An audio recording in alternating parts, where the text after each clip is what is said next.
Yo, it's me, Pops Van Marmalade, and you're watching the Comics-Related Madness Network. So come get some.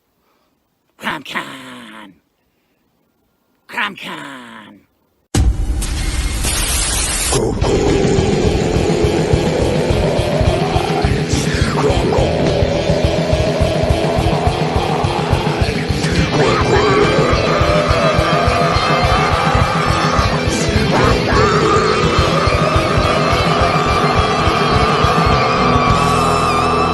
Come get some.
First world, come in and take a seat. Pay us no attention, it's all conspiracy. We have satire and parody, some funny, some perverse. If none of it's offensive to you, you'd be the first.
Fairview's coffee has mysteriously gone missing.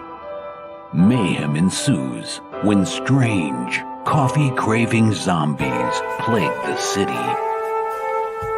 Detective Mickey Potatoes, an overworked public servant, uncovers why ordinary citizens are losing their minds and how to stop the coffee apocalypse. But it involves the mafia. And when you're dealing with mafia crime families, nothing is ever easy. The mafia controls everything in the city, including the police, including him. If he breaks the mafia, they will break him. So, the city is without coffee. The city is burning before his very eyes, but he's powerless. Detective Potatoes has the power to stop the coffee apocalypse, but if he does, he could lose everything.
Won't you get in trouble if the boss shows up? Oh, no, it's the boss here? Hey, wait, I'm the boss. Yeah, hey, wait. I'm the boss. That's right. What's happening, everybody? Welcome to CRoM 35, Day 1, Part 2. And if you came looking for the Horror Movie Club, it starts at 8 o'clock. If you came looking for the Stephen B Drawstream, it starts at 7 o'clock. And right now, we got somebody new, somebody I never met before. Everybody say hello to Dino. Hey, how's it going, guys? Hey, what's happening? Now, Thanks for having me. I do have one other person backstage, kind of helps me out, co-host sometimes. I'm going to go ahead and bring him out if he's ready, so that, you know, I'm not sitting here by myself sounding too stupid, because I'm just a fan, dude. These guys are industry people, and they ask questions that actually matter. I just kind of come out here and look good and sound good. Dino, introduce yourself to everybody, because like I said, this is your first time on any of the Madness Network shows, so let everybody know who you are. I'm Dionysius. I am the writer, artist, and creator of the Tome of Reckoning, which will be launching roughly in a couple of weeks on Indiegogo and maybe some other platforms. And I'm glad to be on, man. I know we missed out last time. I was starting a new job and wasn't able to make it on time when you had a slot for me. So I really appreciate you getting me back in this time, man. Thank you. Anytime, man. This is I just love doing this. This is kind of what I do. Well, they're fun to watch, man. So I appreciate it. So I pulled up your campaign. I see it's in pre-launch. So you're gonna have to like show me something. Send me something to show people, or share a screen. Show us some stuff. Let's see, how can I share a screen on here? Right down at the bottom where it says present. Okay. Hit that, and it'll say share screen. All right, let me find something real quick. Yeah, give us a little taste. You don't have to give us too much. Don't give nothing away, but you know. Let's see here. Yeah, Timothy, this is the CRoM edition of the Horror Movie Club, and you know, I don't like asking people not to do their shows on CRoM weekends. We just incorporated them into the event. You know what I mean? We just bring your show right into the event and do it that way. So, Timothy, you get to come out tonight on CRoM, dude. See how that worked? Max, you awake? Yeah, I'm here. Just checking. Just checking. How you doing, my friend? I'm good. Yeah? You started the show when I was in the middle of playing this card game, so I'm finishing it, and then I'm going to pay more attention to everything going on. Well, we got you as the next guest anyway, so we're good. Okay. I just like having you around when nobody else is, because that way I have a co-host. I have somebody to bounce stuff off of. You know what I mean? Yeah. So if I pick a file and then I hit share screen, it should show. Is that correct? Yeah, you hit share screen, and then you know it'll pick the when you hit share screen, it'll show you all your different open windows. Gotcha. And you just pick the one you want to see. Don't be careful. Yeah, that's exactly. I'm gonna drop the link to your sign up page over here in the chat. You guys can go check it out. Sign up. Help them out. You guys know the algorithm trips on the amount of signups you get. So. While you're finding something to show us, you can go ahead and give us a little tip. Oh, there we go. All right, yeah, give us the old elevator pitch-o.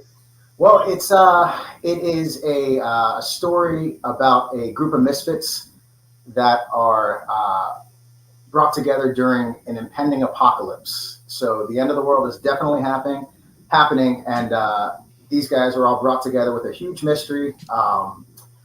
It's about 10 books, I want to say, total. 2 are totally finished right now. Roughly 160 pages, I think, that I have finished. So I'm ahead of the game. But if you like horror, it's like a horror urban fantasy, I want to say. Could scroll through some of this stuff right here. But I'm in the midst of coloring it right now. The first chapter was colored by my fiance, and the the second chapter is being colored by me, and everything from here on out will be colored by me as well. But it's a book basically about family. It's a group of misfits that have been brought together during an impending apocalypse, which happens over and over again.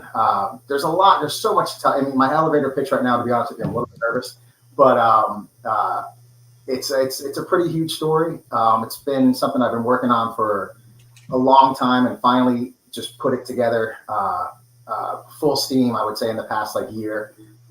We had a baby in the meantime, in that time as well, which is awesome, but obviously that cuts into some of the creative time. But now we're at the spot where she's old enough, and I'm just cranking away, as is my fiance. But yeah, it's a story that's dear to my heart. I've been working on it, like I said, for a long time. I don't know if you guys know Patrick Thomas Parnell, but of course, right? I went to school with him for a little while, so he's seen this go into different iterations, and then the final one that I'm working on right now, which is it's been a blast. But it's if you like horror, if you like adventure, I think, and I'm not going to try to tout myself too much, but I think my artwork's okay. So if you like good art, horror, adventure, I think, it's a good book to sign up for. And as of right now, if you sign up, you get a 20% discount on the 3 tiers of the book for early discount, for early signups rather. So sort of winging it on this pitch right now. I should probably sharpen that up a little bit. But there's just a bunch of stuff you can find on my Instagram and on my Twitter that you can just see where this book is going, what it looks like, and I love it, but I'd love to get somebody an early copy so they can see, what the gist is. But here's some artwork of some of the villains from the book. Do you have a proofer, an editor, all that kind of stuff? I do. I have an editor, and he's actually working on cleaning up what's going on right now with the second chapter. The first chapter is totally done. I probably have about 12 more pages to color of the 76 page chapter 2.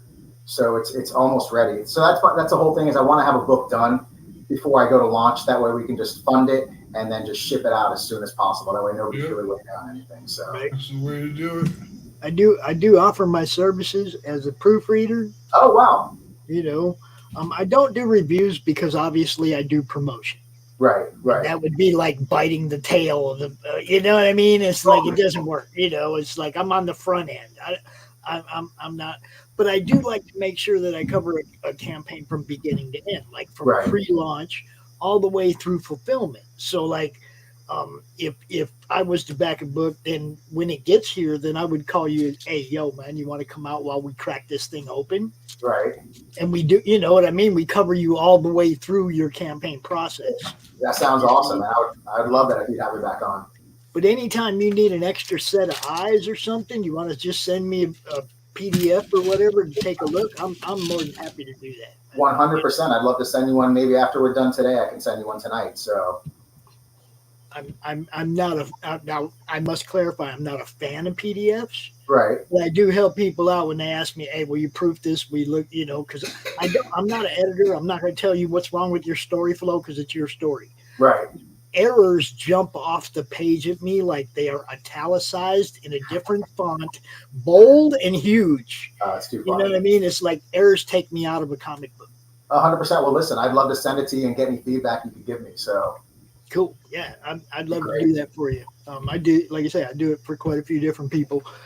It's not nothing I'm trying to make a buck off of. I just like to make sure that when it gets here, it's solid. And when it gets to somebody else, the customer that buys it, when it gets to them, it's solid.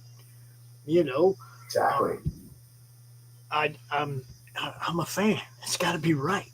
Yeah, I'm with you. I feel a little bit embarrassed if it went out the door and was just flawed. You know what I mean? So, well, you find some, right? Right. Oh, I know. Max is like, I know. I'm proud of the fact that I have Max's messed up first book. Aren't I, Max? Yep. I'm proud of that because it's a first printing, and I know I have one of those, right? He went and redid the whole book, He wow, yeah. relaunched it, and called it Reloaded, That's But awesome. I have one in first print. That makes me happy. See, not because it has flaws, but because it's first print. Yeah, 100%. Yeah. I'm a collector. That's, I'm a fan. I'm a collector. That's, how I came into this. Right. I've been a fan of comic books all my life. Yeah, it's a great medium. It's when I first discovered my first comic book, it just opened up a whole new world to me. Do you remember what it was? Yeah, it was. I can't tell you what issue, but it was a Batman comic. Now, prior to that, I think I was around 12 or 11 when I first got my first comic book. But prior to that, I was a fan of all the cartoons. I was watching Spider-Man, His Amazing Friends, the old Spider-Man on Electric Company. So I was a fan. And then when I got my first book, as somebody who used to like to draw and write his own stories, it just came together where you're like, oh man, you can do it yourself. You can do this all by yourself. Now, I wish I remembered which issue it was. I lost my collection a while ago. But it was a Batman comic, and I've been looking to see which one it was. I've been Googling, off and on, for the past 30 years. But it was a Batman comic, and it was Two-Face that was in it, but he wasn't evil at that point in time. And Bruce was talking to him at some opera house. I can't tell you what it was, but it stuck with me. And from there on out until I lost my collection, I had a couple of long boxes and with some really cool stuff. And it's gone, but the memories are still there. That would have been a question for Chuck Dixon last night. Yeah, right. He could come out and say, "Hey, did you write the one with Two-Face?" What issue was that? Look, when we do shows like that, where we have people like that, I encourage you guys to come out and ask questions. Right. Really, because those guys are they're the shoulders we all launch off of. Come on, 100%. So, man, I had such a good time last night talking to him. It was amazing. But what inspired the storyline? It was I was always a horror fan since I was a kid. And to be honest with you, I was just and a history buff. That's where the story has a lot to do with history, ancient history, made up history, all that stuff. But it was just one of those things where I was trying to find. I always wanted to see this story, and I never saw it produced anywhere. So I figured, well, hell, it's my.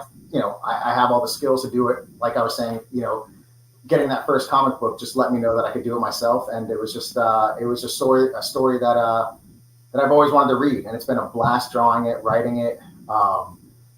It's something that, like I said, it's every time I look for a movie on Netflix or something else, I'm always looking for something in this vein.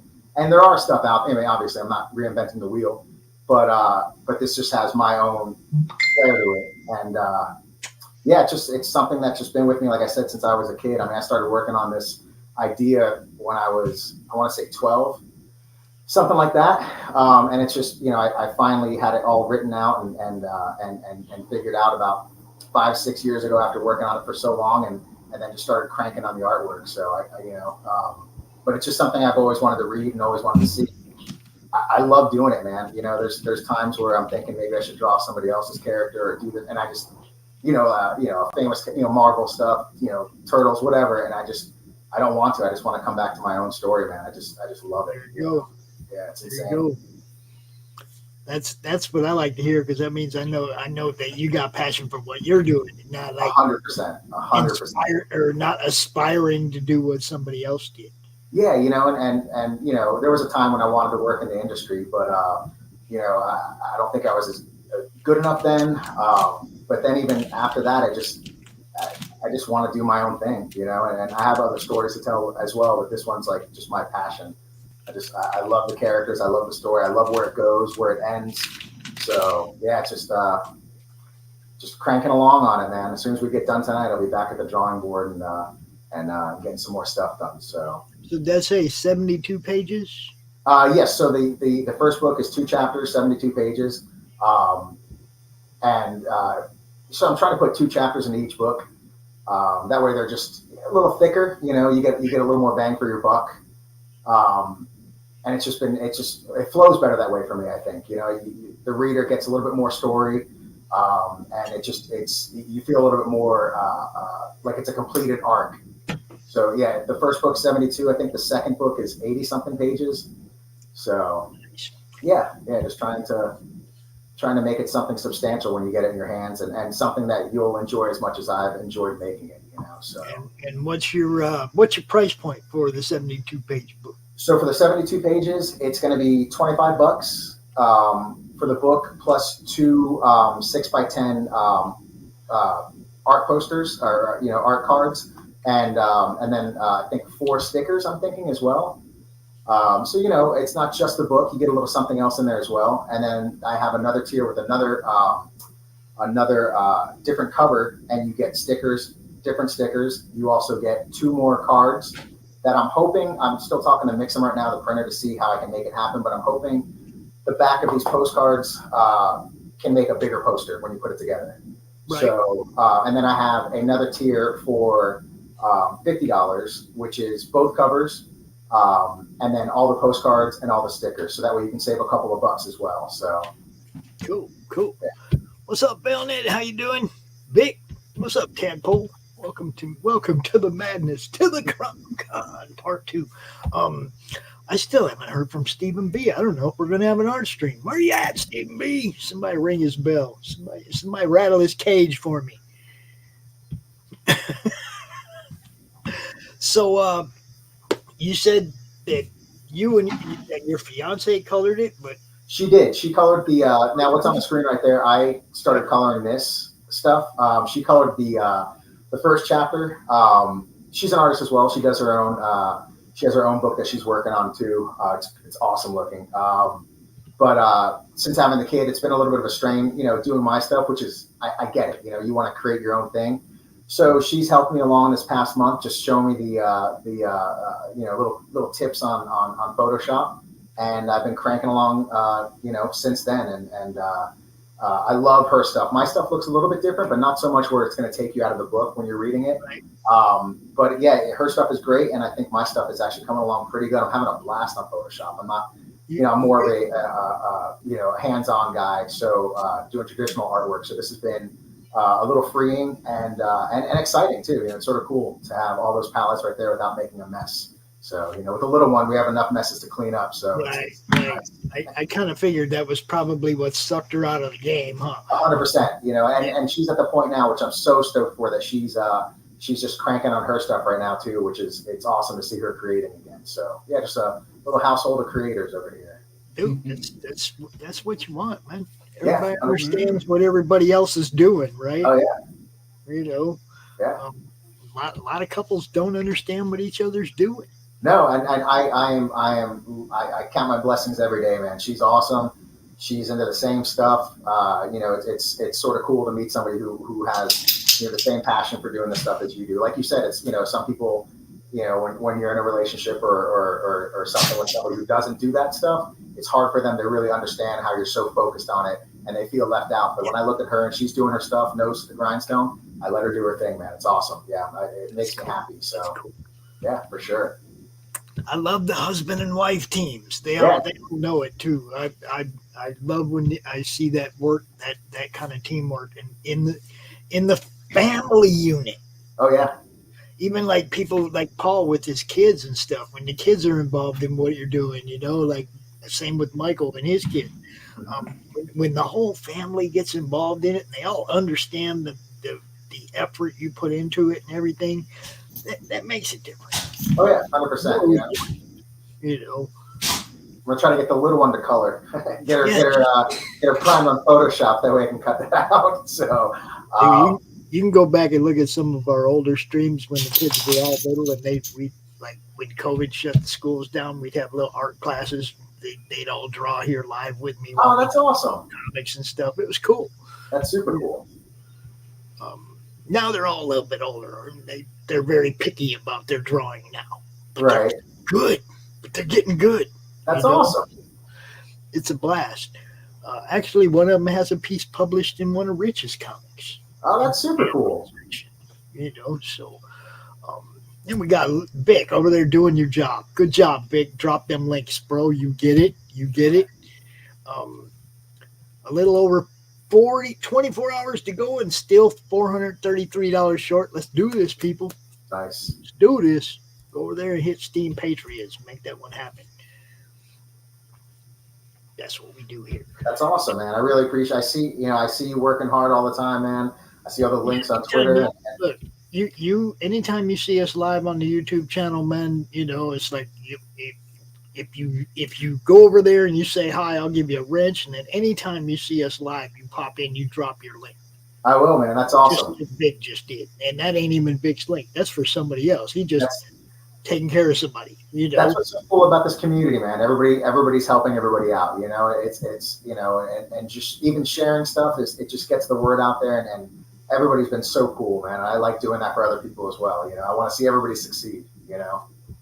Yeah, we got a pretty solid presence over there on Facebook too. The Comic Related Madness. Oh, I'll have to check it out. I didn't realize that. Yeah, that's where it all began. It's a networking and promotions group, and I tell people like you, I expect you to drop your link once a day. That's awesome. Once a day in the group. See, and that group became a thing because I got kicked out of a group for sharing people's stuff. Isn't that funny? It's like you're just sharing people's stuff to help people out, and it's insane. I got kicked out of the group, and I got mad, and I was like, man, screw Facebook. Yeah. And about 3 days later, I was like, you know what? No, screw that dude. I'm going to make my own group. Good for you. We're going to promote people as much as we want. Yeah. That's the way it should be. Huh? That's the way it should be. It's I don't see the problem and you get people that run some of these pages that just, who knows, some authoritative personality stuff. It's like, it's just a Facebook page, man. Let's have fun. Let's promote people. Let's try to help people out. And some people just take it to the next level. It's insane. It's well, like when the segment starts, I'll go and I'll share this out to a few Facebook groups. Right. Or if I'm feeling really froggy, I'll share it out to a whole bunch of Facebook groups. And then I'll come out here and I'll say, sorry, not sorry for all the spammage I just did, but these people need eyes on what they do. Well, that's awesome, man. So that's what I do, man. 3 years, I know, Phil. 3 freaking years, dude. Wow. Been doing this for a long time, man. And we have not missed a month. That's awesome. The CromCon event, we have taken a weekend up every month since we started. Phil and Pete actually covered me during my son's wedding, and they did the show one weekend. Oh, that's awesome, man. They did the show. I was out getting drunk, hanging out with my son, and it's always been a group of people I could count on. That right, Max? Max sleeping.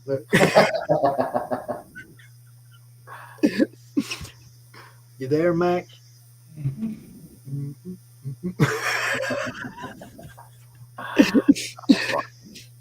Yeah, we've always had a solid group behind us. And now it's like that we've kind of progressed and grown into a network. It's like now there's a bunch of people that run their own shows, but we just, like right now, we're on 4 different YouTube channels.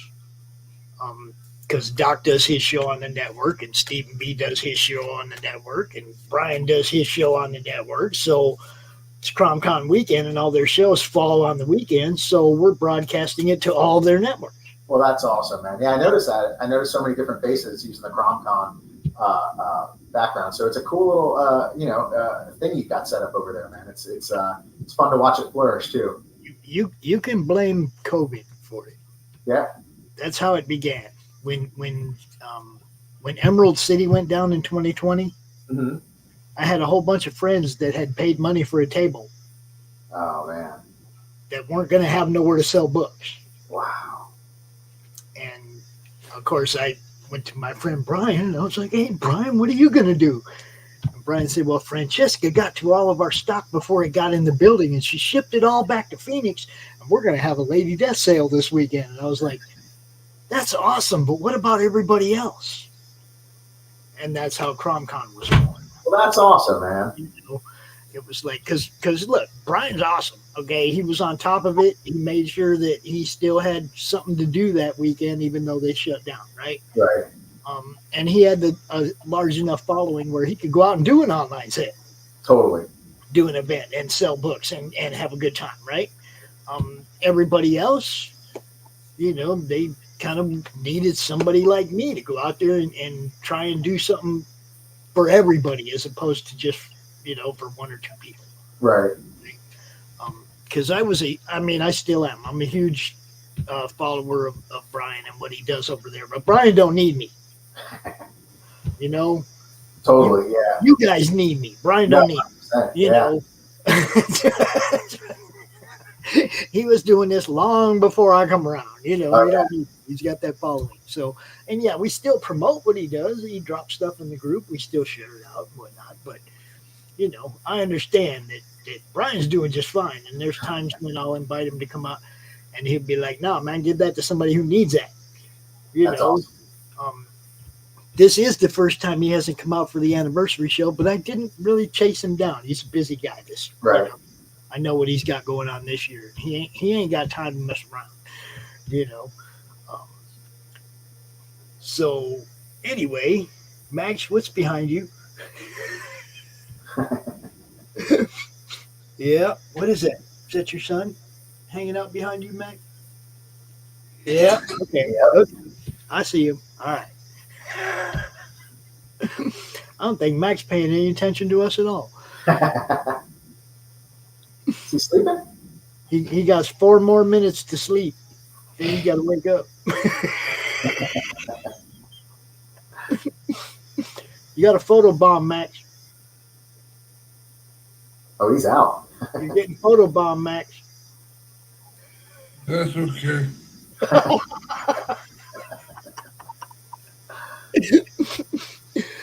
You got about 4 minutes, bro.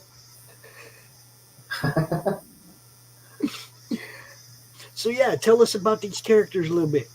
So right here we're looking at Maureen McKeown. She's one of the main characters of the story. She goes by Mo. She was just minding her own business. She's been dealing with the recent passing of her mother, and some strange things have been happening. And long story short, this guy popped into her life unexpectedly, and essentially her whole life is turned upside down right now. And that guy right there is Yonkar. Also, his nickname is Hellbound. Without giving too much away, some unsavory people showed up at her house one night, and he popped up as well, throwing her whole life in disarray. So that's Hellbound, Mo. Let's see, who else we got here?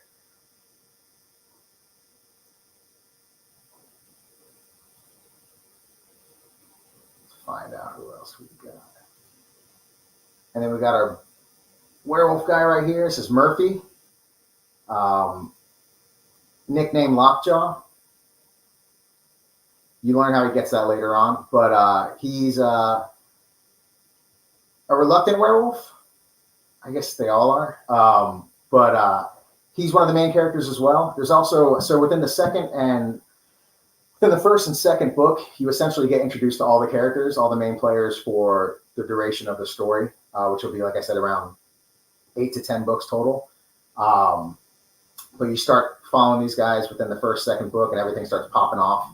But we got, I'm not doing very good on my elevator pitch today. I'm a little nervous. But yeah, so we got Murphy here. We got some other characters too. Let's find out.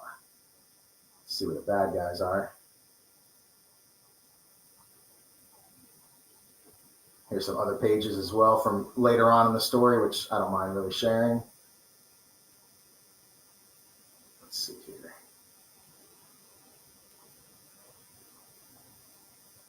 And we got our bad guys. Let's see.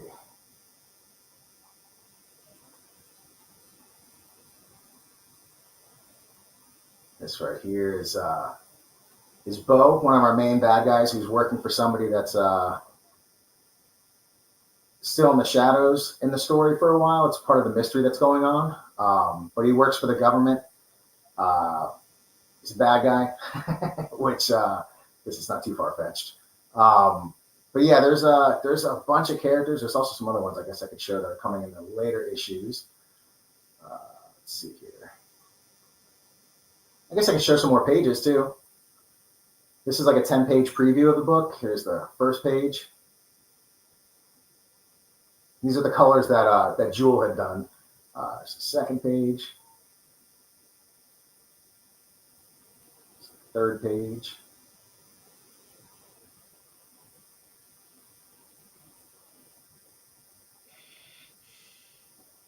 Yeah, I got a decent team. I mean, well, obviously I do most of it, but my letterer is out of this world, man. I love this guy. And who is that? His name is Davison Manes. He's from Brazil. I've been working with him for about 4 or 5 years, and the dude's he's just great, man. He's on time, helps out so much. I love his letter placement, the stuff he does. There's some really cool stuff that he's doing in the later issues, in the later chapters rather. Here's some of the bad guys in my story. Some vampires, some demons. There's a guy named Sam who's part of my story as well, who pops in later on, who works for the same government agency that Bo works for. Here's Hellbound. Here's Lockjaw doing his thing. Here's Mo.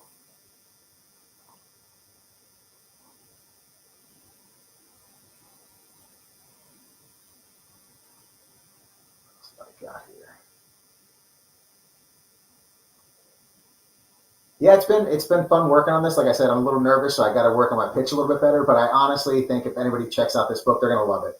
You know, where it goes, what issues I have done thus far. It's fun stuff. Well, this is the place. This is the place to work on those pitches. Well, I appreciate it. Yeah, it's a little we rusty. actually every now and then we'll do a weekend con where we do the 15-minute elevator pitch. Okay. And instead of having 30 minutes or an hour or whatever to come out, you got 15 minutes. You got to get it all out in 15 minutes. And it has helped a lot of people with their presentation going forward when they're on other shows and stuff. I could imagine, and I think having that time constraint would help, just so you can cut it down and just get to the gist of the story, for sure. Yeah, the coolest part was you could tell who really had thought about it coming in. Right. Because some people have really worked on it. What am I going to do? I only got 15 minutes. Some people had little presentations, and then other people, you could tell they came in and kind of just tried to wing it. Totally. But I think everybody learned a little something that weekend. Well, it's funny. I had a little bit of a spiel for my elevator and out the window, man. So just bumbling it today, but I think it's good maybe just to at least come on and see that there's a real person behind the book, and actually finally get the chance to meet you as well, because I know it's been I want to say like 6, 7, 8 months since I was supposed to be on last time. So it's good to finally be back. Everything's leveled out and it's been easier to find time for myself. So, yeah. Yeah. And, I mean, look, now we have a few dozen weekly shows. Yeah. Okay. If you join the madness and you look in the featured posts, you'll see a weekly programming guide. And all those people are tagged so you can get a hold of them and try and book time on their show if you want to. It's actually a TV guide now. That's awesome. That's cool. Grown, huh? Yeah, it's getting crazy, man. It's an all-day job now. Well, you know what? You're doing a great job at it, and it's something you love doing. So, how could you complain? Yeah, it's especially when I get to host people who sleep. Hey, Max, you ready to do your show? He said no. So funny. Well, we're gonna play your trailer anyway, Max. Okay, just nod.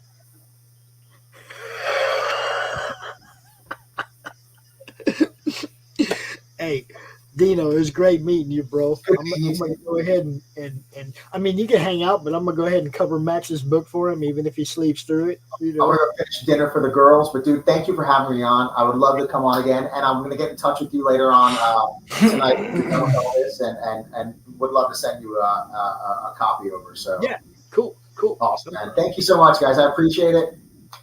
Have a good one, guys. Thank you. Peace. Take it easy. Good seeing you, man. Good meeting you for sure. Well. Right. That's what I'm talking about. That is what I'm talking about. I like meeting new people and seeing new stuff. Tome of Reckoning, yo. Oh, yeah. How you feeling, Max? You look a little tired, bro.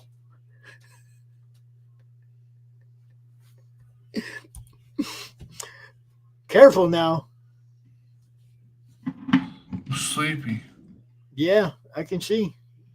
Phil says he lives. Ah! People been in the chat talking shit about you since you fell asleep, man. I'm just That's okay. So even Tadpole, tell Max get his ass awake. It always happens that way. Well, I know you got some sleep last night because you missed the game. You're like me. You only get a couple hours at a time, huh? Pretty much 2-3 hours, maybe 4. All right. Well, I tell you what, Max, you look like you just need to go chill, man. I'm going to go ahead and cover your book, but you can go ahead and go to bed if you want. All right, then that'd be great. I will see you tomorrow, brother. All right, I'll talk to you later, boss. Peace, Peace. If anybody wants to come out and fill in this little period of time before now in the Stephen B Drawstream, you are more than welcome. Just hit me up with a link. We'll hang out. But I am going to cover his book just like I said I would. So we're going to play a trailer right now.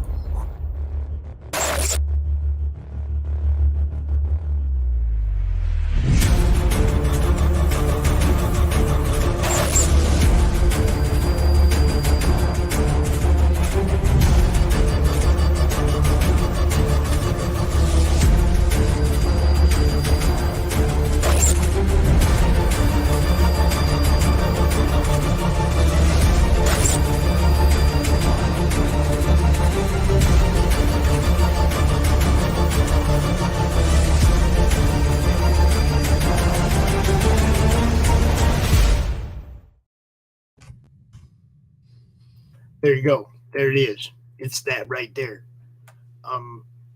Why am I not finding your thing, dude? Oh, there it is. Okay. There you go, Vic. There's the stream. You can come out if you want.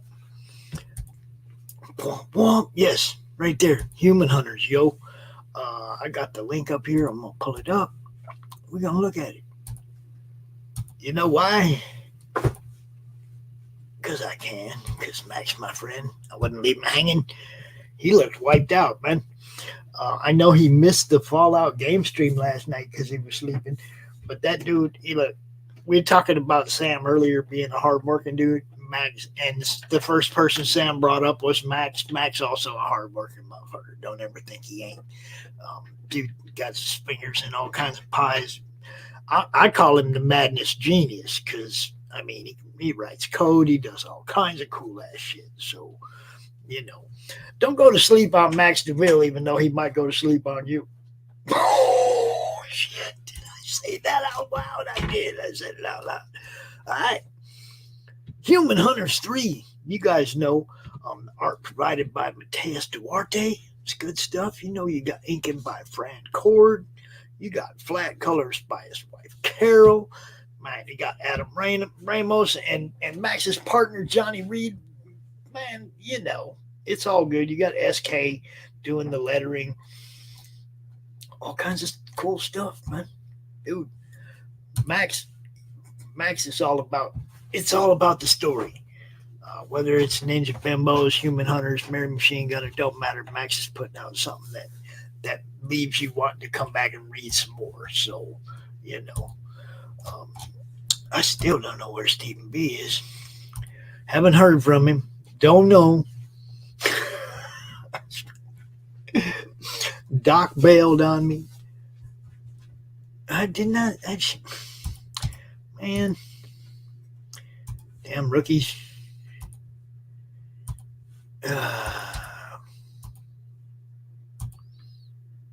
No, it's not an ended stream, dude. That's the stream I'm in right now.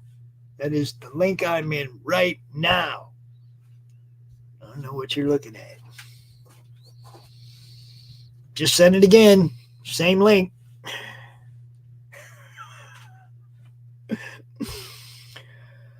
Oh, rookies. And when I pull it up, It says entering the studio. It doesn't say past stream. I pull it. Yeah, see, I pull it up and I show up twice. See, because I'm here twice. It doesn't work. It doesn't work.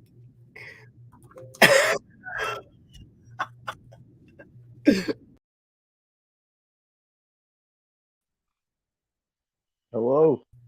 What's happening, man? Huh? Being barely awake. Well, what is it with all you people decide that 6 o'clock at night is time to go to sleep? I have an excuse. I'm a kid. No excuse. Nope. Kids supposed to be able to stay up longer, work harder, all that shit.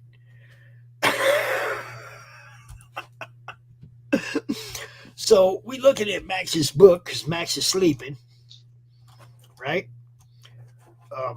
The page art's beautiful. Look, this book is amazing. All Max books are amazing. Mary Machine Gun, Ninja Bimbos, they're all good. This one just happens to be about human trafficking. What's up, Mike? I'm seeing Mr. Wheeler over there.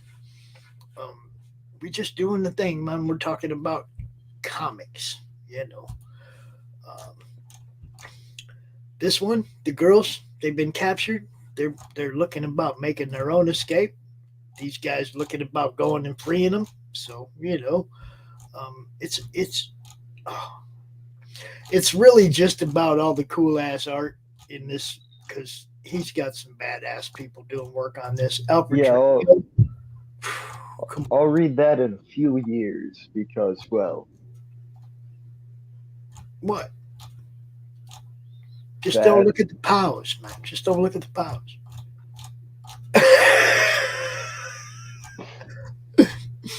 I don't want to get kicked out of my house. That's why. I love the little devils. But look, he's got the combo packs where you get the naughty and the nice versions. He's got all kinds of add-ons. He's got the calendar, you know. I think if you order any of the naughty versions, you get all the naughty prints from all the different covers. Got all these catch-up tiers for all the other books, trading cards, bookmark stickers, blah, la, la, la, la, la, la, la. All cool stuff. Max be killing it, yo.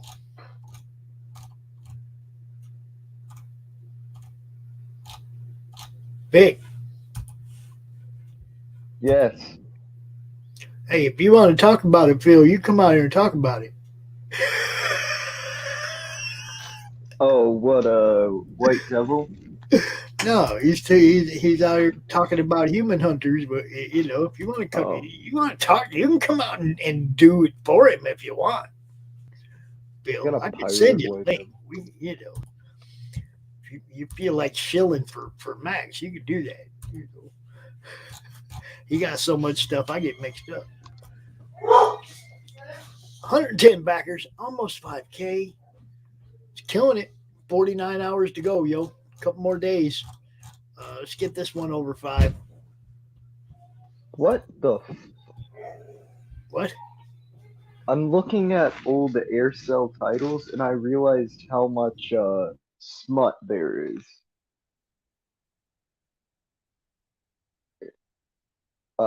I'm having to do something else in the background. Sorry. Yeah, it's good stuff, Mike. It's like everything Max has put out so far that I've read has been good. So, you know, Atrocity Press, they ain't messing around. They're deliberate. That's the other thing. It's always done. It's always done before they ever launch. You know, you're gonna get it right away after it fulfills. Fulfillment's always solid. Atrocity Press is worth putting your money behind if you like those stories. You won't get caught holding an empty backing bag. You know what I'm saying? Which is sadly pretty common with books, but you're going to actually get something which Is all the material completed for this? Say again? Is all the material in this complete? Yes. They're always Max always has it done before he ever launches a campaign. Now that's a selling point. And he's probably 2 or 3 books down the road as far as writing goes and layout and being, I mean, him and Johnny, they work good together. All of his artists are like on time. Never hear about Max. Oh, I'm waiting on this guy to get something done. Never hear that from Max.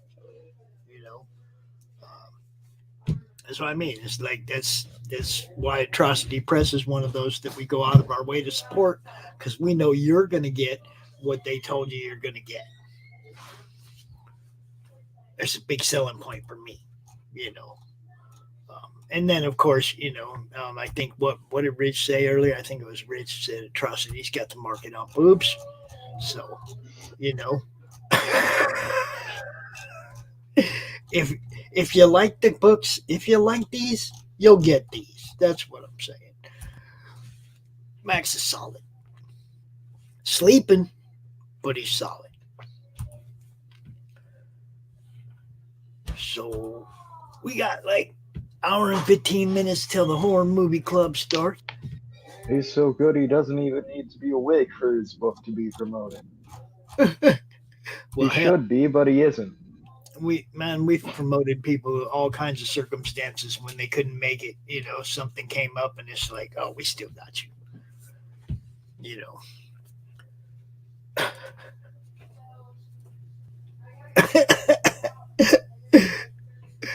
Yeah, okay. You own the copyright to your boobs, not nobody else's. What? I'm confused. Oh, they got a book named Boobs. I'm going to smash my head into a wall. Why? Tell me, Vic, why? Because I'm an idiot kid. Okay, I'm not going to argue that point, but why are you going to smash your head in the wall? Manjon's got the Gothic. What? I'm not going to translate that because I'll get kicked. Kid's getting smarter. Tell everybody what you do, Junior. I'm working on a few books. Spirit Scarab, which is, Ghost of Ted Cord coming. Not fucking Ted Cord, shit. Ghost of Dan Garrett finally coming back. Instead of dying like a pussy like he did at Charlton. That's probably not the best way to say it, but he doesn't die. He comes back to life because, fuck death, I guess. Okay, hold on. I said to tell people what you do, Junior. Yeah, I told them about a book I'm working on. Okay. So you're an artist. Tell people what you do, Junior. I don't know what you mean. You draw, right? Yeah, I pencil, I ink. I don't color because I can't get my head around that yet. So you see, when you tell people you're working on a book, you have to be more specific because they might think you're a letterer or a colorer or... I write, I do pencils and inks. And this book is going to be black and white because poor teenager. All right, so poor teenager, you going to hang out for Stephen B Drawstream and draw? It depends. Depends on? My mother.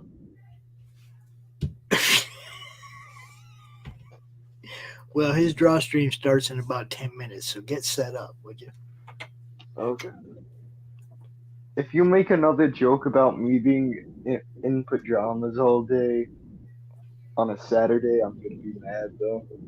You're mad? What? How's that going to confront me? What? How would you being mad confront me? It wouldn't I don't mean know. anything to be mad. Yeah, I know. You go ahead and be mad. Just don't be seen in your pajamas. There he is. Yes, he made it. Hey, I started worrying about you, dude. I made it.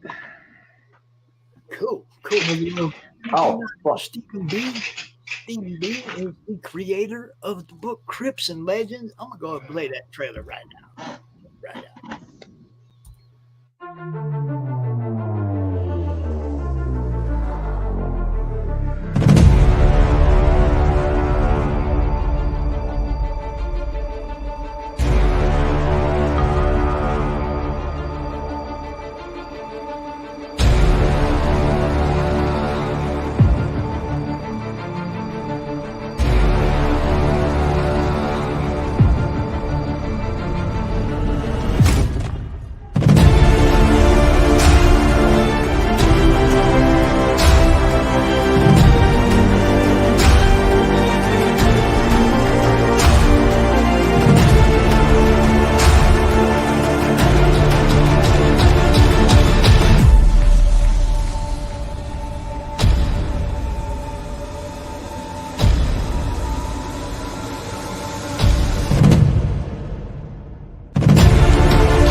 There you have it. That's the trailer.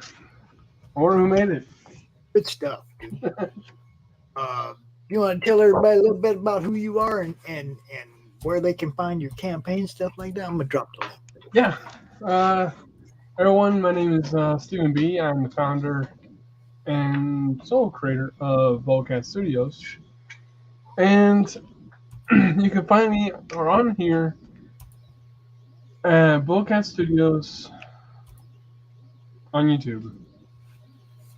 And you can also find me on Twitter and Instagram. That's right.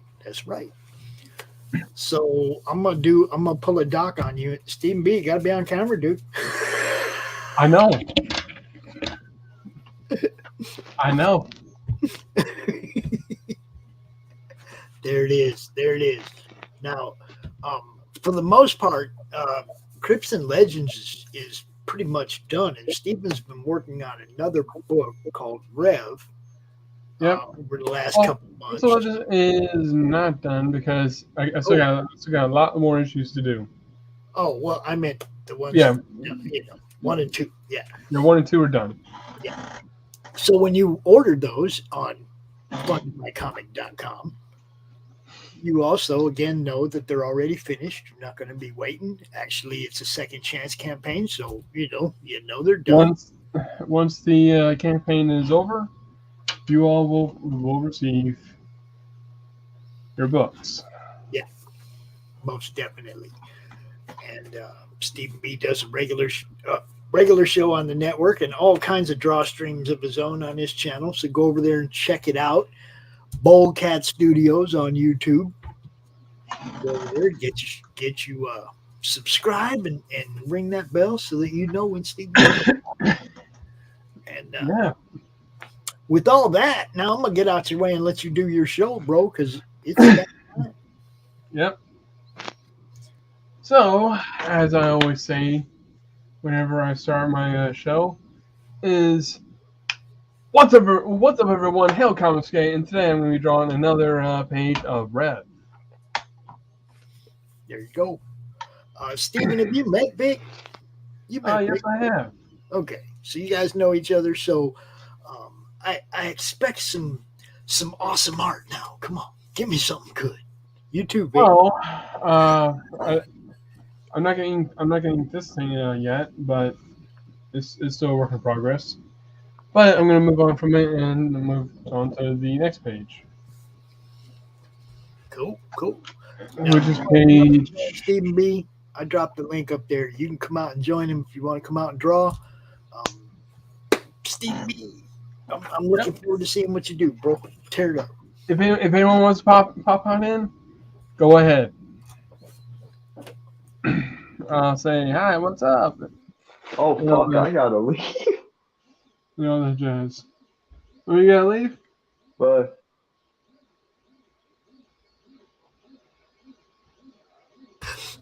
Mom got him. He might be back. Probably. All right, so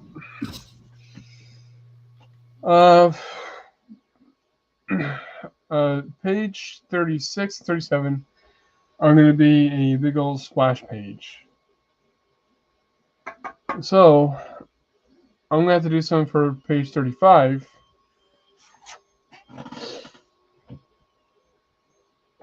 To where I can achieve that look that I want. So how am I going to do this? That's a good question. Well, first is how I want the story to go. So I showed a part where, again, the audience is cheering, saying, "Oh wow, he did this and they did this." So what I want is to add to that.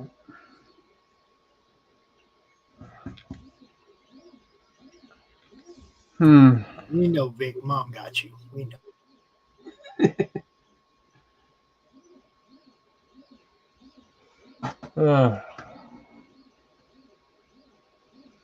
Let's see. But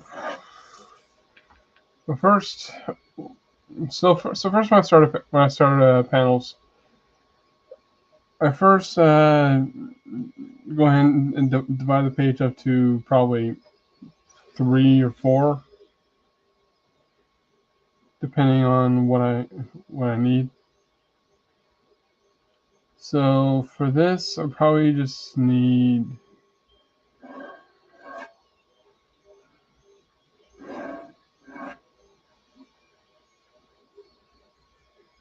first. I'll make my lines a little bit straighter. So 1, 2, and 3, and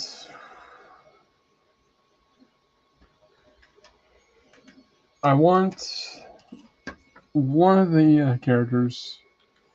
Actually, let's do this. All right, so now I'm down. So now up to 1, 2, 3, and 4, and let's have this one be. Actually, let's move this aside.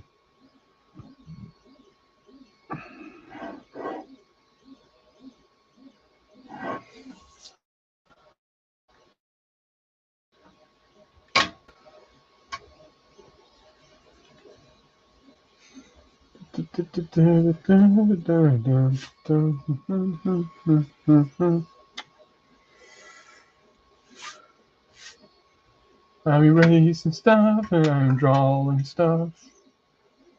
Alright, so after doing that,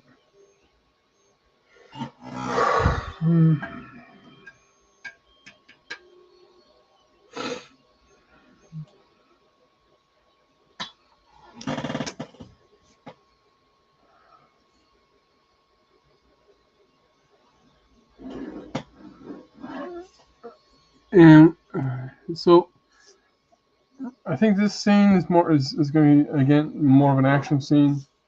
So one of the things I like to do is, you know how some movies or TV shows, or even actually mostly comics, when they want to portray more of an action scene, they would have the camera kind of slanted to either the right or the left. Well, that's what I'm going to do here. So I'm going to have the car.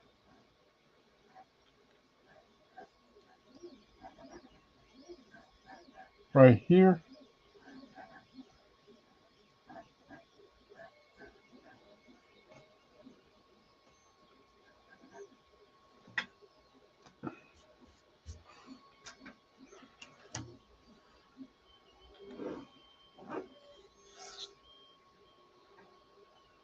And it's kind of just make it look more like a car, not just a bunch of lines.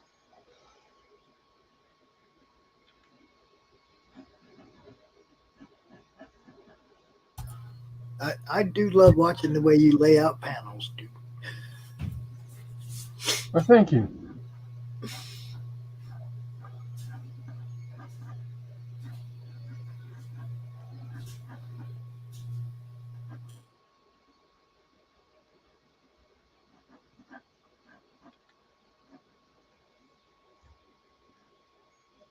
And let's see.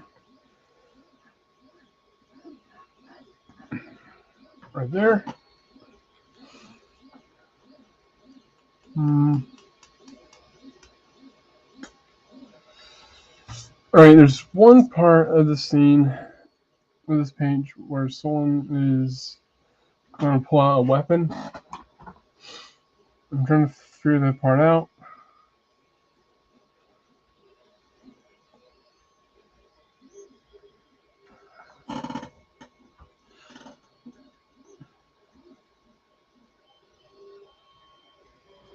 I'm not sure if I'm allowed to say the word, so I'm just going to call it a blaster.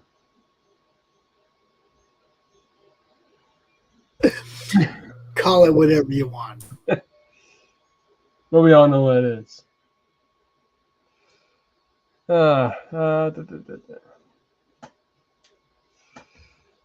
Let's see.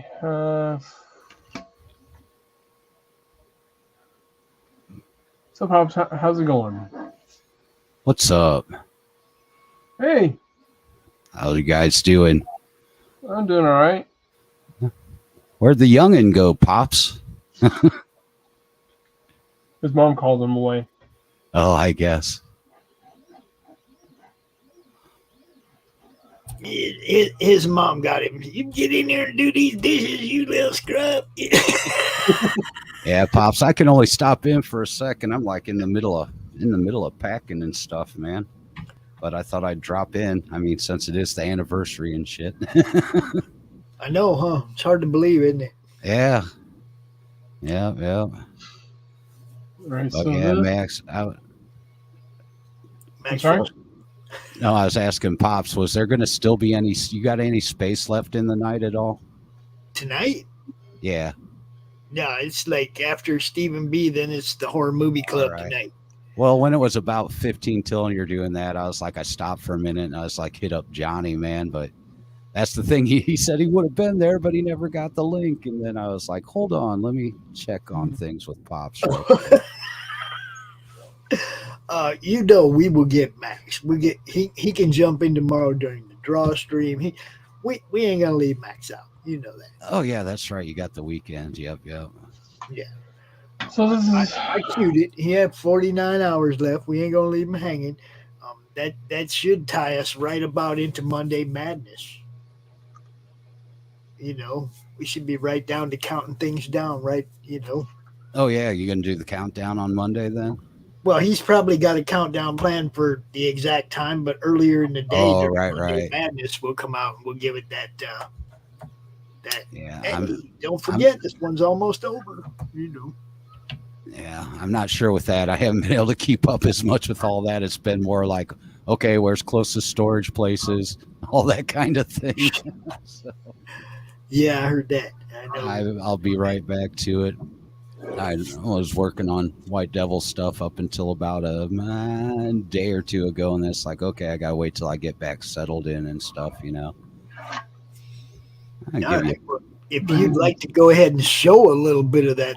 Well, I'll give you the last page that I was working on. Yeah, I'll give you a look. I mean, I still need to do some fine tuning, but I don't have anything prepared. Like I said, The only thing I do is like if I'm moving, it's like the computer will be the last thing to get broke down and stuff. So I'm actually still online for the time being. Yeah. But yeah, I'll just give you a little sneak peek, man.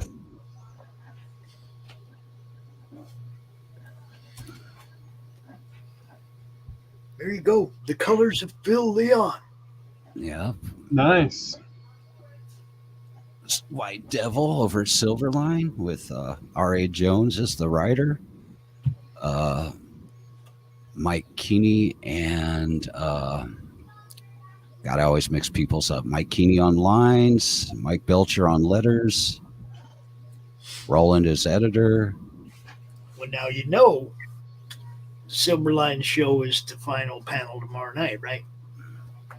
Is it tomorrow night? Yeah.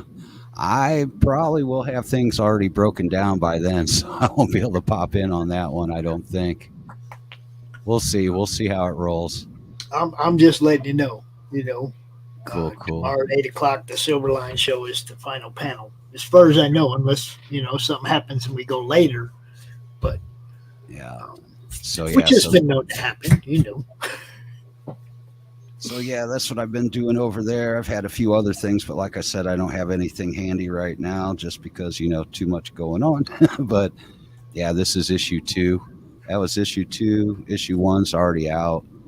And I'm sure if you go to the Silverline site or indieplanets.com, you can get issue 1. And I'm sure they'll have that as a catch up on the next campaign for issue 2 as soon as I get this wrapped up. I'm surprised they don't have like everything on every campaign. Don't they have a campaign going right now, Steam Patriots? Yeah, I believe so. Steam Patriots and something else. It's 2 books. I can't remember. Oh, there we go. Right there, Beyond the Stars and Steam Patriots. Okay, now, now, White Widow #1 would be on that campaign as a add-on, right? Well, I don't know. The last time they did the White Devil one, they had I think they had the whole catalog in that campaign. We were doing White Devil and I'm trying to think of the other book that came with it. We did the flip book on that one. So White Devil was on one side and then you flip it over. Yeah. And the other story was there, which was another R.A. Jones title. I can't remember what it is right now. Too many things going through my brain, but yeah. He's going to leave out the R.A. Jones. Leave out R.A. Jones, the writer of the comics that got him into this. Stephen, who got you into this? Who got me into this? Yeah. Who do you blame for your comic career? Who do I blame for my comic career? Yeah. I would probably have to say for me to want to do comics in general would probably be McFarland and Jim Lee. There you go. Nice. The person I blame is Walt Simonson, because he's the one that turned me into a Mega Thor comic fan as opposed to a Mega Thor mythology fan. I blame Hillary Barta and some Chicago artists at an IndieCon I was at about 8 years ago. Makes sense. Yeah, it was cool. I went trying to figure out this, like I told you before, that was like when I was at Crossroads. Am I going to keep doing music or am I tired of that headache and get back to art? So I got back to art. that IndieCon did it for me. It's like, yeah, that's what I'm going to do. And how similar has the music business been to the comic industry? Oh, there's quite a few similarities, man. Teams, everybody gelling together, everybody, hitting the right part at the right time, all that good stuff. And here is the canister, which, boom, gets the fuel gets hit, while at the same time, all the main characters trying to get away from the guy shooting at him. There's the big red button on his gear shift. Again, I want to say hi to all the people watching over there on the Brian Christgau channel. We will be starting the Horror Movie Club at the top of the hour at 8 o'clock. A little Vincent Price classic for y'all. You're going to like it. All right. So I think I know what I'm going to do right here. Maybe, I don't know. Maybe I can get someone's help with this decision. All right. So one of the characters, he. All right. So like everyone hates to lose, right? Okay. Sorry about that. So like everyone hates to lose, right? Yeah. All right. Well, this character, he ends up pulling a gun out and leans outside of his car and starts shooting at the main character to keep him from winning the race. But what I'm trying to figure out is, should I show him poking out of the car, or pulling the gun out? Just run him over.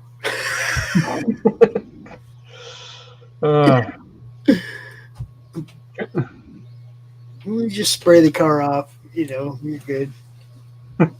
Bullets are messy. Bullets are messy.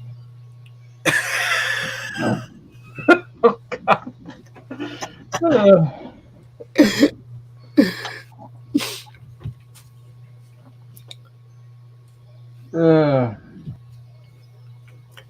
So what do you think, Phil? What's that?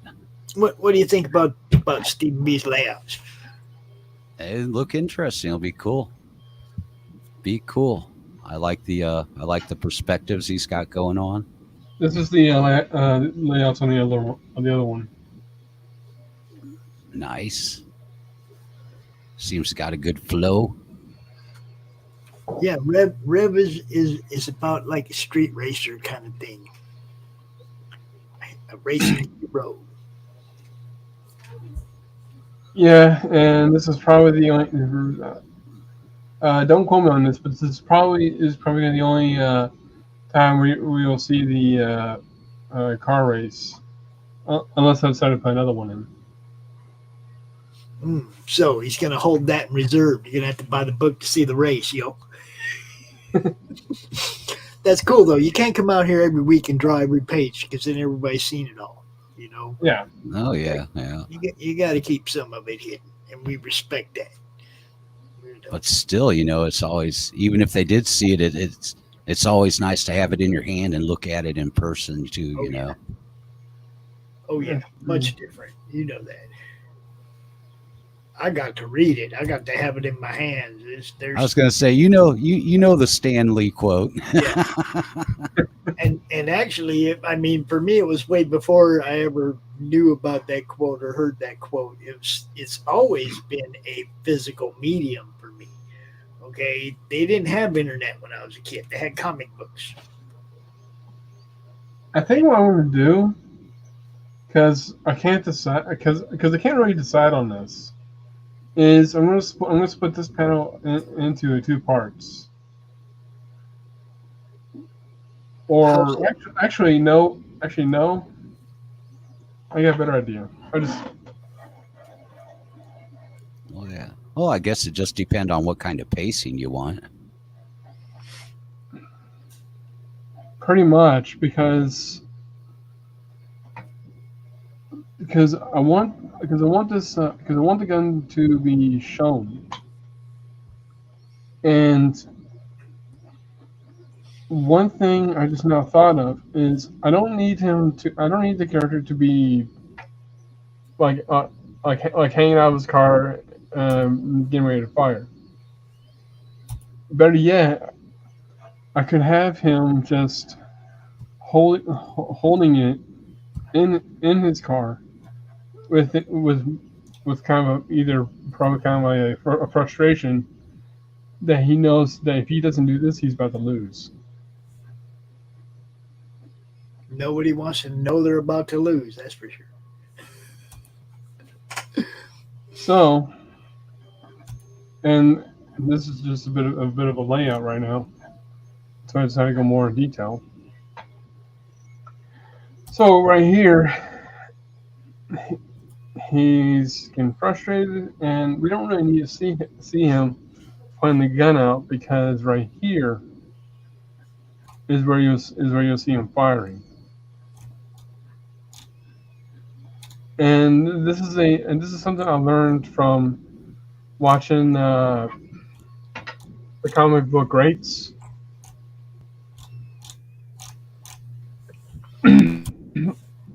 Where Stan Lee, and I wish he was still alive today, but anyway, Stan Lee was interviewing McFarlane, and he talked about the way he did panels, where someone would write,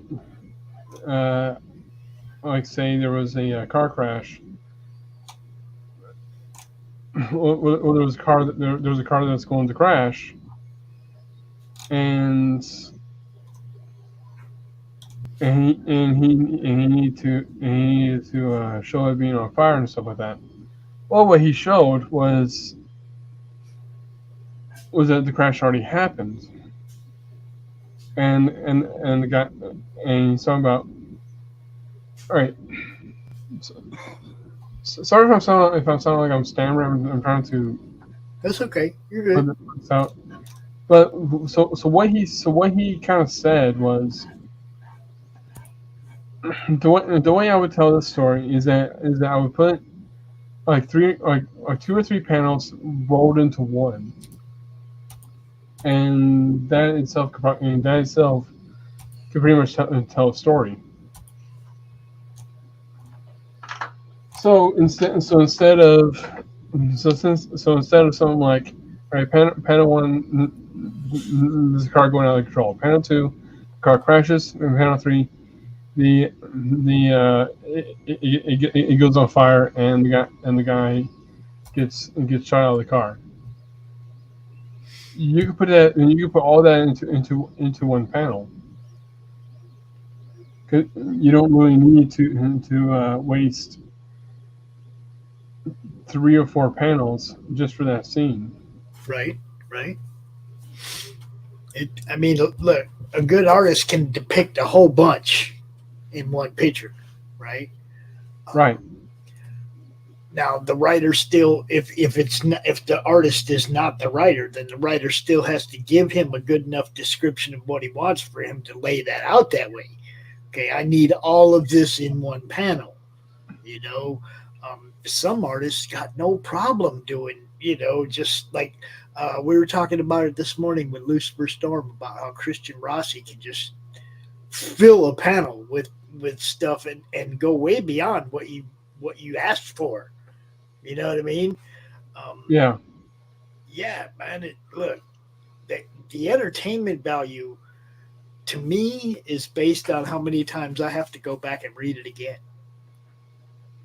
And that's pretty much what we want you to do. We want you to read it first time, and once you like it so much, then you read it again. I want to read it again also because I want to see what I missed. I like stuff with layers. With layers, like you get halfway through the book and then you see something that makes you go back and look at the first page again, or go back and look at something because it just triggered something that you skimmed over but missed. You know what I mean? I like layers, man. I really layers. It's got tons of layers. Much, you're looking at subtle details, right, in the panel, and if you don't pay well enough attention to it, then you're gonna end up being like one of these people who like, oh, that's a plot hole in the story. He can't do that. Look at the previous panel, and okay, yeah, I understand it now.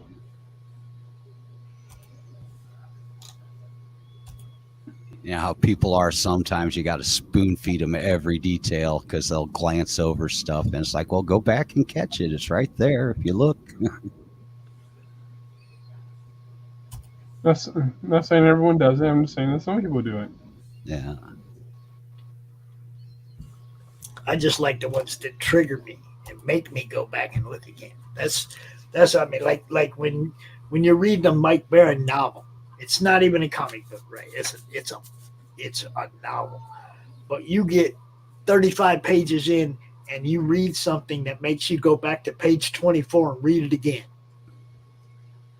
You know what I mean? I like that with art too. That's why I always liked heavy metal, man. There was so much detail in a panel you could spend forever just looking at it. Yeah, and that's what I'm saying. It can translate. A good artist can make you do the same thing.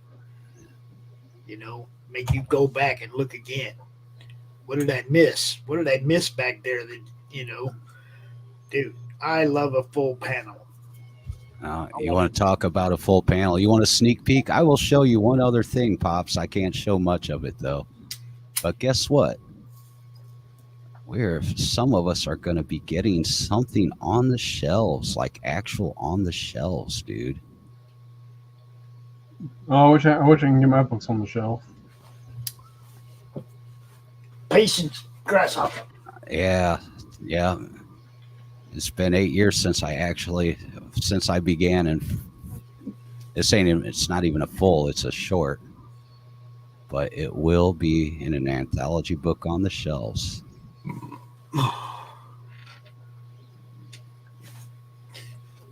And there it is. And that's going to be Antarctic, right? Yep, exactly. Max Now, Devill. look at all those names. We got Max and Johnny and Warren and Pete and Phil and K. Yeah. All kind of Easter eggs. Look right above you'll recognize that cover right there across at the corner of the at the content. I see Sig and Joe. Yeah. I see Sig and Joe just hanging out right there.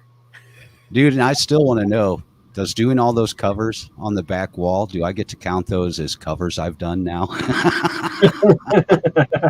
Nice try, Phil. See, there you go. There. I know you'll recognize a couple of things right there. That's probably all. Reign of Ages, Human Hunters. 47 Furious. I don't see any Crooks and Legends there. You have been called out. Better get on it next time. But that's about all. That's all I better show you for right now, though, man. But I'm wondering where the Madness lips are and all that. I don't know. You'll have to get the book and find out, man. But that's how we do it. It's all about networking. It's all about promoting, getting eyes on what people are doing, and having fun while we're doing it. Yeah, but that one's already all done and already sent over to Ben and all that good stuff. So that's cool. That'll be the first thing I've worked on that's been on actual store shelves. Well, of course, unless any of the other indies I've worked on, if they got them on the shelves in whatever manner, you know. Right. Let's say the first one that's been in previews that goes up on shelves. How's that? That makes more sense, I guess. The first one you went corporate on? Yeah, first corporate. I don't know if Antarctic's too much corporate, really. No, but Diamond is. Yeah, we know how that goes. Remember when we saw that? Remember when all that went down? Dude. I know we had a couple good segments during CRoM on that there a while back there. What was that? Was that 20? Was that 20? What was that? 29? 2020? All right. Yeah. That's when I first found out that Diamond actually had a warehouse here in town that I didn't know about until all that stuff was going down. Well, I was just like, I was trying to get people seen, and they were trying to get people to stop being seen. I couldn't believe we were on such parallel or unparalleled journey. Yeah, but you know what, though? I think if all that wouldn't have went down, we probably wouldn't have. I don't know how things would have if things would have got as much traction as we have now with indies and just going through the crowdfunding and everything. Didn't some companies would purposely buy characters just so they won't show up on comics? Yeah, there are certain people that buy properties just so that they don't. Oh, that's what Marvel did with Malibu. Yeah. A lot of Malibu properties. It was always people, and I even thought that too, is that people are always like, they scooped them up for the coloring, man. But I found out later from people that were actually there, it's like, no, they bought it up too because it was competition that they were worried about. So they basically just wanted to buy up Malibu and just marry the competition. Look. Yeah, they wanted to be all venture capitalist on it and stuff. That's kind of messed up there. Yeah.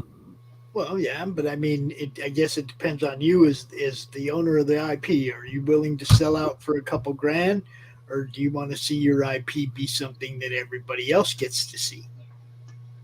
Yeah, luckily, that's and that's even where my White Devil started. But luckily, that was an imprint under Malibu, so they didn't get to scoop that up. So hence, we have the rebooted White Devil now. Right. I actually didn't know that companies did that. That they were purposely buy properties so that they can just say, that's not going on shelves anymore. Oh yeah, companies do that all the time. Like I said, venture capitalism does that. They'll buy up a company and then just start selling it off and eventually close it down. I think that's what DC did with what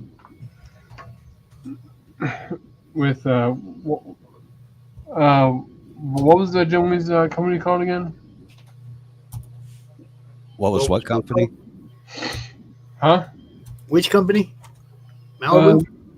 The company that Jim Lee did with Image.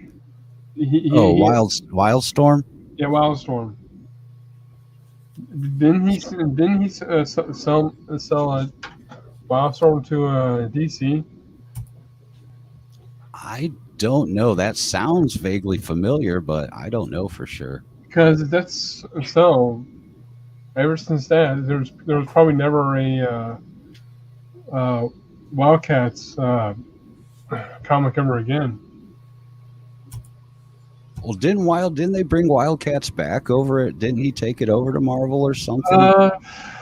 No, because I thought they did. He took one of his titles over there, though, right? I swear he did. I'm not sure. I don't think he did. Because kind of reprints of some of that crap. Because one character is still with DC, and that's Grifter. Okay. And Grifter stayed with DC until they finally used him, but they didn't use Maul or anyone else.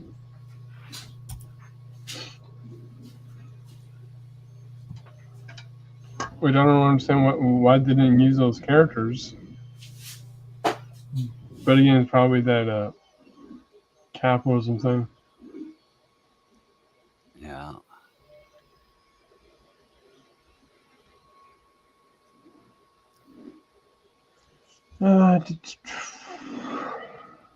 So what you got lined up for tomorrow, Pops?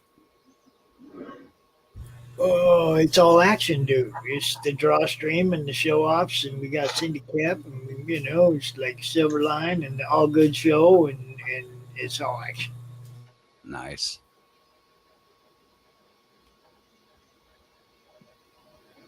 Let's show the. Is it alright if I show the campaign real quick? Well, of course. That's why we're here. Let's see. You always got to show the campaign, man. Well, yeah. I just feel like I had I should probably ask for permission. This is your show. You're hosting the segment, dude. BoldCatStudios Drawstream. You don't gotta ask me. Yeah. All right, so let's show the campaign real quick. So right here we had like 91 days left. we're still sitting at the 8% mark, and all we raised is $142. And all right, so what we have right here is two of the same books that are available as a PDF. But if you are more someone who wants the original, not the originals, the physical covers, which I know some people here do, you can also you can get those here too for the same price that they've been when this first started. Let me interrupt you, Junior. Let me interrupt you right now. Sell the people on the story, not on the good, not on on the tiers. Come on, sell the people on the story. There you go. Thank you. All right, so the story of Crystal Legends is about a family that goes around the world, and they have to collect these five mystical tomes that, when put together, can reshape reality as you know it. So they're collecting these tomes to keep them away from an evil cult that wants to do that very thing. Carter, who you're seeing right now, is one of the four main characters, along with Luna and Arthur and Zoe, which again I did not put a picture of her. Why did I not put a picture of her up here? Anyway, so like I said before, they all go around and they're looking for these tomes, and if they don't find them first, then everything's gonna get all screwed up. So it's a search adventure. Pretty much. Search, fight, and sometimes you gotta fight for the rewards. Yep, and along the way, they'll have to fight and interact with cryptids like Bigfoot, the Loch Ness Monster, and even the Kraken. All right, so dude's got this big old claw arm. What's up with that? That's a all right. So that's a robotic arm because he lost his original in a fight that I cannot reveal because it's a crucial part of the story. But I can say that he has a bit of a dark past because of the outcome.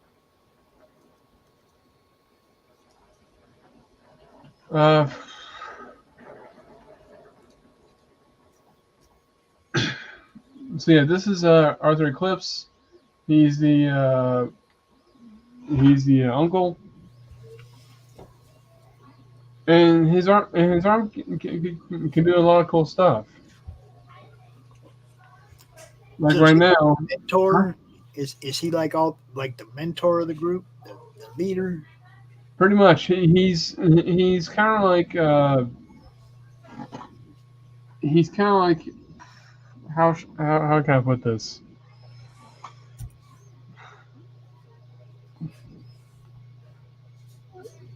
I want to say like Gandalf, but no, he can do a little bit of magic, but no, more like. Have you seen Blade? Yeah. Oh yeah. Oh yeah. He's kind of like the old guy. Okay. Cool. So yeah, he's just like He's the mentor. He's the one. He's a little too old to go out there and do it himself, so he's teaching the younger generation to go out there and do it for him. Yeah, I know. Yeah, but there will be occasions to where he will have to join in on the fight. Oh yeah.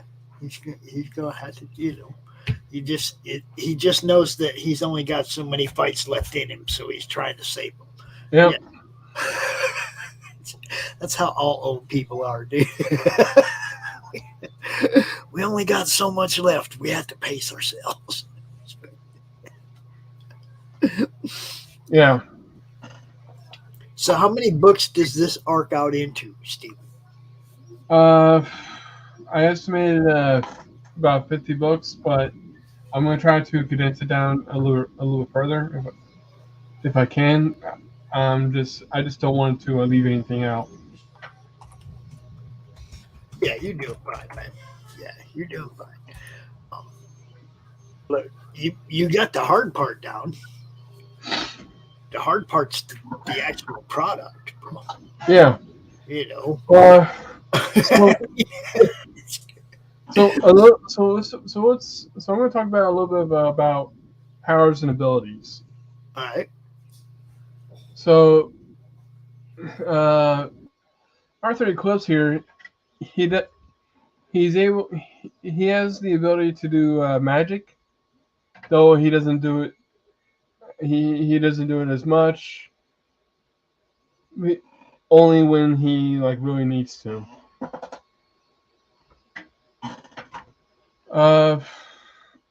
Luna, she doesn't really have any powers other than that. She can still lift and interact with stuff. So she's the ghost in the true sense of the word. Yeah. She's a ghost. She can communicate a little bit, but she can't really do a lot. Yeah, and she's like the older sister to Carter. All right. So Carter, all right.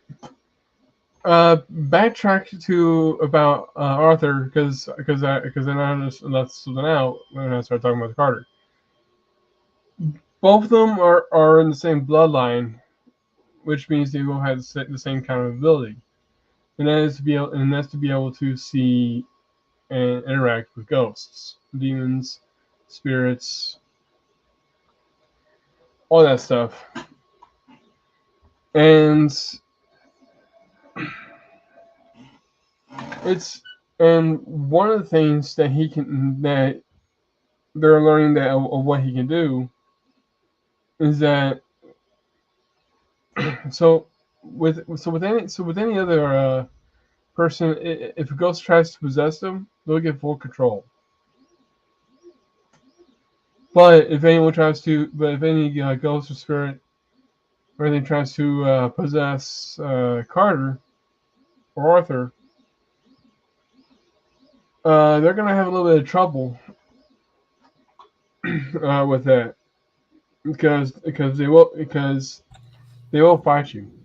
So she kind of defends him on the astral plane. Yeah.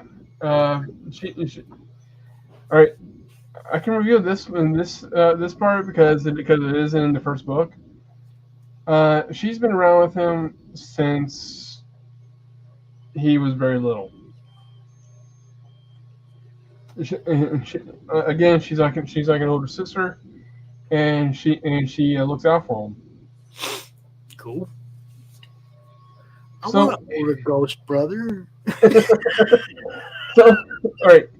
So to go in more depth of what his ability is that whenever a spirit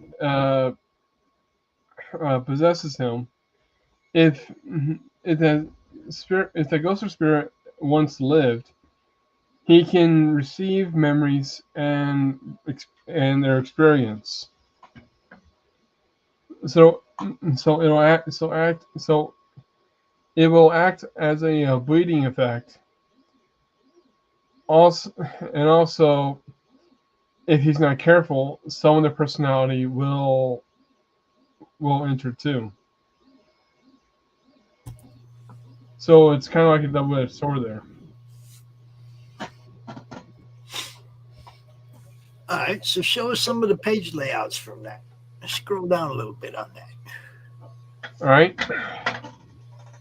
I don't mean to interrupt your drawing, but it's cool.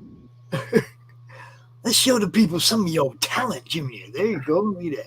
Okay, so this is the first creature that is going to be incorporated into a trading card. This is what's called a rake. I forgot what I read. I forgot what I read about it, but someone told me that they're like vengeful spirits. And yeah, I need to go back and read about them. And here's the here's one of the other pages. This is the tome of wisdom. Now, every book is going to be, and so every tome that's in this book, that's in these books, has a specific power, but also has a drawback. For example, with the Tome of Wisdom, you can ask the questions, but if you don't ask it the right questions, it's going to be an asshole to you. So if you don't word the question right, you're going to get the fucked up answer. That's what you're saying. Yeah. I like that angle. I thought you might. Very nice. What else we got? And the next, I'll reveal one other book because I already reveal where it's going to be. The Tome of Mechanism, and that tome has the ability to give the knowledge or help. Pretty much, it creates any kind of a machine or what's the way? I don't know how to word this part. Basically, it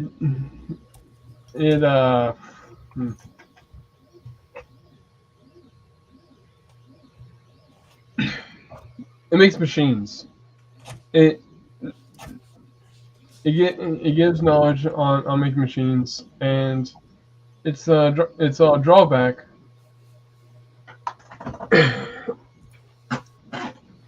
is pretty bad because in this story it's what caused Atlantis to sink.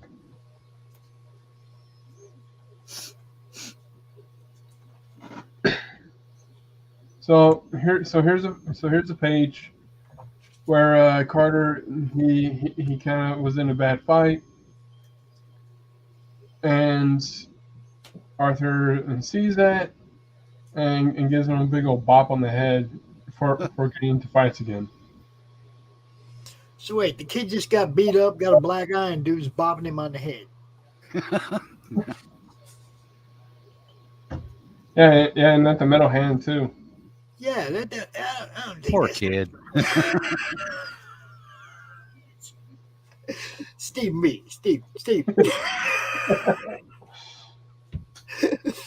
Just bop the kid on the head. What? He was gentle. Effective, right? Got his attention, right? Yeah. So in this one right here, he's about to reveal to him because now he's pretty much of age, of the age to where he can handle what their family really does. Okay. Is this library they're in? Is this a public library, a school library, or a family library? It's a family bookstore. Family bookstore. Okay, cool. And what he reveals is that there's a big underground facility filled with books, knowledge, artifacts like this tome, that's going to help them along their journey. So now you remember what I said earlier about I like a thinking man's book. I like a book with layers. That tome right there, that's a thinking man's book. You don't ask the wrong question and you go book yourself. You better be thinking. You better be thinking.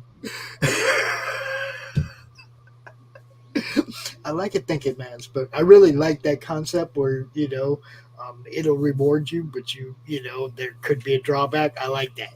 I like that. Good. Yeah. Well, good use of the power, Yeah. Well, one of the things I learned while I was writing this was that.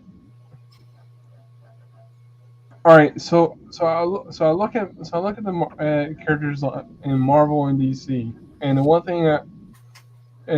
one thing I started carefully realizing is that pretty much all of them are way overpowered. Yes, God, I hate it.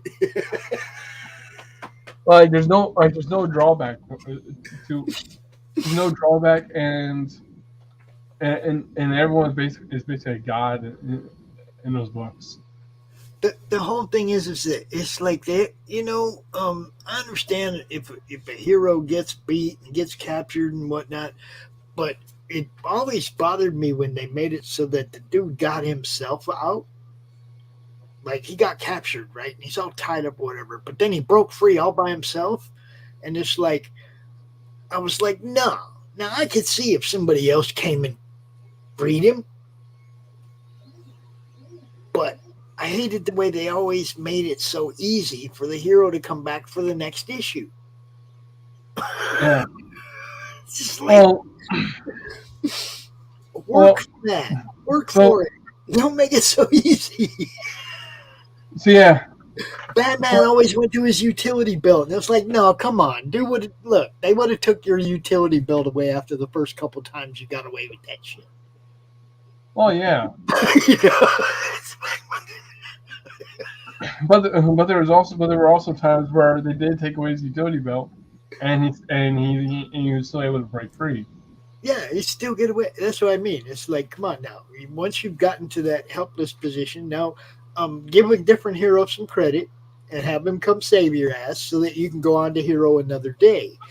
But when they make it so that they always break free, they're always, you know what I mean? That's when you get to that overpowered. Yeah. Even if they're not even overpowered, they just, come on, you can't always get away. You can't always win. Sometimes you got to have help.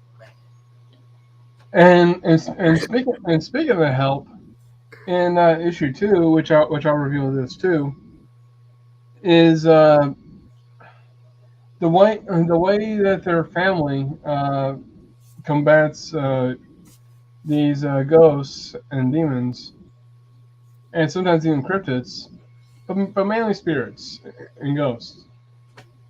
Is they have these special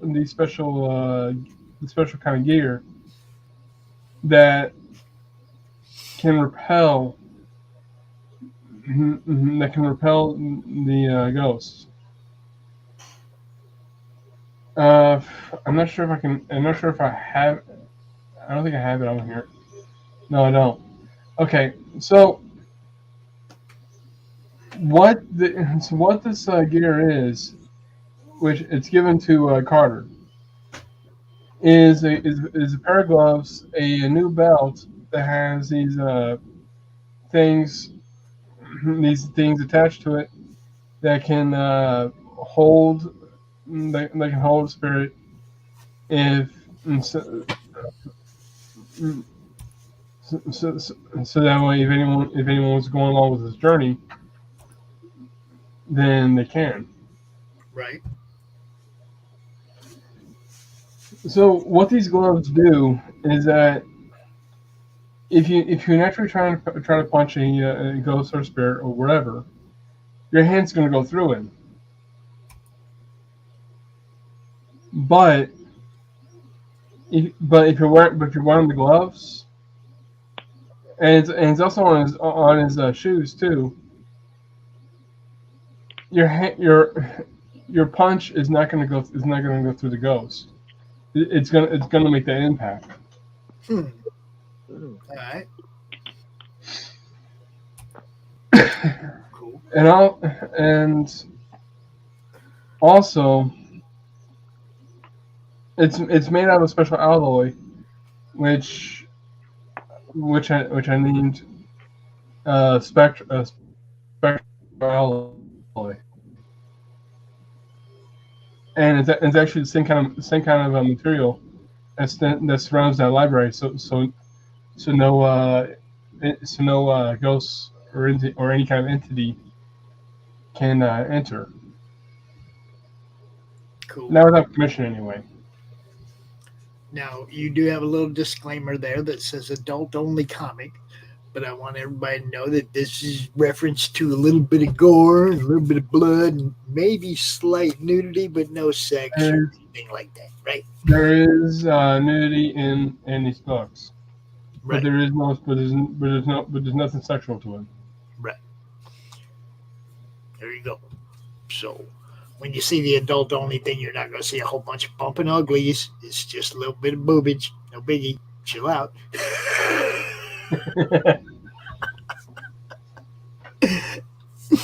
Just you. The humanity. Oh, he's back. Yeah, Vic came back. All right. Well, I'm going to tag out then. I've done everything I can right here by the computer. I've got to get back to work. I've got a long way to go and a short time to get there. Have fun. All right. I'll catch y'all later, man. Books looks good, man. Thank you. Keep Take at it it. easy, Bill. I will catch you all later. All right. And at the end of my part of the stream, I'll refresh this and see where we're at now. But yeah, I do plan for this to be like a 50 issue series. So it is gonna be a while. If it doesn't make 50 issues. If it doesn't make it up to 50 issues and end up getting done with it earlier, then hey, I think that's probably even better. Right. I did want you to know I do plan on backing this. I haven't signed up with Fund My Comic yet because I don't know what my address is going to be yet. oh yeah. I mean, I'm not having anything else mailed here. You see what I'm saying? Yeah. When I sign, I'm just waiting to sign up till I have a new address, you know.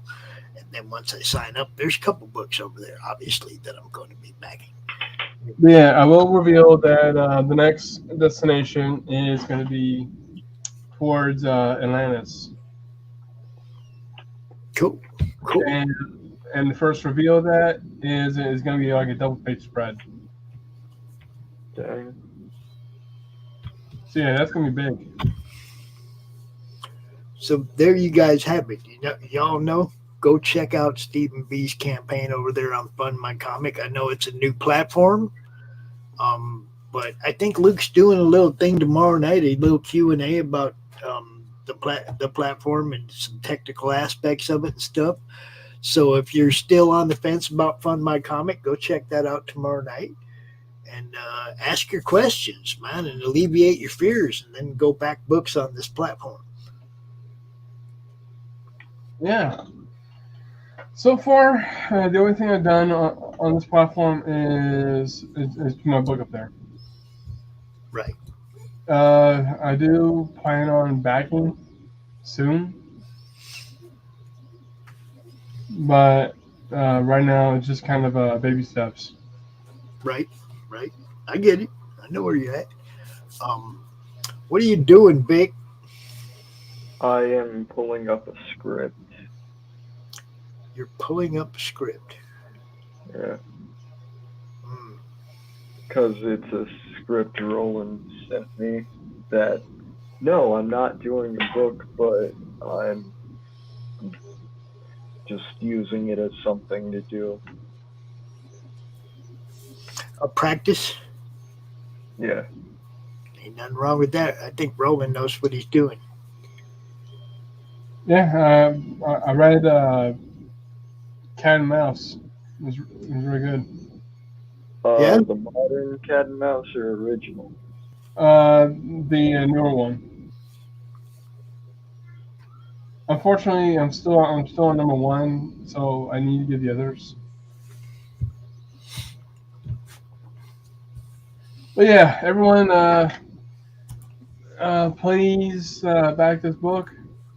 It may have 90 days to go, but that doesn't mean that you should wait too long. Yeah, you don't have to wait 90 days. Right now we're at 8%, and our funding goal is 1,800, and we've only reached 142 within 5 days. That's all right. Just, like I said, part of that is Fund My Comic. A lot of people don't know. Yeah. We will promote it. We will try to. Thanks, Junior.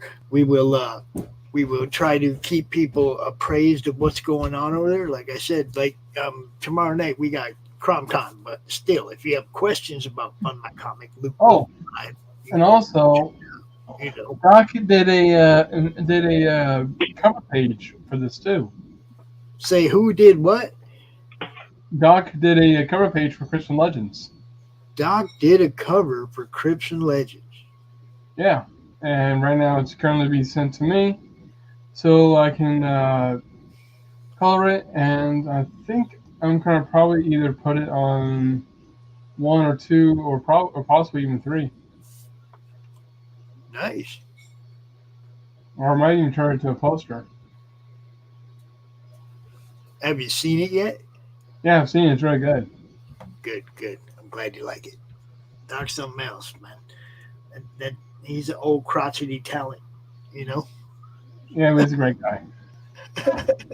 Who are these motherfuckers? Don't worry about it. So I'm at the 3-minute mark. So I want to thank Pops again for having me on the Comic Book Madness. Steven, you can hang out until Brian gets here, man, and just keep drawing, do what you want to do. When Brian gets here, then we'll start the next segment, because the Horror Movie Club is up next, and we will be covering The Abominable Dr. Phoebes, a 1971 horror classic featuring the incomparable Vincent freaking Price. If you didn't watch it, the link is in the description. Oh, wait, it's only in the description on the Horror Movie Club channel. I screwed that up too, didn't I? Oh, well.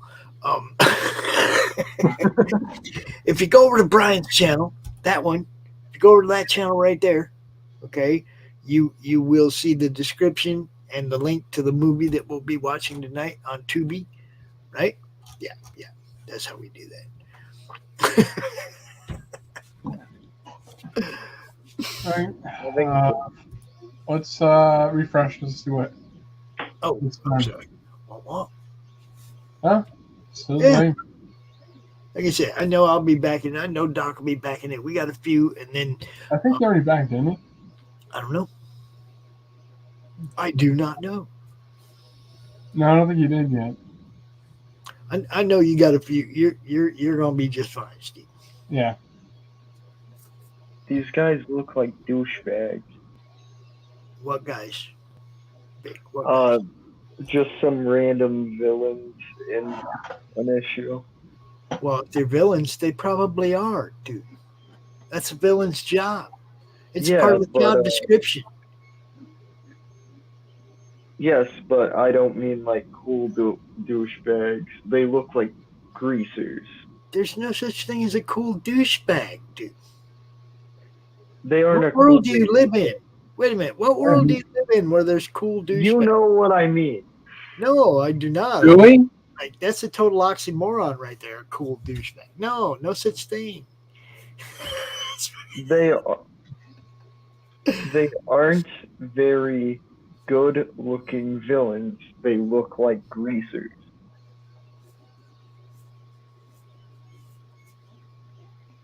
Wait, what script do you have? Champion and Miss Fury. Huh.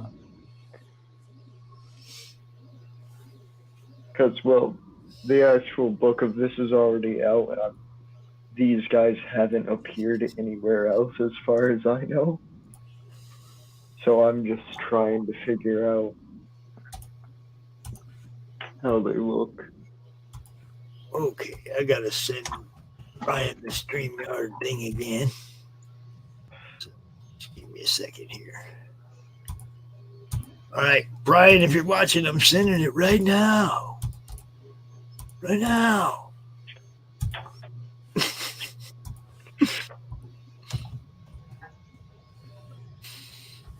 All right. And he presses the switch.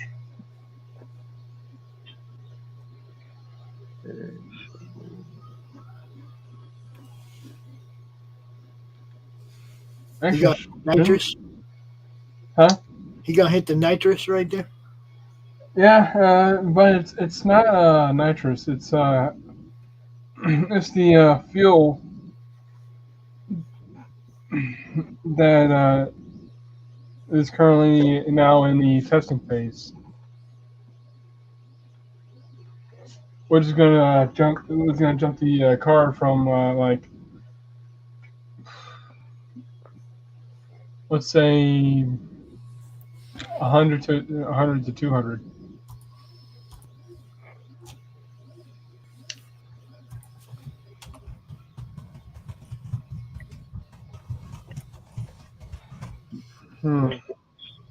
Actually, I got a better idea for this. Instead of showing it like that, let's have it shown like this. Yeah, he's basically hitting the switch that triggers the fuel.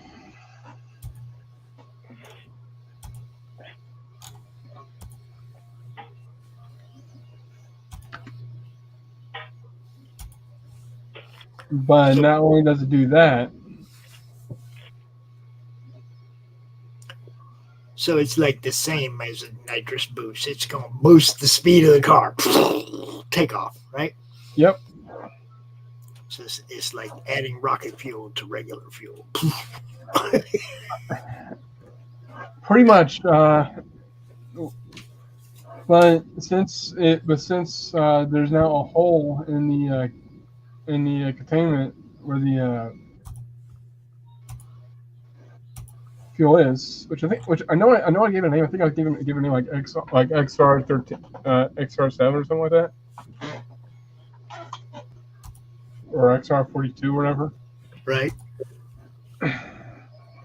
You know, I'm trying to give it like a cool name or whatever. Mr. Christgau. What is up, gentlemen? What's happening, my friend? Hey. What's up? I'm seeing some cool looking art there. Dude. I've been watching this dude level up for some nice looking sequentials. I've been watching this dude level up for about 4 months now. Oh, that's always great. I always love that. Get to see him doing something every week and watching him level up. He just keeps getting better and better. Oh, it's the best. That's one of the things I love about Drawstreams. It's one of the things I just love about being part of this indie comics community is watching people leveling up, man. And send Matt. What up, Matt? Yep, just about to. All right. And Timothy too. He was in the chat earlier. So. Okay. Let me see. All right. Yeah, we're gonna be talking Vincent Price and the Abominable Dr. Phibes tonight. So Steven, I'm sure Brian ain't going to kick you out, but we are going to move on to the horror movie club. Oh yeah, I mean anybody's like welcome to hang out if they can stand it, if they can stand the smell. Well, you know, it gets a little ripe. It gets a little ripe in the horror movie club, if you know what I'm saying. Sometimes. Yeah, it can. It can. Oh, I would like to stick around, but I gotta go. But before I go, again, I want to thank everyone for popping into the chat. I want to thank everyone for popping into the stream and keeping me company while I work on this page and finishing this page. Hell yeah! And go check out his campaign. Yep, and don't forget to check out Crystal Legends 1 and 2 that are on Fund My Comic because they're better than Indiegogo. Hell yes. And it's really easy to create an account there, people. Don't be like, oh, I don't want to have to go through the hassle of creating an account. It takes you like 2 seconds. It's really simple. And one of the reasons why I say they're better than Indiegogo is because they don't shadow ban you. Yeah, that's a slight advantage, isn't it? They're not actively working against their people. Did you know that Stephen is one of the people who they shadow banned during pre-launch? Oh my god! Yeah, they shadow banned Crystal Legends, which was on their site 2 times in a row. They shadow Dirty mother banned effers, man. Pre-launch, dude, like they did Doc. Damn. Like they didn't even wait. Right. They didn't even wait for your campaign to be active. Like, no, we're gonna mess with him and screw this campaign before it actually even starts. Yeah. What up, Matt? What up? I gotta start promoting this Arrow comic thing on Fund My Comic because they really need it. They have a day to go and are barely freaking funded. Which one? Arrow Comics, The Fool. Oh, okay. That's Randy Zimmerman. Yeah. Yeah. All right. So if you're over there at Fund My Comics, look for that one too. Yo. So yeah. I'm gonna make like a tree and you get the metaphor piece. I'll see you tomorrow during the draw stream there, Junior. Yeah. Take care, man. And again, check out Crystal Legends on I was about to say Indiegogo. Blech! You say I almost said Indiegogo on Fund My Comic. Fund My Comic. .com. All right, yes, people. Out, Steven.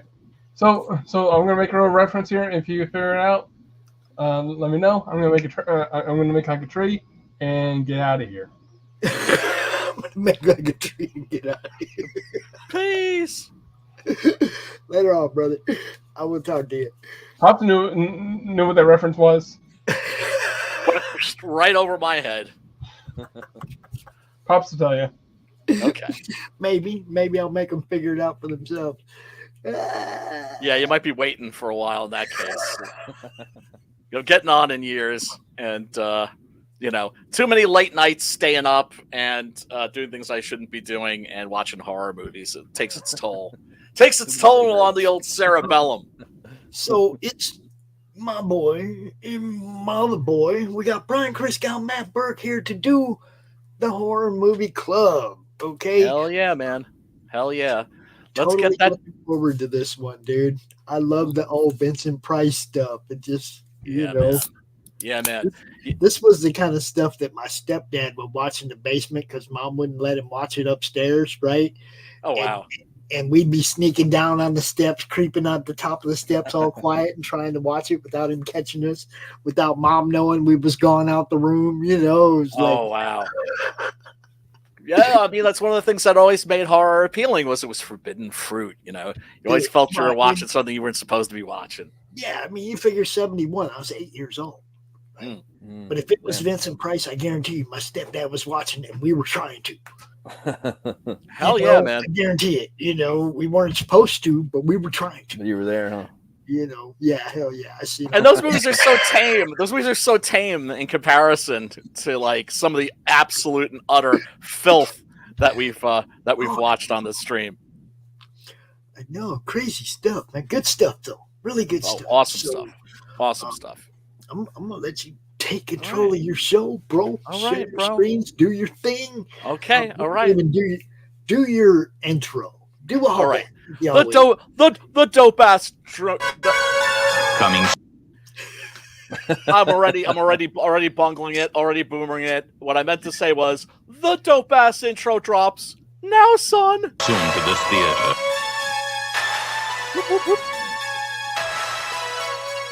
Cause we live.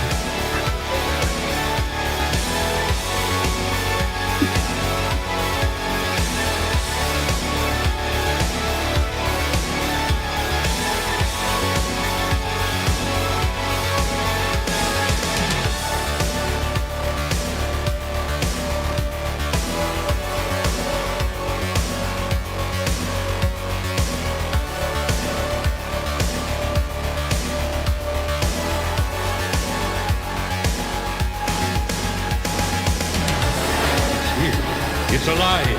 It's moving. It's coming this way.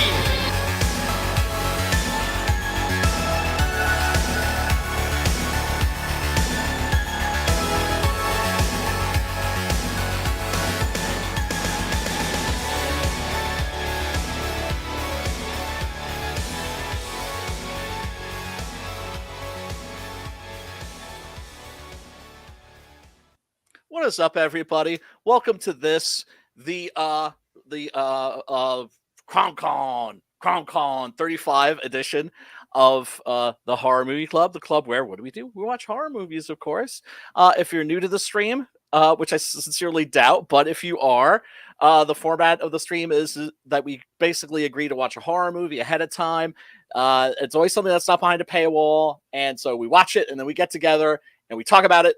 And if you haven't seen it and you think to yourself, well, damn, that sounds cool, I want to check that out, guess what?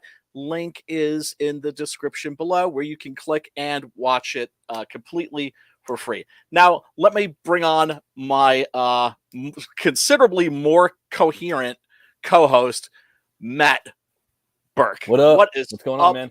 Dog. What's up? How you doing, man? I'm doing okay, man. I'm doing all right. I'm doing all right. Oh, man. And then, of course, Pops is here because, of course, it's CromCon. I can't stop doing that, man. I love me some Pops Van Marmalade. What can I say?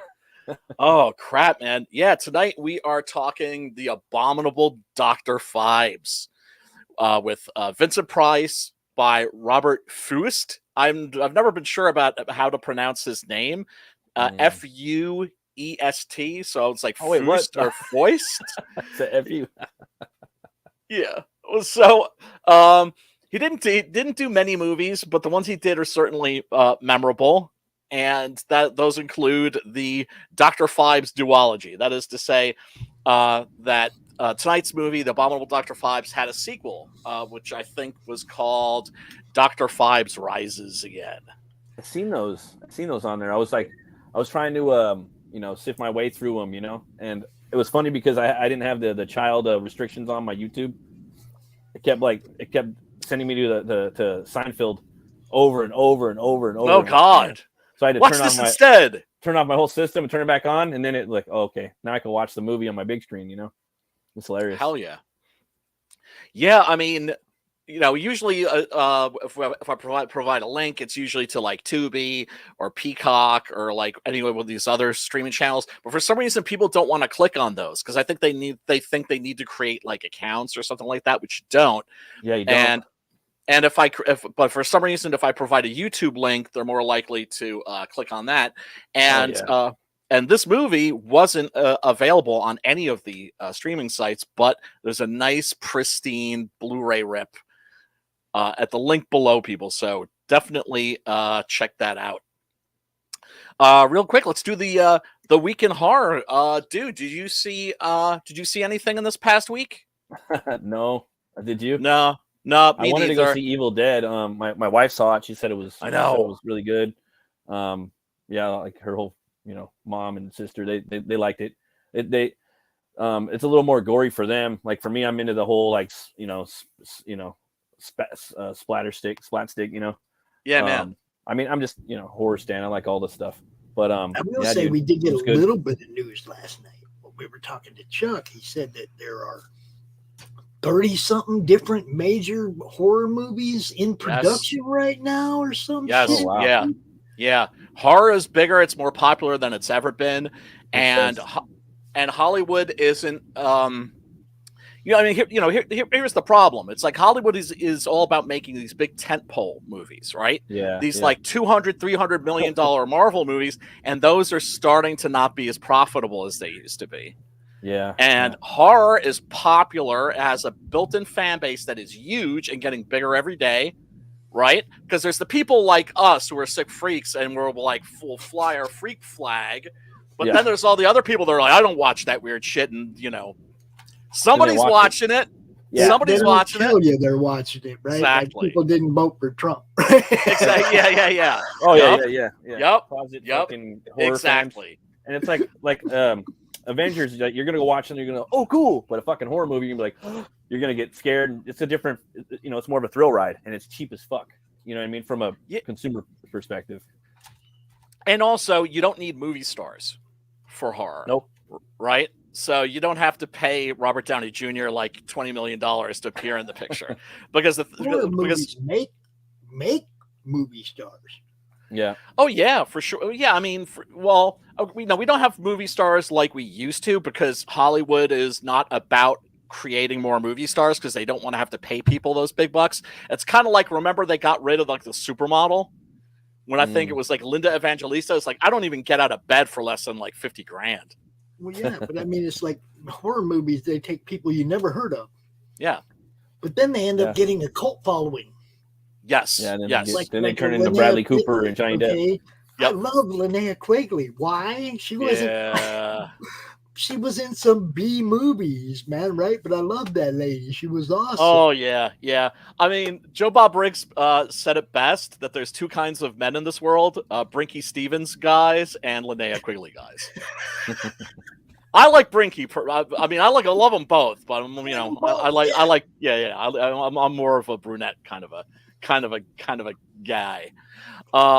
But yeah, I mean, I've heard nothing about because I was hoping to see Evil Dead Rises this week too, because everything I've been hearing about that is like not just positive, it's almost euphoric. Like people are saying it's like one of the best horror movies of like the last decade. Yeah, they're really happy to see something real. I heard it was just as good as like the last remake. Like I asked my wife, I'm like, "What is it as good as the last remake?" She's like, "Oh yeah, I like it better than that too." I'm like, "All right, cool." Better. And the last remake was tight. It was good. It was really good.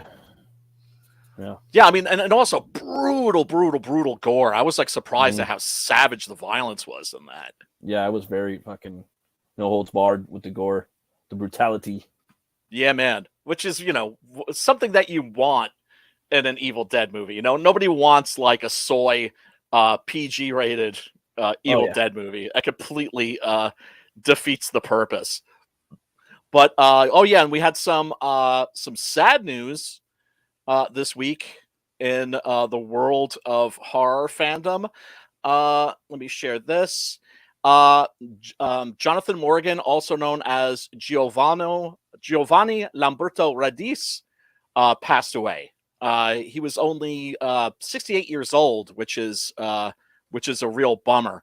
For those of you that aren't aware, he was the whipping boy of Italian splatter movies. That is to say, nobody, you know who I'm talking about, because we did Cannibal Apocalypse. Yeah, right. I remember. Nobody bit it harder than him in that. Fucked up.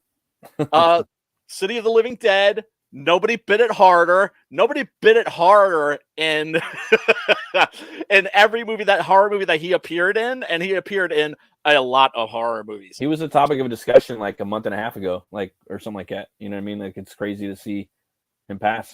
You know what I mean? That's weird. Yeah.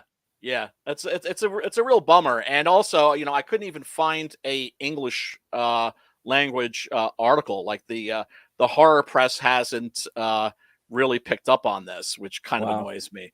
Yeah. Says that he passed away April 27th. He always loved his fans all over the world, and we know for sure that he always will be remembered and loved for years to come by horror movie fans, and not only. Funeral services will be held in Roma. So yeah, no, I mean, you know, we've lost a horror icon for sure, a very curious horror icon. You know, somebody who was iconic for biting it in the nastiest, grisliest ways imaginable. And speaking of Jonathan Morgan, the 4K Blu-ray of City of the Living Dead is coming out. And to me, it's just like, I can't believe that these movies are like, well, I mean, I knew once New York Ripper came out in 4K, I was like, that's it. That means we're going to get like the scuzziest movies. Right. And in 4K. Like eventually we're going to get Hell of the Living Dead 4K. We're going to get a Burial Ground 4K. I'm just thinking of like the nastiest, greasiest horror movies possible. But yeah, this looks like it's a I don't know if is this a 10? I'm not sure, but it's by Cauldron Entertainment, which is not a label I'm familiar with, but we will wait for it. Oh, it's a 3-disc set. Oh, that's pretty cool. Yeah, man. And it's got audio tracks. There's a new one by a film historian named Sam Deegan, and it has archival tracks by Catriona McCall, Giovanni Lamberto Radice, and film historians Troy Howarth and Nathaniel Thompson, who used to do a really legendary horror and Eurotrash fanzine.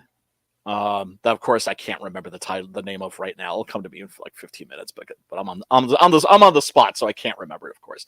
Now, one of the things I love about these is the fact that they will port over like the extras that came from like laser discs. Oh, that's cool. Yeah.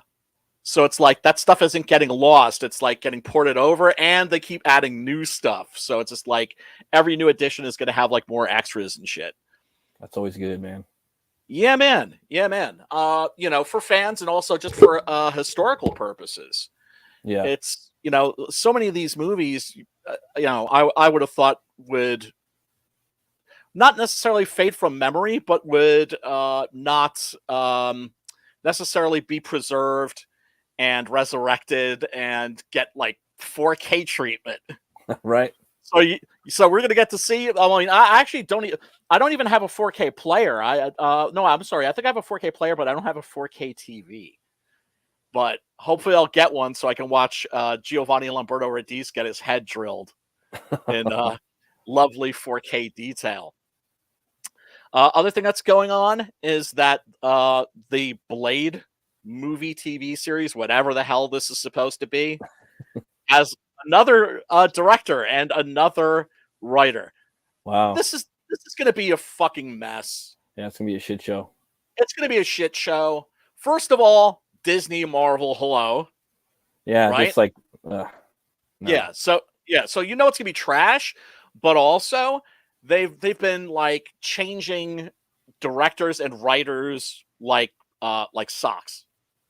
They're scared, dude. It's hard to live up to that original, and with them being Marvel, fucking Disney, like doing a Blade movie, like I'm already like sussed out on the fucking Deadpool movie. Like, dude, how they gonna do that? You know what I mean?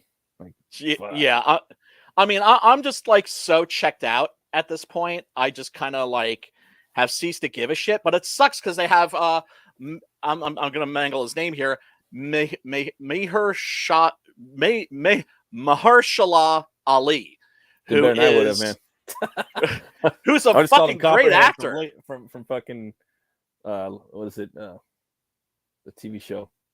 Mahershala. I mean, I'm probably mangling his name. Yes. Excellent freaking actor. Well cast as Blade. If you saw Alita Battle Angel, you could tell like that's where they were like, oh, that's our Blade, right? Because, you know, he had the sunglasses and everything. Yeah. And, you know, I mean, I don't know if he could fight or not, because that was one of the things that was so great about Wesley was he could do the stunts, he could do the martial arts. He would like create his own Wesley Fu, his own snipe Fu, you know? Yeah. You know. And would you know, sculpt his body to fit the character, and, you know, was just very, very into it and very dedicated. Also was great at striking those like superhero comic book poses. Yeah. Right? Without you realizing that he was doing it. All nonchalant. Yeah, without it looking corny. Right? But then he'd like, he'd like crouch down or something, and you'd be like, oh man, that's like, that's like one of his poses in like Tomb of Dracula. Right. So yeah, I mean, it's Disney Marvel. I think we all know that it's over, that it's been over. Yeah. Yeah. Oh, and they've just added Mia Goth to the cast, who's kind of like the Dark Lady of the cinema now.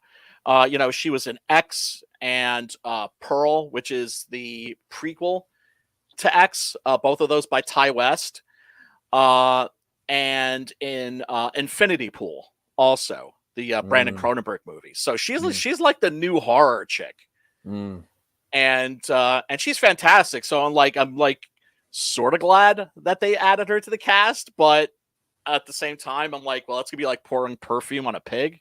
Right. No offense to pigs. I hear that they're very intelligent, very clean animals. Oh, Yeah. the piggy. Yeah. Right. Oh, yeah. I mean, hopefully this will be better than that fucking shit TV series with Sticky Fingaz. Oh, that movie Sticky Fingaz. That movie was proto cringe, bro. Or that TV show. It's oh my so god. hard to have hope for any of this. So bad. Been For any of I it, lost man. all hope. Yep. I got a little bit of hope. I guess Titan is going to start publishing Conan now. They're making Conan comics. I guess Jim Zub is going to start writing it. I watched a video on Midnight's Edge 2 days ago. They had Malmberg on there, Frederick Malmberg. They got that on Conan. So they got this really cool artist that draws like Buscema. It looks pretty promising. It's coming out in July, dude. And they're gonna reboot the whole thing. He's like the guy Zub. He's like, I think he wrote a couple of the I don't know, some of the newer Marvel ones. I wasn't really into those too much, but he likes the old Conan, like the Savage Sword. Savage and Sword. He also likes the reboot from Dark Horse. So Oh well, I mean, the reboot was so good. I thought good. that the Dark Horse reboot was better than the old Conan comics. Even. That's when I jumped on, was for that. You know what I mean? And I didn't even read all of them. I read maybe half of them, and I just loved the fucking art. And I picked it up because it launched right when the Momoa movie launched. That's right. I forgot about that. I have issue 0. I have issue 1. Also, they're gonna have a free comic book day issue on I believe it's the first Saturday or either May the 4th, one of the two of May, of the new Conan comic. But when the book launches, there's a bunch of new covers. There's a Mike Mignola cover, but the best cover is the actual interior there's the main artist. I forgot what his name is, like Salvatore or something like that, but he draws like Buscema, dude. This old school Savage Sword of Conan. So I'm really pumped up about that. And then they're supposed to hopefully drop some Conan TV show news during the summer. He says that they're not going to drop anything yet unless it's somewhat substantial. So I'm really hyped for that. I know Conan's not horror, but he dabbles into the fucking sorcery a little bit, which can be horrific sometimes. Oh, yeah. I mean, well, here's the thing. Heroic fantasy and horror go together like peanut butter and chocolate. They really do. Yeah, they do. Always a Dark Lord. Yep, always, dude. There's always and monsters. Dungeon. Yeah. And monsters at the ass. Yeah. You got to check it out, though. Looks dope. Oh, yeah. I mean, who's the publisher again? Titan. It's Titan. Okay. Yeah. All right. So that should be safe. They're a French publisher, aren't they? I think so. Yeah, dude. I'm pretty sure. Okay. So hopefully we're going to get like non-soy, non-PC, non-SJW Conan comics. I don't think so. I'm 95% sure there ain't going to be none of that shit. And it's going to be told episodically too, so it's not going to be told chronologically. But they're going to jump into different parts, and like he said, he has a map of Hyboria and what happened in certain ages, and he's pinning fucking clips to the map. You can watch the interview with the writer. He really goes in there and tries to see what age he was at what point of the map he was. So they've already mapped all that out. So there's a chronological, He says we're not gonna. He's like, but I would be totally down to do a modern Red Nails, strict from the script to the comic. Let's do Red Nails. Let's do Hour of the Dragon. You know what I mean? Yeah, man. man. I forget the name of it, but both of those are some of the longer Conan stories, like novella length. Yeah, dude, and I like those, and I read those back in the fucking day, and Yeah, man, I'm really fucking excited about that. That's like, the only other comic book I'm really excited about. Every now and then there's like an indie one that's not in our sphere that hits the actual LCS shelves. That and Simonson, I think, is working on another Ragnarok book, so that might come out later this year. I don't know. Nice. Yeah, I mean, look, the Marvel Conan comics, thank God they stopped making those. Yeah, because totally the wrong publisher. So bad. Yeah. Right? And you think to yourself, Marvel was the publisher that made Conan famous. Mm-hmm. I remember when the John Milius Conan the Barbarian movie came out with Schwarzenegger, that a lot of the critics were saying that it was an adaptation of a comic book. They didn't even know it was originally a series of pulp stories. Right? Yeah. So people mainly knew Conan as a comic book character. So we thank Marv Wolfman for that. I'm sorry, Roy Thomas. They kept throwing his name around like Roy Thomas. That's who they want to live up to. That, and Howard, like, so they're throwing his name around a lot, and Buscema a lot. And you see the art, it doesn't look like it's from this decade. The artist is totally like aping the Conan of old. You're gonna love it. I love it. Nice, Fucking really. That's why I'm really excited about it. And he keeps saying throwing around pulp, and I think the dude. Don't quote me. I'm not 100. I think he probably wrote a couple of the woke fucking Conan books, but he's probably whatever the fuck. He's not doing that anymore. And he might not. Look, you take the man's money, you make the man's comic. Exactly. Right. Yeah. And what really just bugged me was how Jason Aaron was constantly having to apologize. Yeah, I think it was him that was doing the major woke ones. I think Zub was doing some of the cool little one-hit wonder. Like there was one where he was a fucking vigilante king that I thought was fucking dope. Like he would go out at night and wear like a skull fucking bandana like Batman, Conan would. Oh, nice. King. And it was drawn by fucking Zafino Jr. Oh, it was so fucking good, dude. I have it too. But he did say that he wrote the Conan crossover with Wonder Woman, which was with Gail Simone or whatever, and I actually liked it. You know what I mean? Okay. Thought it was fun. I mean, it wasn't really. I mean, it's an Elseworlds thing, but it was still kind of cool. Right. Like where they kind of what if they grew up together and da-da-da-da-da. It's just out there, But that's interesting. That's side questing on some shit, but. No, that's cool. That's cool. I love me some Conan. I love me some Robert E. Howard. When it comes to like a TV series, I kind of wish that they would wait a couple of years. 2 more years. 2 more years. Yep. But as for the comic books, I'm glad. Like one of the things that I thought was a little bit of a mistake with the Dark Horse run, the one that Kurt Busiek was writing, was the fact that they were telling his story chronologically. Chronologically, yeah. Right, which is a mistake because one of the things that's cool about the stories is that you just drop in at some point in Conan's life. That's what they're saying too. Like there's a multitude of reasons why they want to do that. One, that's how Howard did it. So a new reader could come in and 2, it makes it more interesting. And the way that modern times is like people want to come in and again pick up a new. When can I start Conan? Whenever the fuck you want, because every issue is going to be different. And right. If you want, there's going to be that linear like that little main story in the background. So we'll see how it goes. Like Keep my fingers crossed. I mean, shit. I'll take some dope Conan comics for sure. Yeah, totally. And get the free comic book day one, guys. If you're listening, that's reason to go to the comic store, and we got to keep those guys in business as much as we possibly can, if you can. I would, except of course my 3 comic book stores in my area don't sell comic books. So that's what I'm saying, dude. I went in there. I got Cryptidnals on there. That's like the only thing I got right now.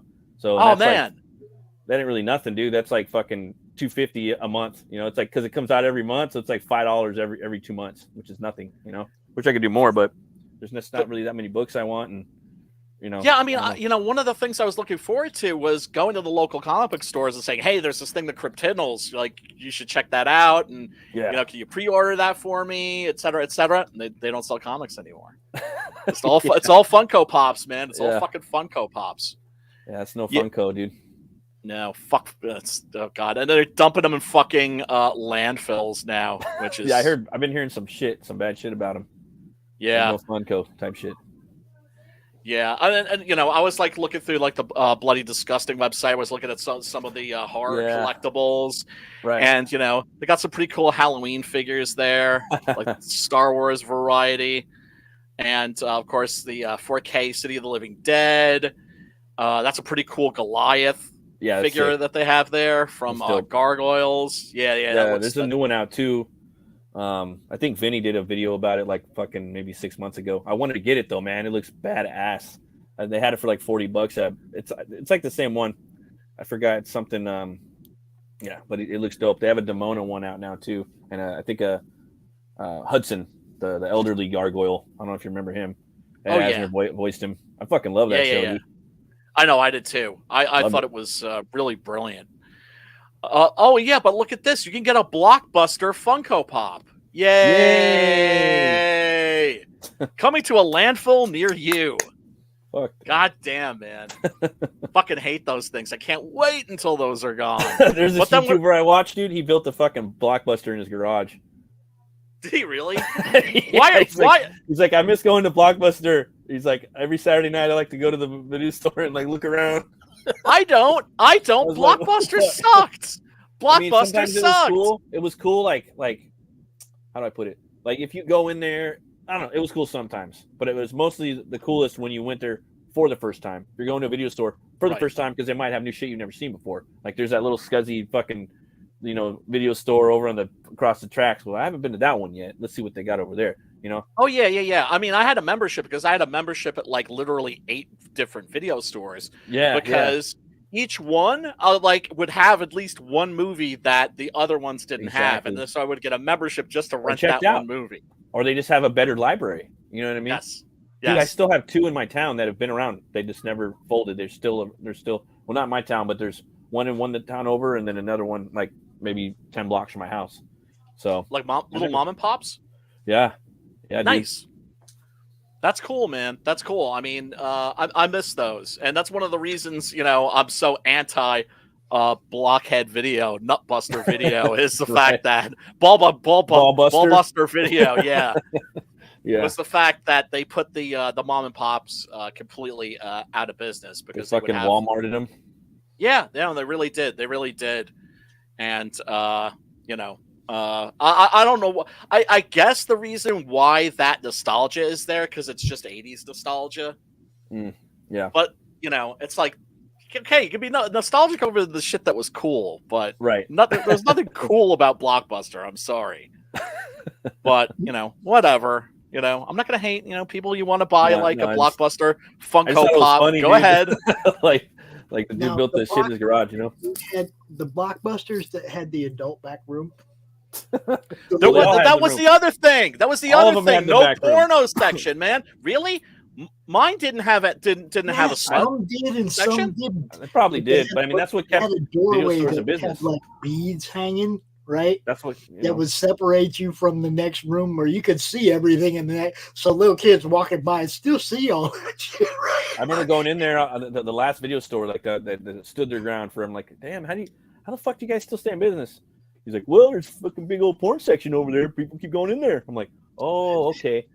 That's what started VHS. That's what started home video. Basically, the people don't understand this. The VCR was a device that you bought that allowed you to watch porn in your home. Yep. Yeah. That's like all like the early video releases. It was all either smut or horror. Yep. In other words, it was stuff that was like kind of forbidden. Yeah. Right.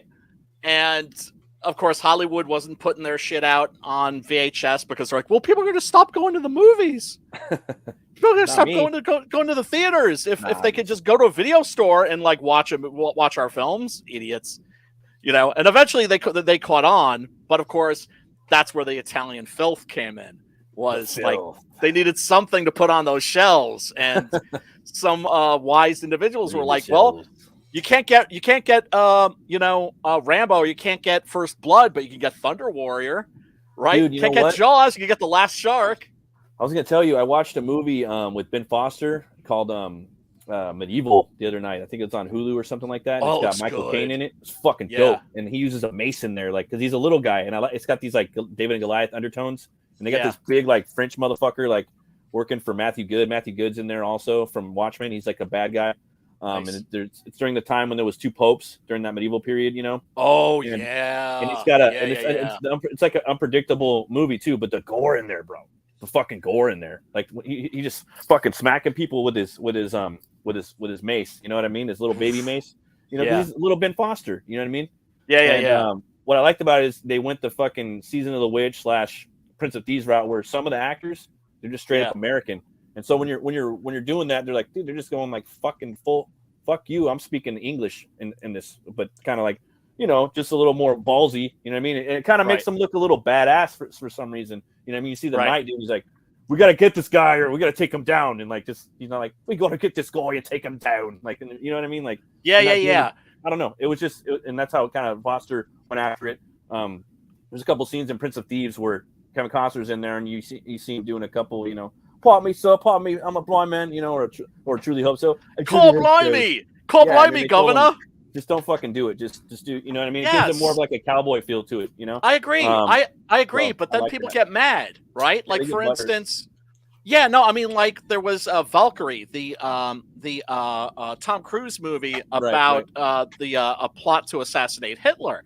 Yeah. And people were complaining. They're like, "Well, why are the Germans speaking with British accents instead of German accents?" I'm like, "You fucking idiots! Their characters are presumably speaking German, but you're hearing it as English. So why would it be with a German accent? It would be Queen's English." Yeah, exactly. Right? Or like, you know, you think Season of the like Witch, even, dude. regional accents, man. Yeah, regional. Like Cage was saying when he did that with Perlman, he did Season of the Witch, where they're coming back, they're Crusaders. I like that movie. It's pretty fun. I did too. You know, it has its problems, but it's still fucking dope. Christopher Lee. Yeah, it was all right. It was all right. I liked it. I can't wait to watch it again. I have it on one of the fucking things. But anyways, he was like, yeah, we just speak in our regular fucking accents because they've done studies. They don't really know what the fuck anybody sounded like at that time. Yes. Because there was so many different races, like, you know what I mean? But they probably sounded more American than they did. Yeah. Right. And you had northern accents, you had southern accents, you know, west, east, right? Yeah. Because it's like you go to modern day Europe and it's like that. Yeah, exactly. So I thought that was cool about the movie. The fucking gore was dope. It was unpredictable. He's got his band of buddies. You know what I mean? The movie was still unpredictable. You're gonna fucking really like it. I'm not gonna say you're gonna love it, but I was like, damn, I want to fucking watch that again, dude. Like it was cool. Check that out. And it's about a real guy. And like, and you don't even, sorry, but real quick, like you don't even get to see like the big shit he did later on in his life. They just kind of like, that's the end of the movie. Like this is the best fucking warlord and one of the best warlords in history. And the movie, he's just got his little band of guys doing a little mission, you know, fucking up, having a couple battles, but they're not doing anything substantial. You know what I mean? Right. Which I liked it. It reminded me a lot of that movie, like Black Death. But I like. Oh, which I love. Yeah. Yeah, with the Bisley art and everything. Yeah. I like this one more. Melvin, man. I don't know. I sent him the link. So I told him he can feel free to hop in whenever. Oh, and the new season of From just started. And good or what? I've never seen it. I really like it a lot. I really like it a lot. But one of the things I wanted to show was in the last episode, spoiler alert, people, you get a real good look at the ghouls. Oh, okay. You got some ghouls in there. Huh? Yeah. So, well, two of the characters are where the ghouls sleep. Oh, okay. They end up in their lair, which is like evidently it's like a rabbit warren underneath the town. And that's where the Pops, you're gonna say something? To me. I'm sorry? It looks like Fallout ghouls to me. A little bit, maybe. What channel is this on? You know, I don't know. I sail the high seas, so I couldn't tell you. Have you seen From the Last of Us?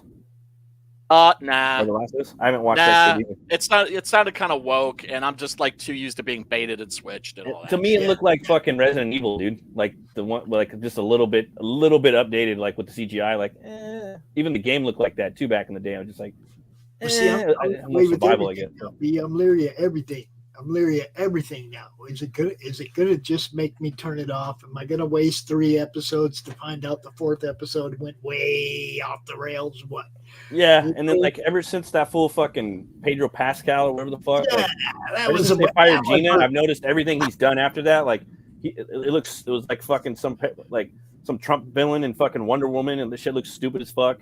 And then there's this show. It looks fucking kind of lame, so I just don't even trust it. And I like that first season of Mandalorian, and he was cool, like in fucking. The first 2 seasons. You know what I mean? He's a really good actor, and he's really good in that. The unbearable weight of tremendous talent with Cage? Nicolas Cage.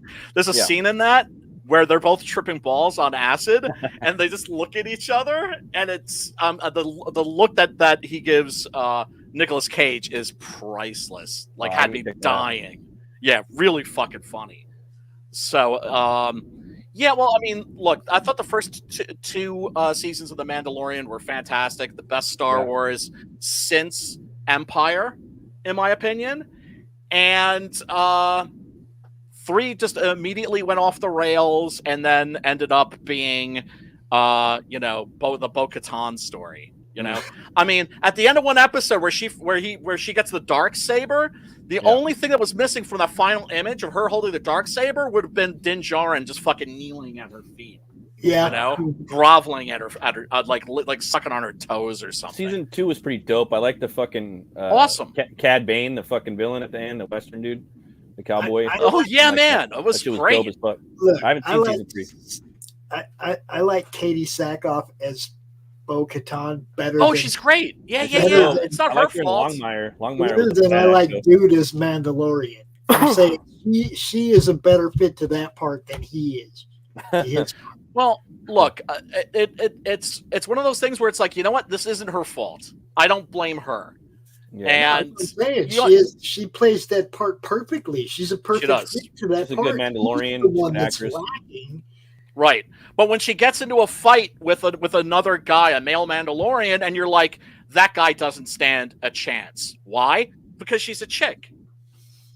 So of course she's gonna wipe the fucking floor with them.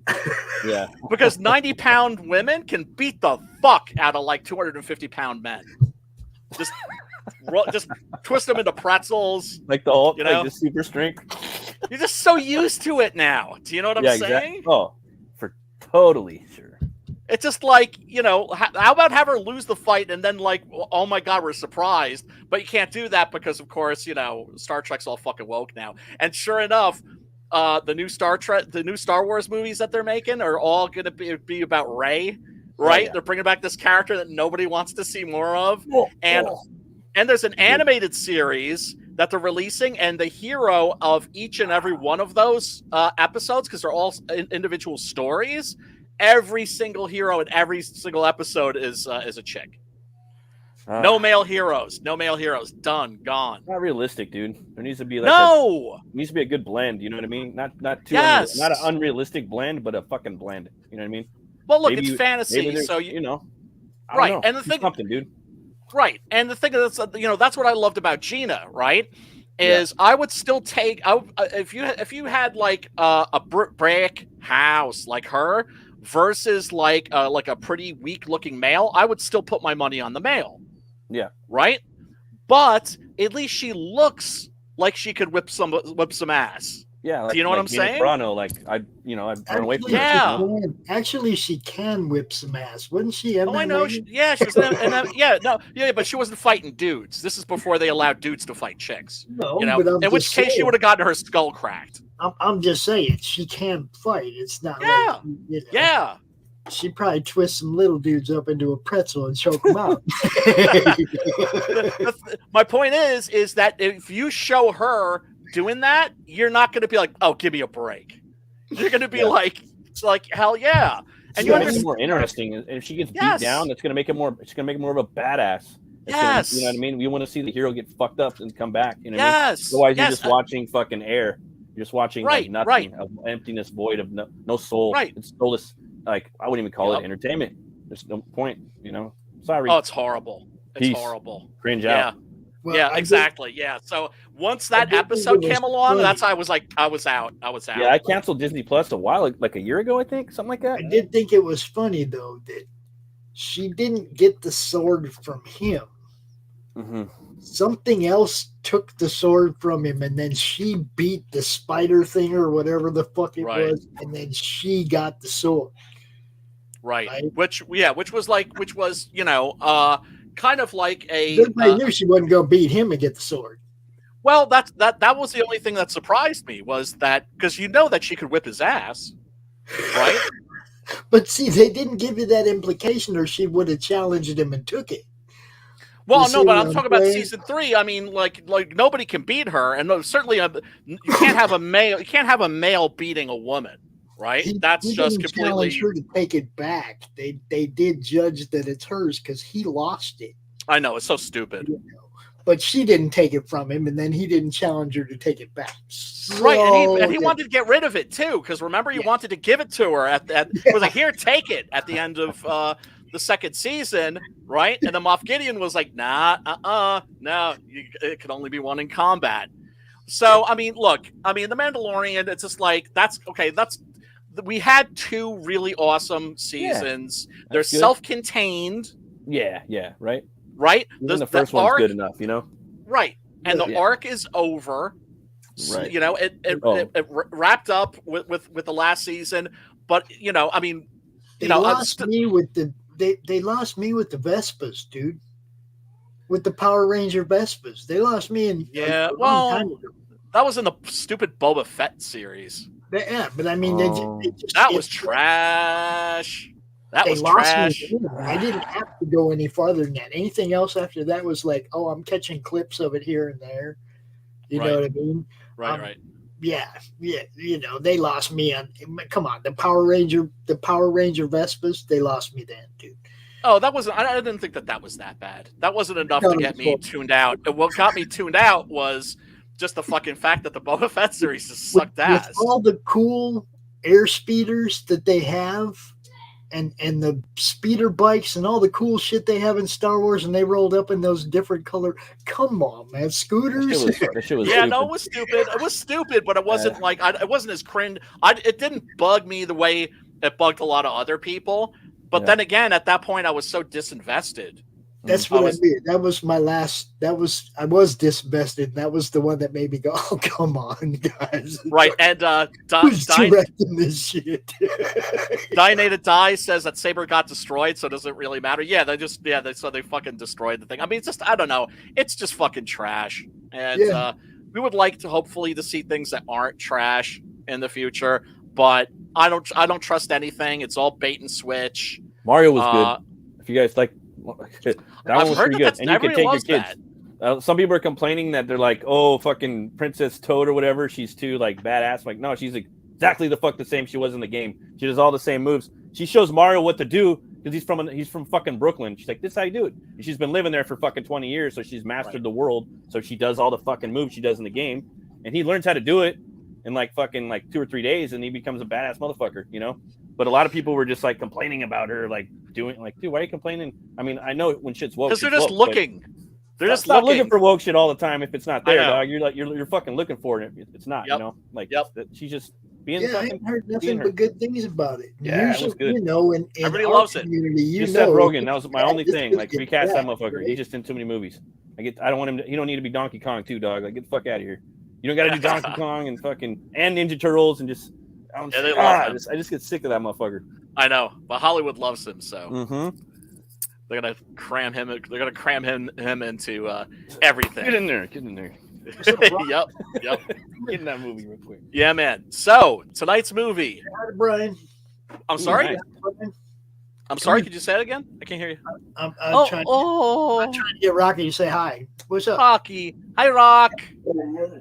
There you go. You got a little bit. Rockalicious. You got anything else to say, dude? Ow. Oh, he sneezed at us. Oh, he huffed. Oh, that's better. All right. He's over there talking. He's way over there. Chatty, man. Chatty dogs. Quit looking at my plate. Yeah, he just come down here to look at my plate. Aw. So he didn't leave anything for me? Oh, he knows there's still food on it. That's why he's down here. See? Right. But it's up really high, and he'll walk through the room with his nose in the air, dude, because he knows it's up somewhere high and he can't find it. Yeah. On top of the filing cabinets, he can't see it, but he can smell it. Okay, gotcha. You know? So the Abominable Dr. Phibes. This is from 1971. Oh man, this is Brian, a movie. were you born in 1971? I was born in '68. Okay, cool. My little brother was born in '68. Okay, so I got you about 5 years. So I was 8, you were 3 when this movie came out. Yep. And Matt, sorry, bro. Yeah, what this one came out. Right? Yep. Hey, it may have been on his previous life. You never know. That's true. But anyway, classic movie. It's one of those pictures. Oh, Timothy Olsen's here. What up, Timothy? Sorry. What's up, Tim? I'm adding him, and then fucking Pop's doing the same thing at the same time. Sorry about that. Oh, come on now. Come on. Come on now. What up there? He's the guest. All right, there you go. There we go. That's what I'm talking about. Yeah, Timothy, thanks you for joining us, dude. Yep. Now I've seen this movie before. I just I was watching it a little bit on YouTube today. Yeah, there's a beautiful copy. I'm sorry? Timothy, you chose this movie? Yep. Yeah, it's a real good one. Vincent Price, What's Not to Love?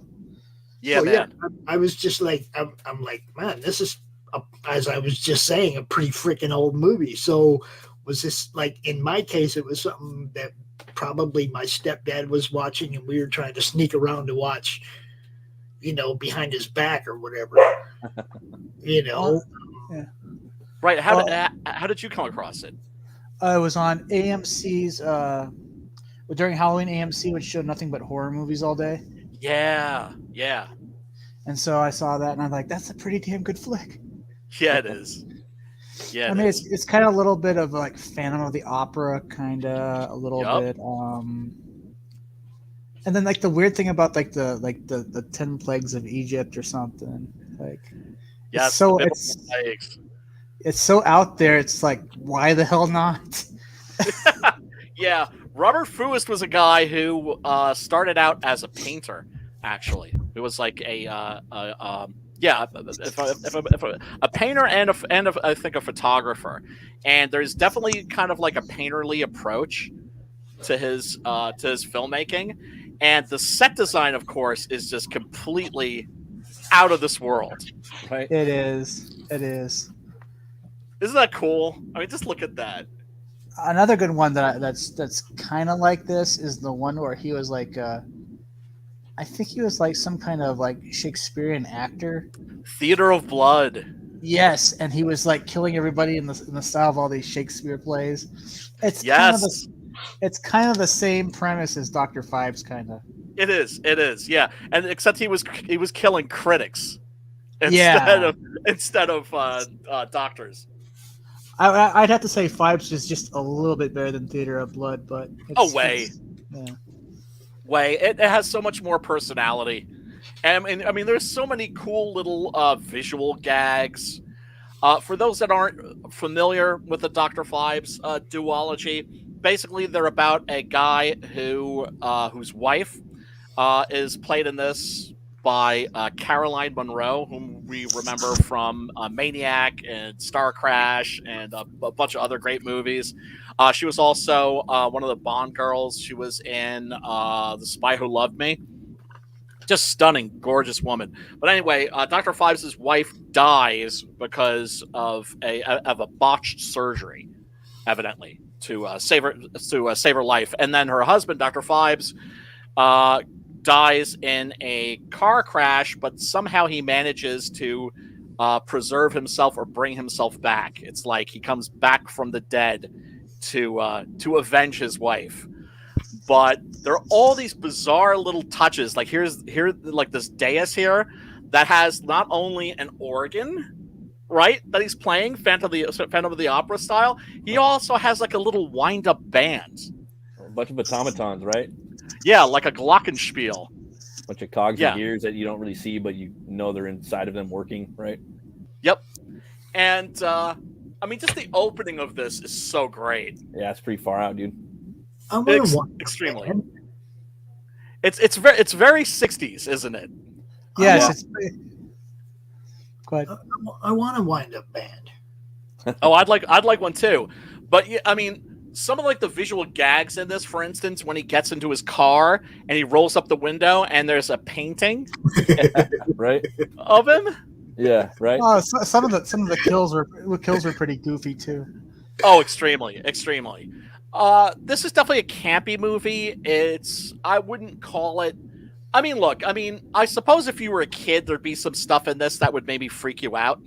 Yeah, It was little bit. hilarious. It was Yeah, hilarious. right. It's fun. yeah, exactly. It's meant to be fun. Yeah, even when I was a kid, it was fun. But all Vincent Price movies were fun when I was a kid.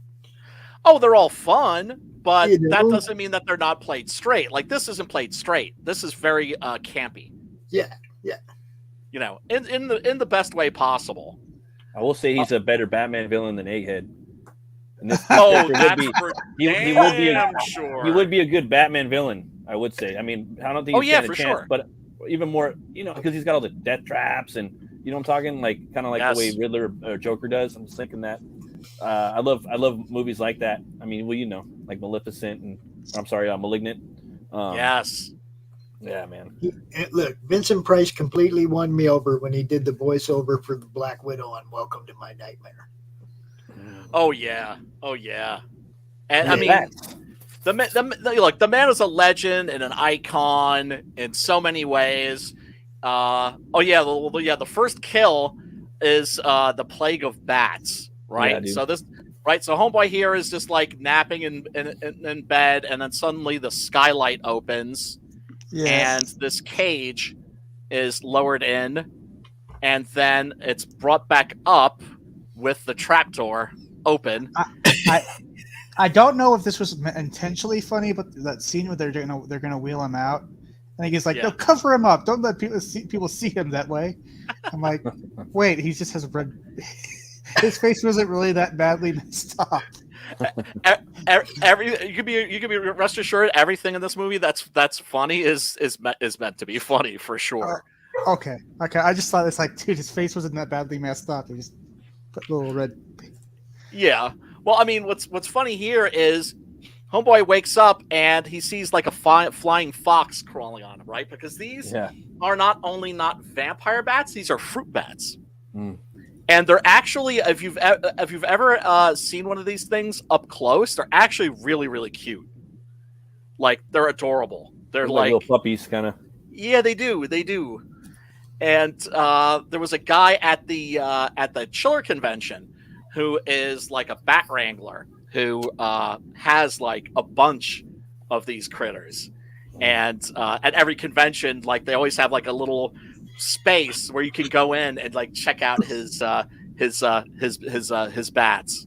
And they're cute. They're cute as hell. There's like a video on YouTube of like a bunch of these little critters, like baby flying foxes, like all swaddled with like little. They have big ones too, right? Oh, they're gigantic.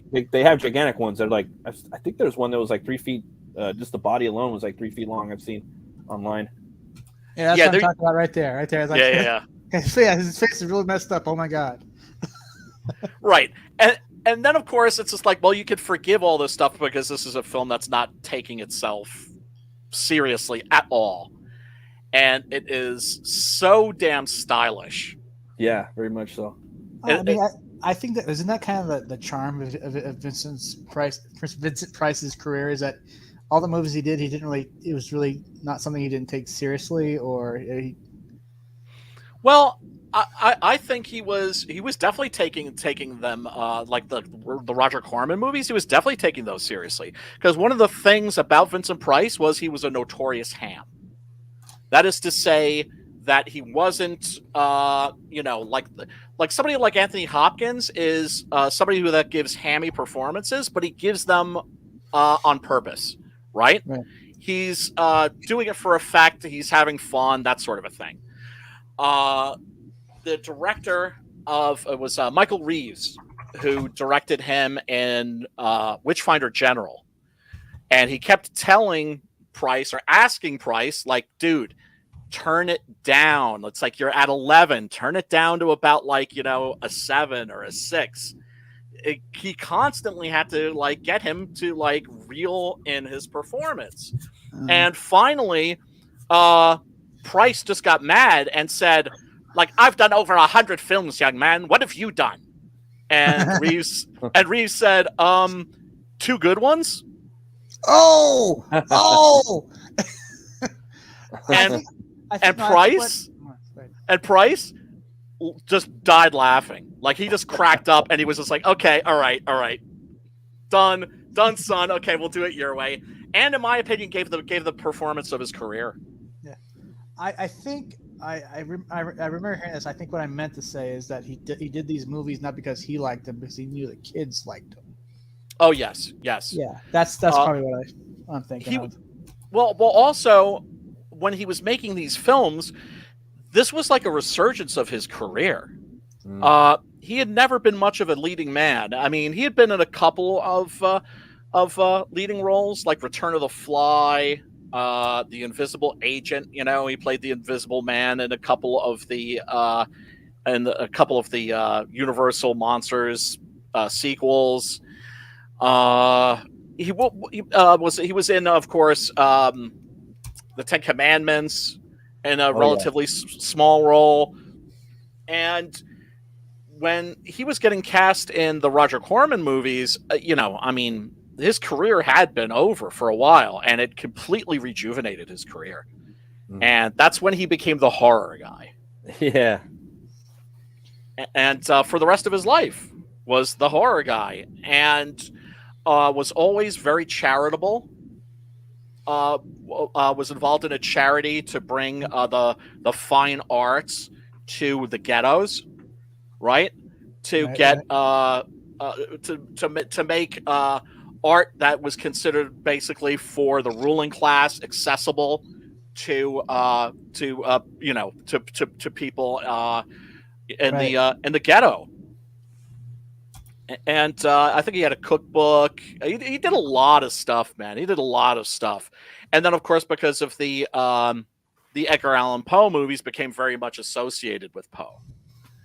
And did, live theater readings and recordings. And, and then he just kind of disappeared for a while. And then, of course, he had that wonderful cameo in Edward Scissorhands. And that was his last film. He actually, I think, passed away before that even came out. Really? Because I thought his last film was in 1988. It was like an anthology film or something. The Offspring, also known as From a Whisper to a Scream. Yes.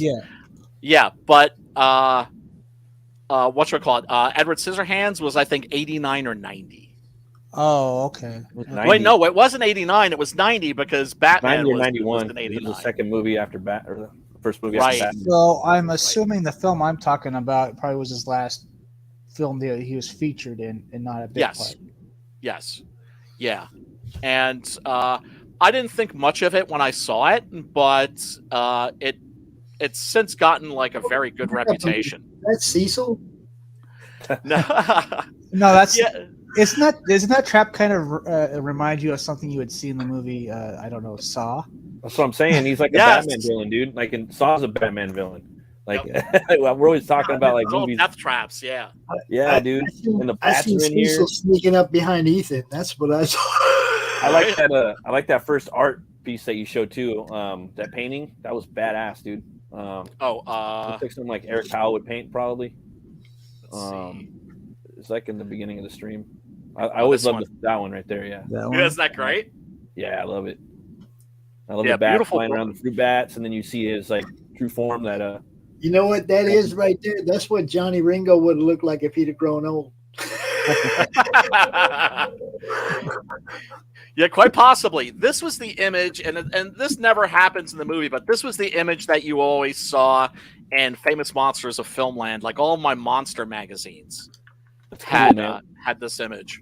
I love the music take. Like he's using everything with acoustics to kind of power his voice and to project his voice. There's something so fucking. It's just so fucking metal, dude. I mean, they don't play metal in the movie, but I mean, it is. Like I could see a remake in that fashion, you know. Just like I love that how he communicates via like, you know, the sound boxes, and I didn't even notice all the ones that they had up in his head right there. I just from the Oh one. well, I famous mean those group are added to make Oh, make really? it look a little goofier. I think it looks cooler actually, like because he's using more of different things for music. Like he was saying how he used music to basically like for tuning and whatnot. To Yes, to help him modulate his speak voice. and maybe even the vibrations or something. I don't know. Maybe brought him back. Because they don't really go into that. What tech he's using. I mean, he's using gears and cogs probably for his automaton band. But I find all that fascinating. That's the type of shit I'm thinking about when I'm watching it. Clockwork Wizards. And the Clockworks, yeah. Yeah.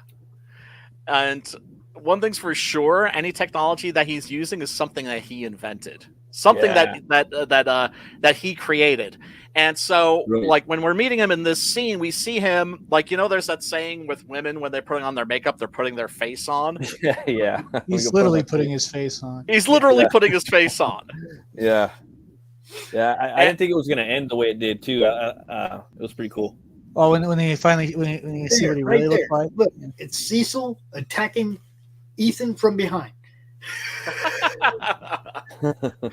He puts this frog mask on this guy, and then you see that it has this little latch on it, and it starts tightening until it pretty much cuts this guy's head off. Honestly, it's not scary, but it's kind of creepy. Oh, for sure. You can kind of imagine that around your neck. And and they actually did that in the Batman movie. What was a bomb they put on his neck? The one with was it Skarsgård? Peter Skarsgård? He's not in the family, but he was like the fucking mayor or the DA in the movie. And the Riddler like comes up behind him in his car and clicks the shit on his neck. Did you remember? Yes. Yeah. It was a bomb though. It wasn't a. This is a different type of saw or something.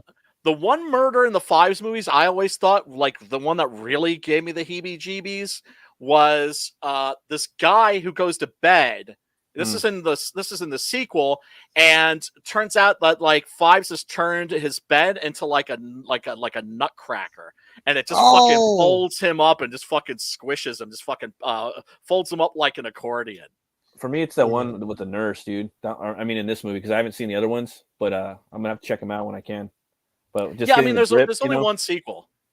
Oh, okay. Yeah. Interesting enough, the opening song for American Psycho, that Misfits album, is called "The Abominable Dr. Fives Rises Again." Yes, indeed. I like that record a lot. That is a good record. Yeah, and Michael Graves was a really good vocalist for that band because he wasn't trying to sound like Glenn Danzig. Oh no, yeah, but, it's always good when they do that, Yeah. Well, I mean, it was pretty good, pretty interesting to see a different kind of spin on the Misfits. Yeah, for sure. And some of those songs are really good. Now here we have Terry Thomas. You might recognize him from he was in a bunch of movies in the 60s. This motherfucker's funny right here. I swear to God, I've seen him in other films before. Yeah. He's in Danger Diabolic. Yes. Yes. The last movie they watched on the original run of Mystery Science Theater. Yes. 2000. Yes. And I remember thinking that Mystery Science Theater was over because they were actually starting to do good movies. It's just like, it's like they've run out of trash. It's like, really? Now they're going after my man Mario? Oh, hell no. And for those of you that haven't seen it, Danger Diabolic is based on an Italian fumetti, an Italian comic book. That's not about a superhero. It's about a supervillain. And the movie, of course, way ahead of its time. And that is actually a comic book I don't think that's ever been translated into English because I know I've looked for it. And hoping one of these days we'll get a English translation of those comics because the movie is dope. One of the things I find that's really funny about this scene is that Dr. Fives and his mute assistant. What's her name again? It's I don't want to mangle it because if I mangle it, I'll mangle it in Volnavia.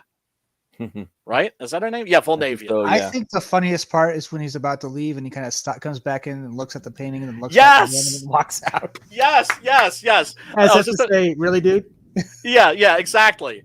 So it's just like Terry Thomas is struggling with him, and he loses the pendant he has around his neck, which has a character that's in Hebrew that signifies the biblical plagues. And so the detectives who are on the case go to meet with Joseph Cotton, who probably most famous for his role in The Third Man, classic film noir.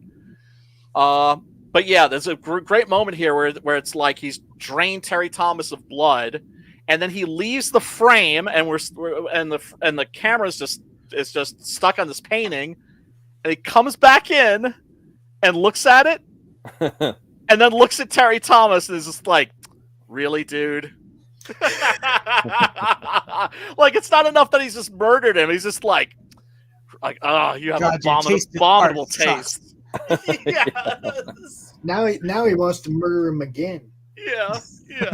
He puts the blood back in so he can kill him a second time. Yeah, exactly. Oh yeah, no, that's one of my favorite gags in this picture. So of course the detective goes to try to, he has finally a clue, because we haven't put together yet who is killing these doctors and why. But he takes it to a jeweler who the guy who actually made the things, but he doesn't know anything about the Hebrew characters. So then, of course, who does the detective go to? He goes to a rabbi, and he's the one that lays down the story of the biblical plagues. And boils, bats, frogs.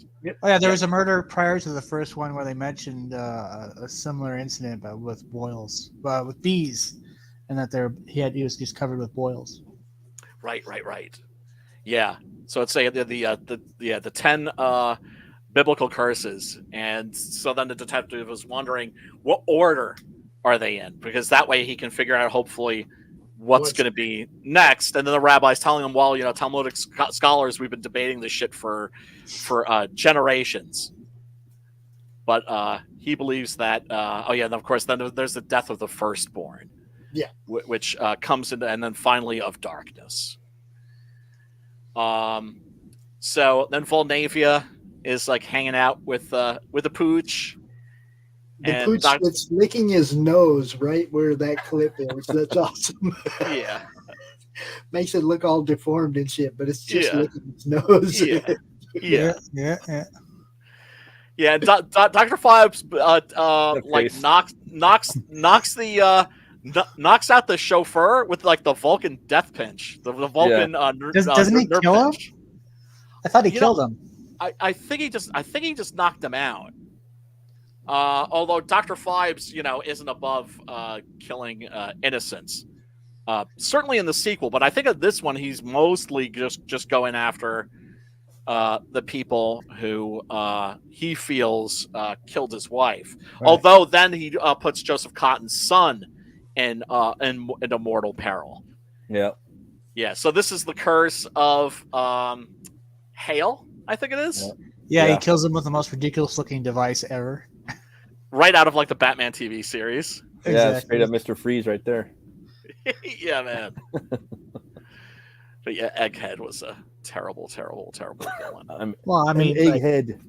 That whole Batman series was taking the piss out of itself. It wasn't taking itself seriously. Oh no, not at all. As a kid, I hated it because of that. Yeah.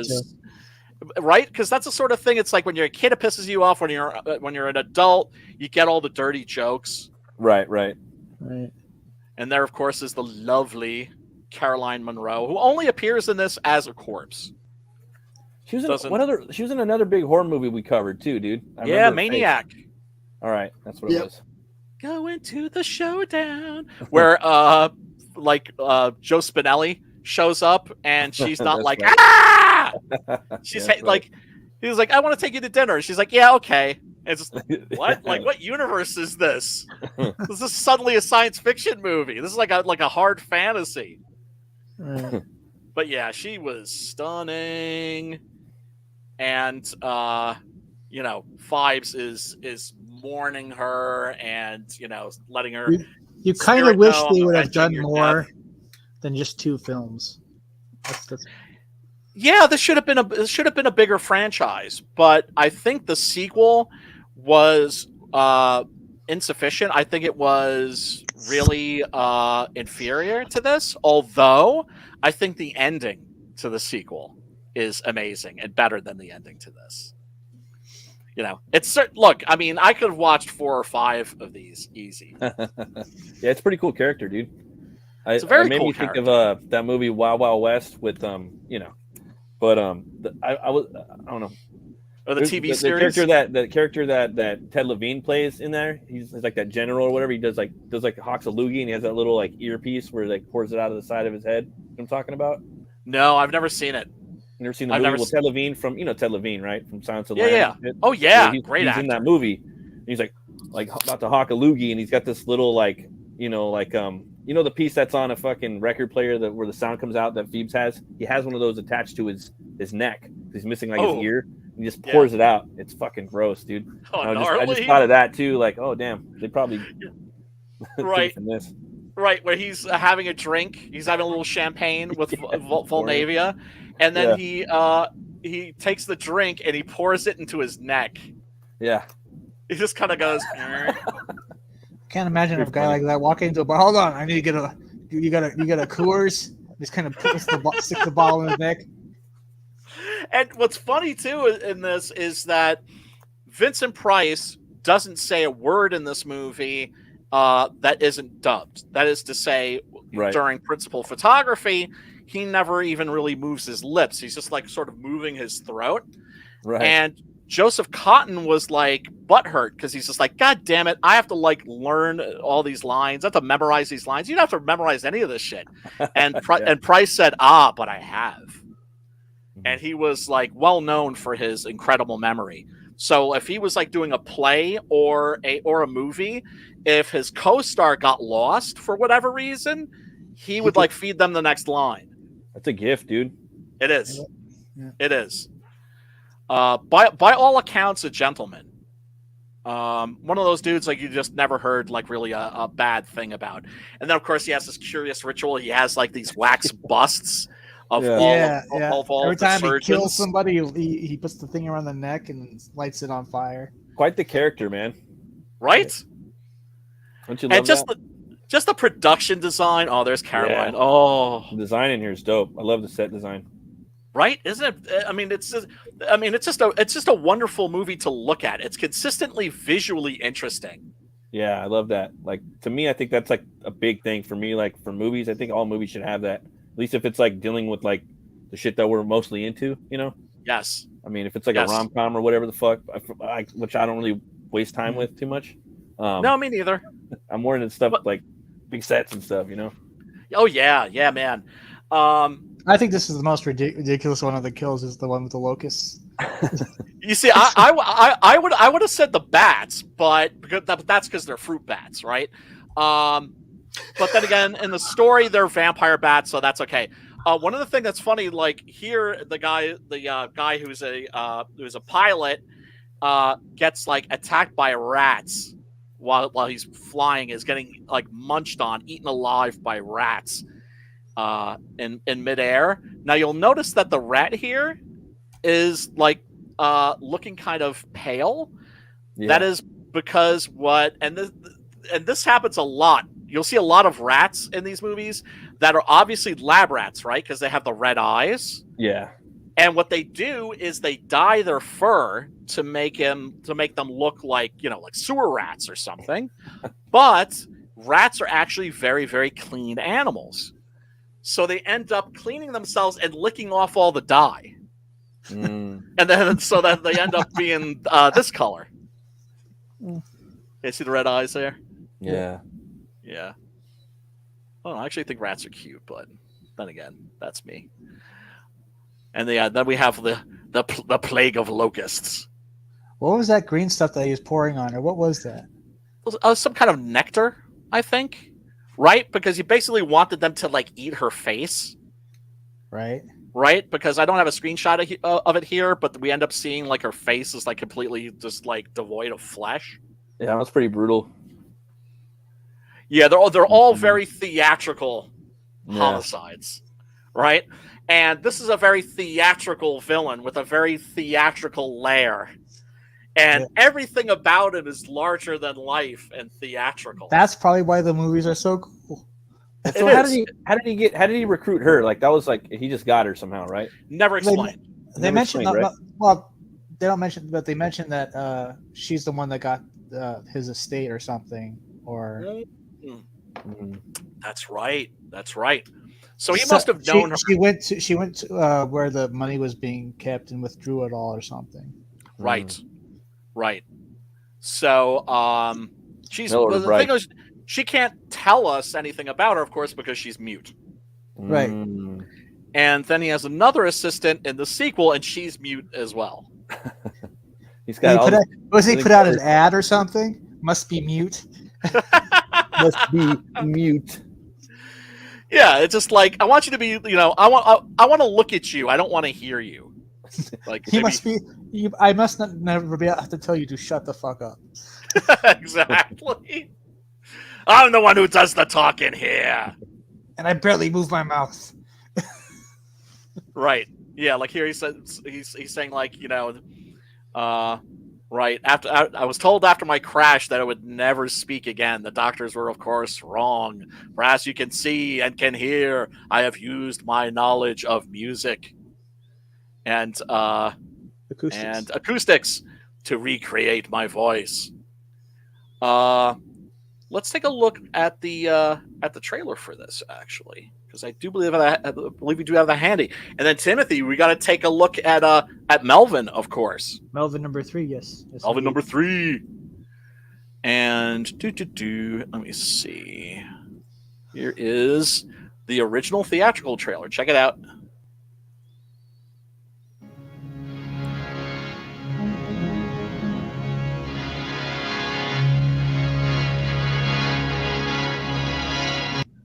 By the way, this animation here is by Terry Gilliam. Oh, no shit. Of Monty Python fame. That's crazy. Yeah, he also did the opening animated credits for another Vincent Price movie called Cry of the Banshee.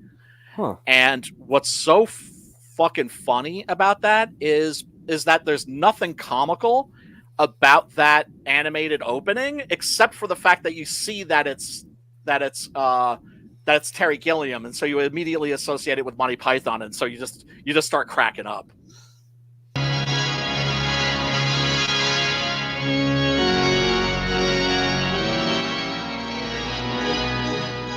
What lovely music for a see that? That's classic Terry Gilliam right there. Murder. Or 2, or 3, or 9. Who's this? Ladies and gentlemen, I want you to meet a dear 9 friend. times 9. Yeah, there it is. Well, they were hungry. Oh yeah, man. This was also one of the images that you would see in my old monster magazines, like Famous Monsters of Filmland. They always had like some Dr. Five stuff in there. 9 killed you. 9 shall die. Your wife, no 5s. But you I will kill. But you can't, Doctor. Ain't no killing what's already dead. I am already dead. Oh yeah. The guy that gets nailed with the unicorn head. I forgot about that. And then they have to like unscrew him. And you see like this is like in a gentleman's club, and there's a guy, like a stodgy old British gentleman that's like sitting there reading a newspaper, and you just see the guy's feet kind of like moving by because they have to like turn him like clockwise to like unscrew him from the wall. Here, how are we gonna get him off this? You take his head and I'll take his feet. Let's unscrew him. And then, of course, you have to have an unmasking scene. You know, the Phantom of the Opera always... We all want to know what's under the Phantom of the Opera's mask. Dr. Vibes, who samples the finer things of life. Yeah, well, I mean, he's a guy who likes his champagne and likes his music and likes his beautiful women, for sure. Yeah, I mean, for a dead dude, he's definitely living a high style. In his own inimitable way. Yeah, there he is, pouring the drink into his neck. And experiments with fascinating instruments of death. The what, sir? The guitar. The 10 curses visited upon the pharaohs before Exodus. Right, which if you've seen the 10 Commandments, or if you've read the Bible, one or the other. I go to church. Shall die 9 eternities in doom. Curse of boy. Yeah, I've actually, you know what? It's interesting. I've never been to church once in my life, and I think that's one of the reasons why I'm like religious. I kind of like to refer to churches as atheist factories. At least I know a lot. Okay. At least that's my experience. Bells of bats. Aw, look at that. I mean, I'm sorry, man. They're cute. They're cute as a button. You know, I mean, look, I'm not saying I wouldn't freak out if I woke up and a fruit bat was like lying on my chest. But, if I was expecting it, certainly I'd be like, oh, hey, what are you doing? Frogs? Frogs, yes. And the curse of blood.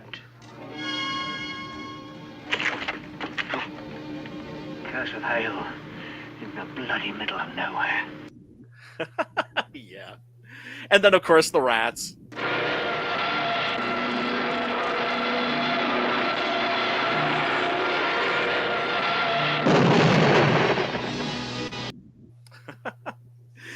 Yeah, all very theatrical murders done in high style. Let's say that Dr. Phibes is a maniacal killer with panache.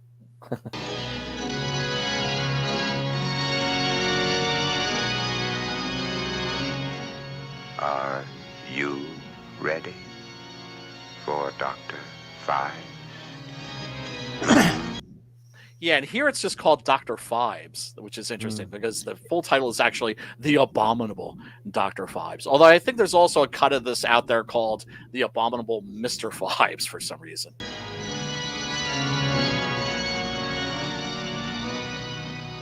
Probably the most terrifying motion picture you'll ever see. Terrifying? No. Fun to watch? Yes. Yes, I know. I'm just like terrifying? Really, dude? Yeah, not quite. Yeah, no, this is not a movie that you go to if you want to be terrorized. Right. You know, this is not the kind of film that's going to leave you shook. This is a movie that you go to for a good time. Yeah, you know? a good entertainment horror film, you know? Yeah. It's a well-written character, though. Oh, it's such a great character. And, I don't. I think at one point there were plans for like a remake or something like that. I mean, to me, it's just like, exactly. Leave it alone. I know. That's my attitude. That's my attitude too. Come up with something original, because one thing's for sure: this movie is nothing if not original. Right. Well, Hollywood is like all tapped out of ideas. They kind of have to rehash everything to death. They don't want to take a chance on anything. Well, that's the point of the remakes, is they're like, well, it was successful before, and people don't watch movies that are more than like 5 years old, right? Right. I mean, your average millennial or your average Zoomer these days, they've never, to them, it's like history starts with World War II and cinema starts with Star Wars. Yeah. Right? Like, that's the oldest movie that you could possibly get them to watch would be the original Star Wars. They're certainly not watching anything like this. At least, I mean, aside from the people that, aren't basic and the people that are curious, who now, of course, have... there has to be some weirdo somewhere that likes stuff they don't like. Oh, for sure. There always are. And what's great is now this shit's more accessible than it's ever been. So it's not like guys like me, where it's just like you'd read about a lot of these movies, but you couldn't necessarily find them. Now you can find anything, and very often you can find it online. I mean, this is on YouTube. Yeah, yep. That's what That's where I was watching it. Yep. And everybody, if you want to check this out, link is below in the description. So go check out the abominable Dr. Phibes. But do before yourself we get a favor. Yes, for sure. But before we get back into this, Timothy, do you want to share your link for Melvin? Sure. I'll have to also share the link to the sign up page because for some reason, when it was embedded into the campaign page, it wouldn't work very well. Oh, that's like cool. it was fixed and then it stopped working again. So let me copy that and I'll put that in the private so you can. Okay, very, very, very cool. Because we meant to have you on before. Yes. And I felt horrible about that because I was like, hey, we're ready to have you on, and just like, yeah, my campaign is over, mofo. And I was like, shit. So glad to have an opportunity to rectify that situation. Yeah. Well, in this case, the new campaign doesn't launch until July 29th, but the sign up page is very active. Excellent. Yeah, people, I'm dropping the link in the chat, and we'll take a quick look at that. And then, of course, you're always welcome to come back on once the campaign is active. Yes. The thing I like about Fund My Comic is like it hasn't launched yet, but you can see what the campaign has to offer ahead of time. Right. So hopefully they keep it that way. Because how many times have you seen like a sign up page and like, well, I don't know what kind of tiers they're going to have. Right.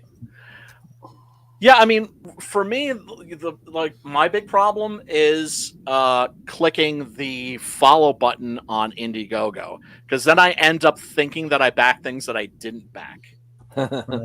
And then there's always that awkward moment where I hit up the creator. I'm like, hey, where's my copy? And they're just like, oh, yeah, well, it would have helped if you backed it.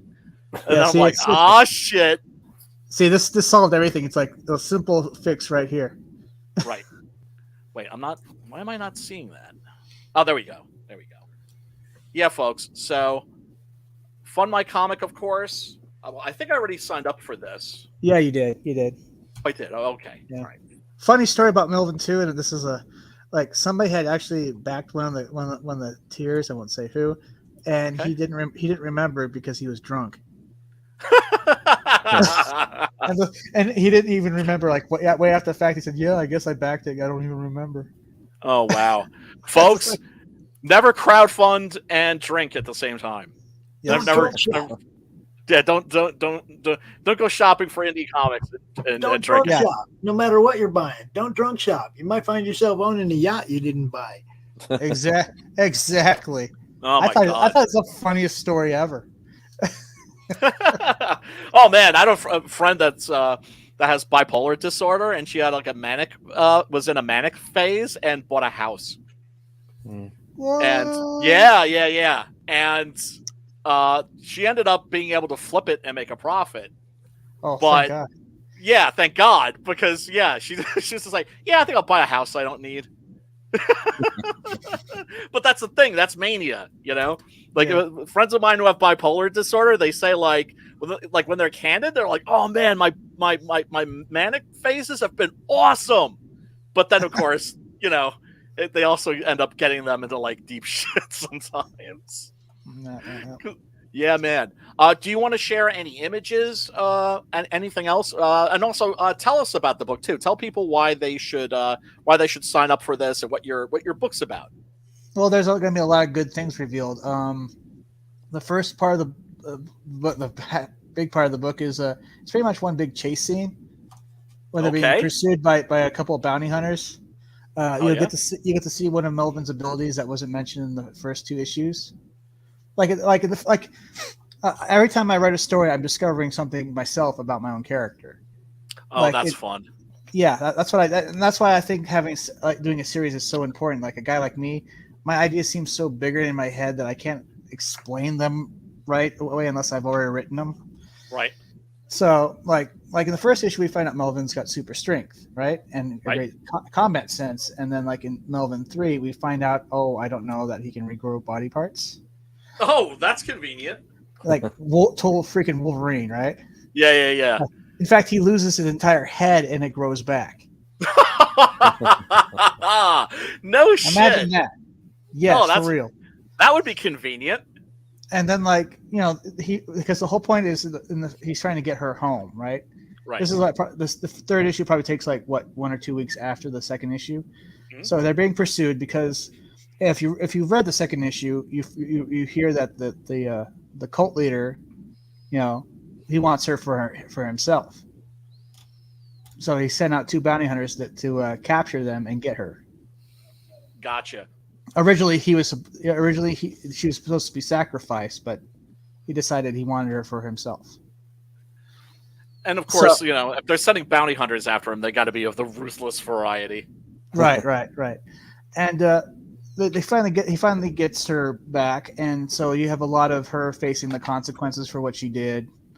You have Melvin kind of struggling with whether he wants to still be a mercenary or he wants to be a hero, that kind of thing.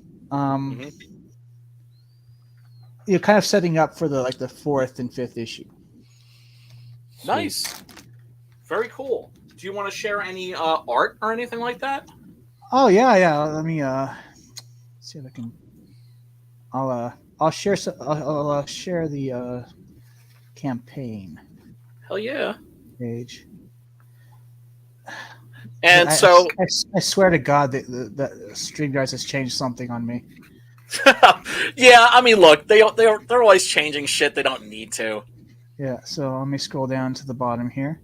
Well, I could scroll. Let's see. Here's the. You're sharing?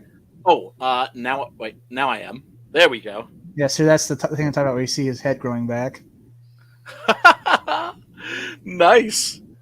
Yeah, they find a tracking device that's totally inspired by Star Wars. Right? Yep.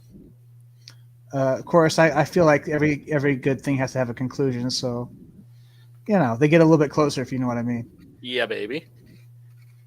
So a little bit of intergalactic romance. Damn right. Then, of course, introducing her father, Albert Goodwinson, and of course, this is because when the first artist Sherwin drew a cover, which was prior to the actual writing of Melvin 1, he put Diana on the jacket that Alice was wearing. So I had to kind of invent a character. So this is Diana. She's kind of like the king's right hand person, head of security. Maybe a former pilot, right? And she's like her best friend. So, and of course, there's going to be a backup story, which is going to be a parody. It's kind of like Droids meets Adult Swim. Oh, okay. Yeah, that sounds intriguing. Yeah, imagine having your brain abducted and put into a robot body, and the person that you hate, like maybe a neighbor, also had their brain abducted, and you're stuck in space with them. Oh man, that would not be pleasant. So that's a great idea. Yeah.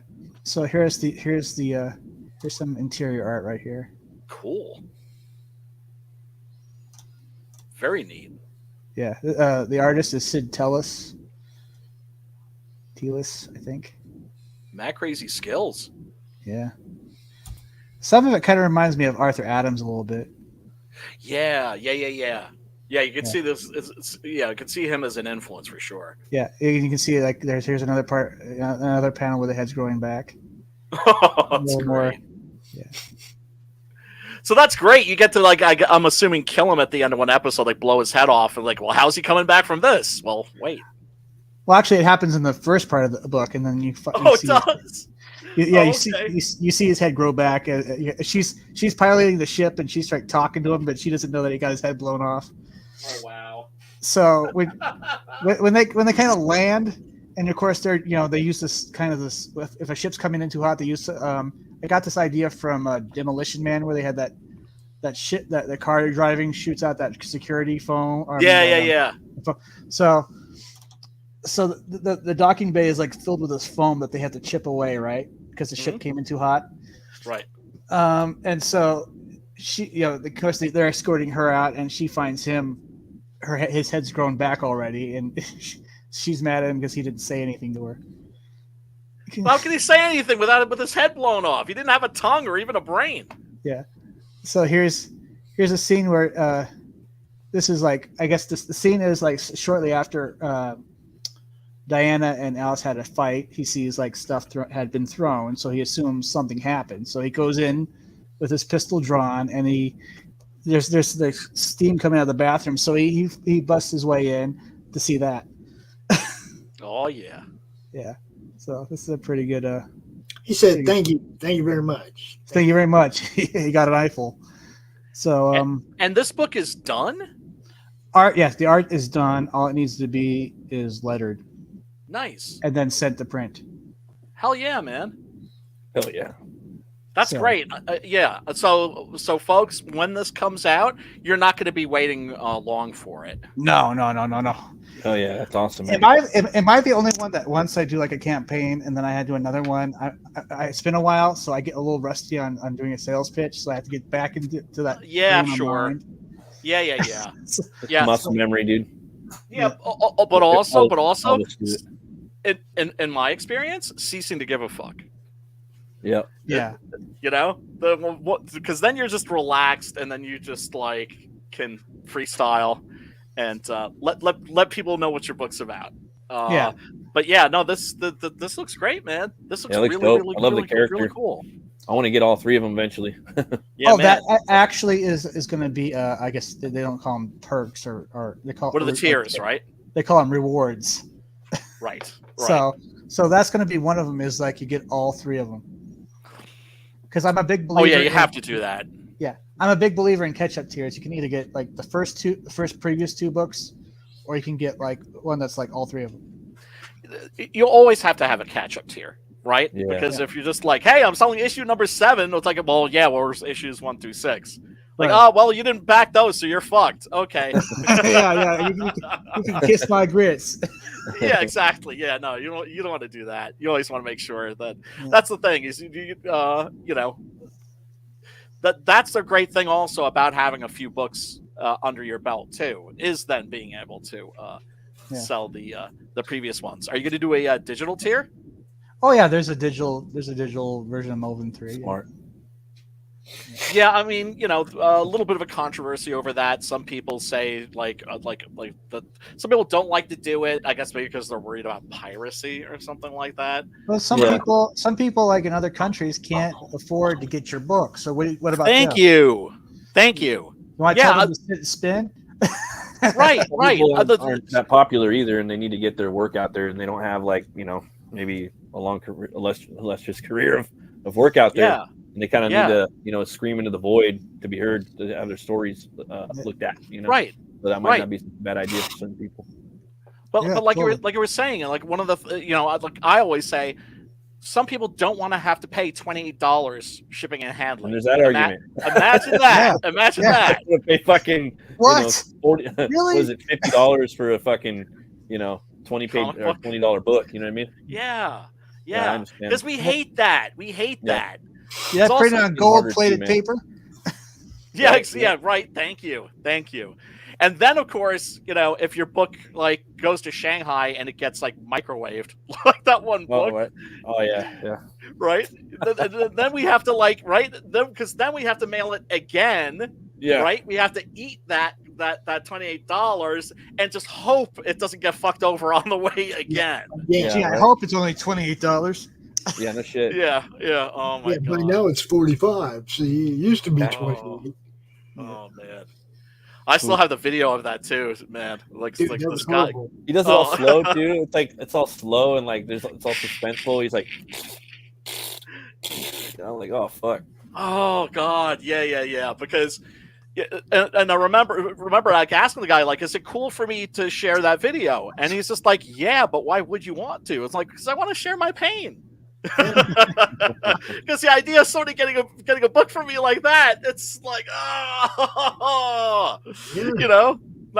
not fun, but also because hey, I'm lucky that most of the people who have backed my book are in the States, and maybe a few across seas here and there.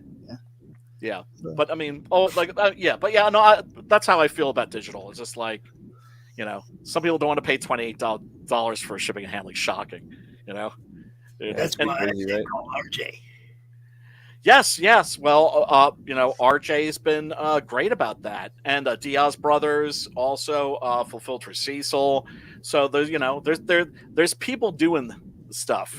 And RJ's got, I think, Australia and the UK now, where he's got people that are just handling it for him there, so he can send one bulk package overseas. Not right. Yeah. There's hockey in Australia. There's sim in Canada, Kazakhstan, as I like to call it. It's a yo, what up, all my Canuck brothers? Yeah.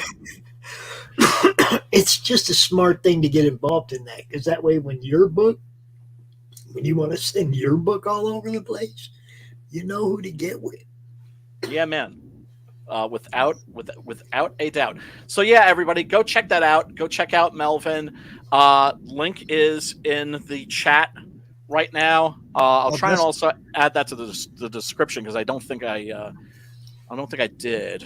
But the best part, I screwed the whole description up. It's different in your channel as it is in mine and everything. Hey, that's okay. You know, it's CromCon. It's loose. It's loose. Loose.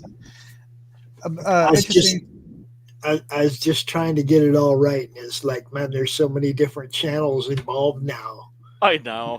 You're a busy man, Pop. You're a busy man. You're about to screw up somewhere. Well, I mean, it's like you got Stephen B and Docs in my channel and Brian's YouTube. We have 4 different YouTube channels it's going to right now. So when's Doc going to do a Fund My Comic?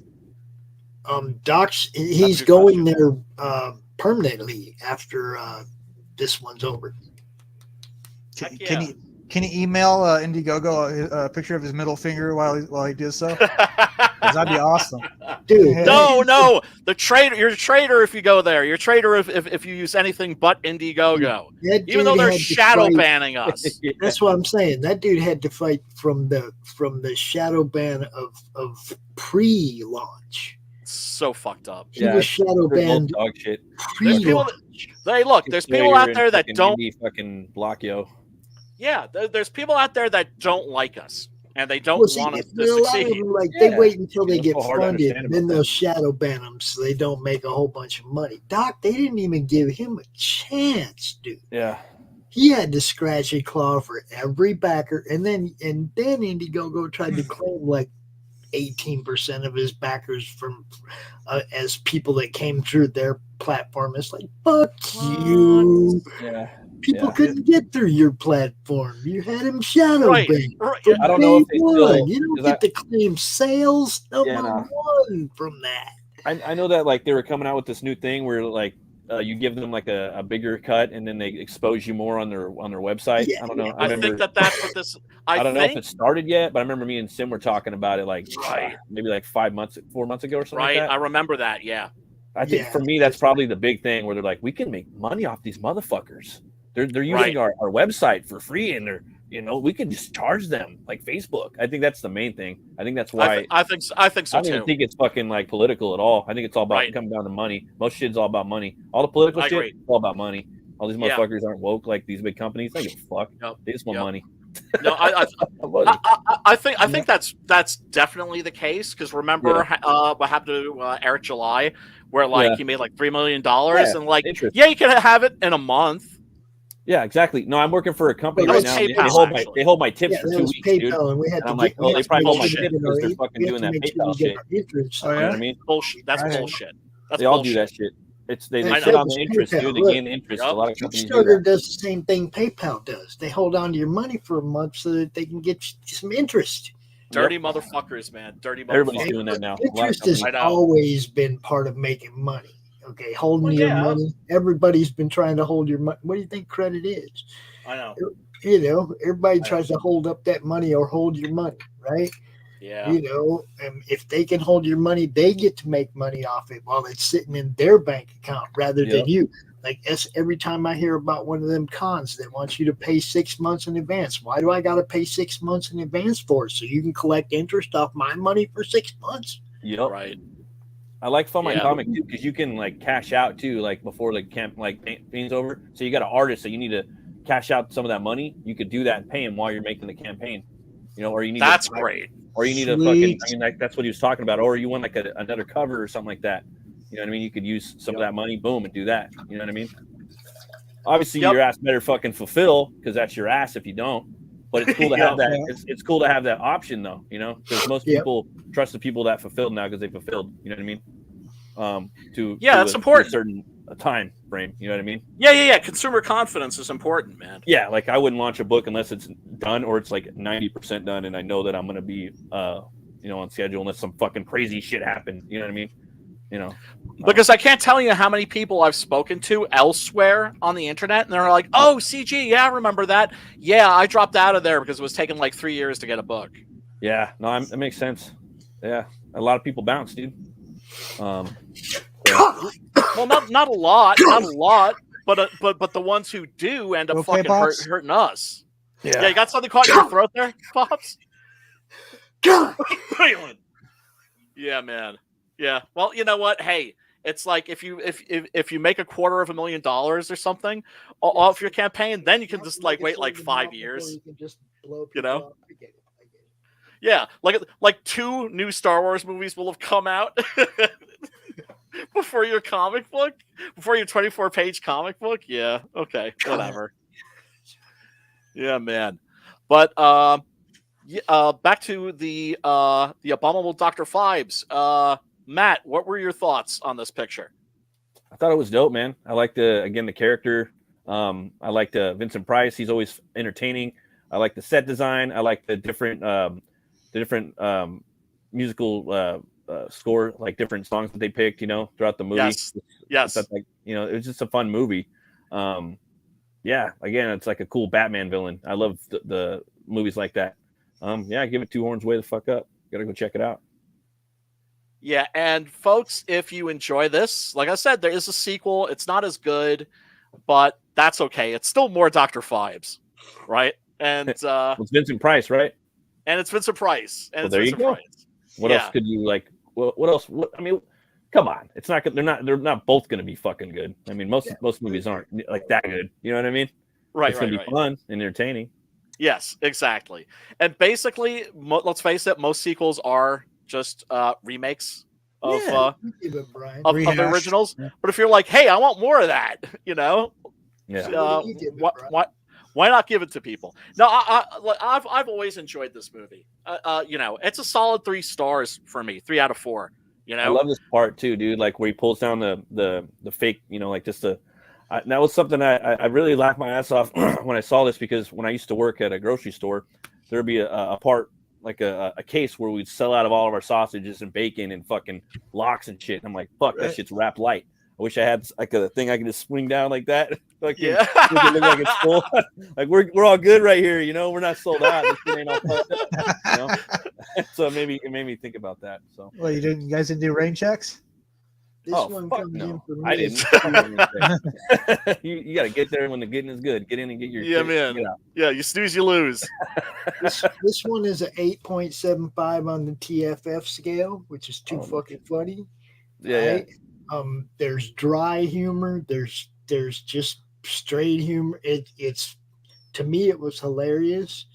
But like I said, it was one of those that I snuck around to try to watch when I was young. Yeah. And by the time I was old enough to actually watch the whole thing, I had pretty much seen all the good parts. Yeah. Yeah. I mean, it has so much style and personality. Yeah. It's very eccentric. This is a very eccentric movie. Like, this is the kind of movie that you watch and it gives you like a clue as to like what's going on in the mind of its creator. Well, it's like when you show the scene where the dude looks at the portrait and then looks back at dude and he's giving him that condescending look, like even after he's dead, it's like, you dumb motherfucker. He just looks at that painting. He's just like, really? Just look at that. He's like, oh, you've earned my disdain, sir. It was hilarious. It was the driest. This is definitely something. If I bought the DVD of this, I'd put it in my collection. It's fun to watch. It doesn't really take itself too seriously. It's ridiculous, but it's fun. Yep. And I actually have the Midnight Movies DVD that came out that has both the Abominable Dr. Phibes and Dr. Phibes Returns. So this is an easy, like I said, folks, link is in the description below where you can watch this completely for free. But yeah, does it belong? Does this belong? Certainly in your collection, it's hell It should. It's hell right yeah, here for on sure. YouTube, right? That link Yeah. it's right here on YouTube. So Yeah, just man. look it up on YouTube and you can watch it. Yeah. Oh, and the interesting thing about this painting too, I'm pretty sure that's by the director, because the shit. director was a painter. Oh, okay. And went from like painting to film. Peter Greenaway is probably the most famous one of those cats. Mario Bava too. There's actually a history of painters that went into filmmaking, ended up being directors, which I think is really interesting. Give him Doc ideas, bro. Yeah, well, Doc is a bad man. So, what do you think we should watch next week? You got any ideas? Do I have any ideas? Yeah. I was thinking like maybe doing like a really, really trashy Italian movie. We haven't done any Bruno Mattei yet, but there's also yeah, we could do that. There's a bunch of fucking movies on Tubi too. Like dude, they've been dropping fucking mainstream, all kinds of good shit right now. Yeah. And then there's like different stuff we haven't done that, like that trash you're talking. I'd like to get into some of that trash. Oh my goodness, yeah, because like Hell of the Dead is one of those movies. It's just like, do I really want to do that to my boy? Oh, right, really? right. Oh. No, because I mean, it's just bottom of the barrel trash. But that's the thing. I got a shit tooth. Some people got a sweet tooth. I got a shit tooth. and like I always say about the Italians, man, their movies were so good. Their cinema was so good. They made the best art films, the best horror movies, the best crime pictures, best westerns, and even like their shit was good. Even their crap is like the best crap. It's the most entertaining crap you've ever watched. And really, it's like, how do you ultimately judge a film? Is it entertaining? Does it entertain you? Yeah. Okay. There was another one that I threw in the Twitter a few days back. In the twatter. Did you catch that in the messages? I don't think so. Which one is that? Don't in the woods. Oh, don't F in the woods. Yeah. Oh. Well, I got one. I got one you satire. can do for a bonus. Yeah. I got one you could do for a bonus. It's a silent film called Hex. I think it's called Hexen. Oh, Haxon. Yes. It's a documentary. That is so. Yeah, it's amazing. Kinda, I guess. Yeah, it was something. It was so weird. It's like something out of a Rob Zombie video. Yeah, it's a silent Dutch movie from like the 1920s, and it is absolutely astounding. There's two versions of it. I have like the Criterion collection, double disc, and one of the discs is the original version of the film, and then the other one is called Witchcraft Through the Ages, which is Haxon, edited a little bit and with a commentary by William S. Burroughs. And like a jazz soundtrack, like they turn it like into a midnight movie, and like that edition comes with both of them, and they both have their merits. Yeah, I watched it again on AMC. It was like what 1 a.m. or something, and I'm like watching this thing like, what the fuck? Yeah, it's incredible. It's incredible. This is crazy. Yeah. Another movie that's like that also is actually in public domain, and you could easily find on Tubi or someplace like that, is Carl Dreyer's Faust. Oh, I'm sorry, F.W. Murnau's Faust. That's another movie where the director plays the devil in his own movie. Yeah. And man, some of the imagery in that is absolutely unforgettable, especially these shots of like a gigantic Satan looming over the city. Yeah, seriously, those who have never like investigated like German expressionist horror movies, silent ones from like the 1920s, Cabinet of Dr. Caligari and Nosferatu. Oh my God. The thing about that's crazy about the Cabinet of Dr. Caligari, and that is a must if you're a horror fan, is that even though it's silent, it feels modern. Like that movie it always feels like it was kind of made yesterday. It's uncanny. That's crazy. It's yeah, man. But I mean, that is great filmmaking. That is great art. The shit is timeless. Then, of course, you get stuff like Abominable Dr. Flies, where it's very much about the time capsule. It's very much about The 60s. The 60s, right? And that's also always awesome too. But yeah, I've seen Dog Soldiers on there too. I'd like to do that maybe like in a couple yeah. months or something. Oh yeah, I've seen it so long ago. I barely remember. I just remember the werewolves being pretty dope, and like the design was awesome, and the actors were really good. They had a lot of really good like English actors, British actors in there that have gone on to do bigger things. Oh yeah. No, that's go ahead. I think the best werewolf movie I've ever seen was American Werewolf in London. Oh boy, it's one of them for me. The Howling, I kind of prefer. And then of course I love the Paul Naschy movies. His werewolf movies. I think 11 or 12 of them. I like the Wolfman. Of course, I don't have a favorite. I like so many.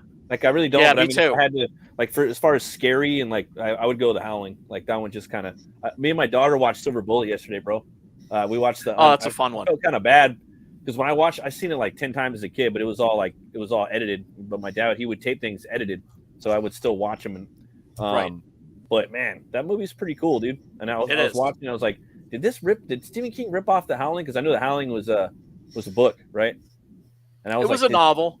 Did that come out first? Because it has a similar thing with the serial killer being a werewolf, Right. But then, of course, that Silver Bullet was originally Cycle of the Werewolf, right. which he did with the legendary, iconic Bernie Wrightson. Yeah, I wanted to buy that too. They re-released it like as a calendar or something like that, like before he passed away or right after he passed away, and I was trying to get it, but I couldn't afford it at the time. Right.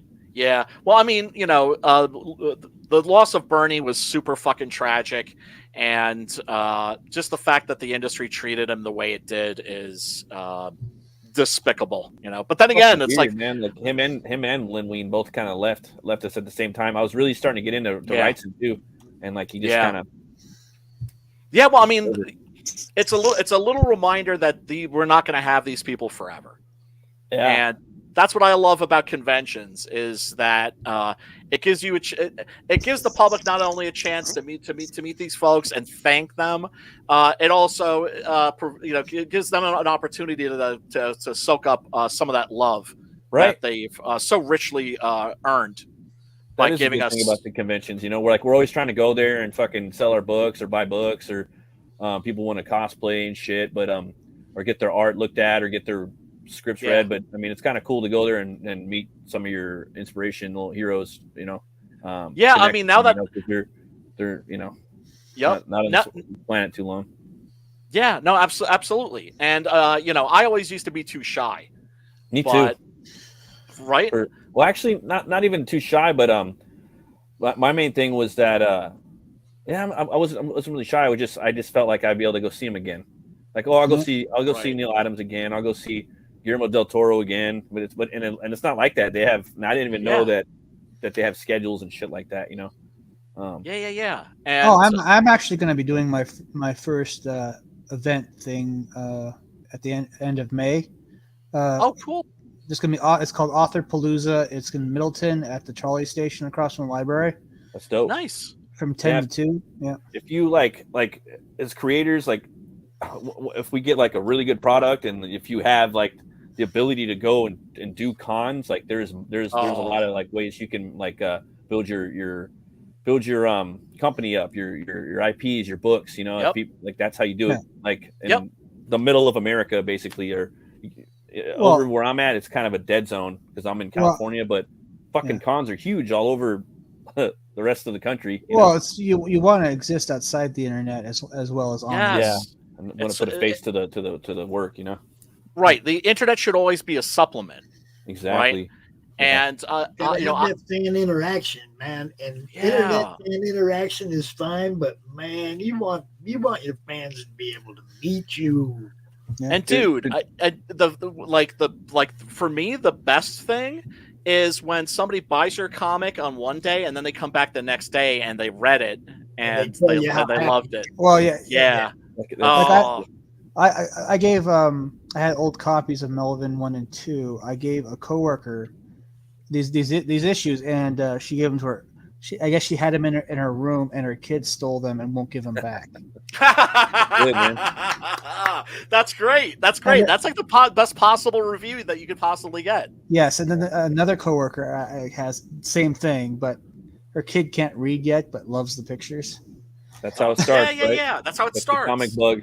That's how it started with me, and it's still to this day. I'm going for the art first and the story second. But that's just me, But if you want me to come back, like Brian says, the story better be good. I'll be back for 2.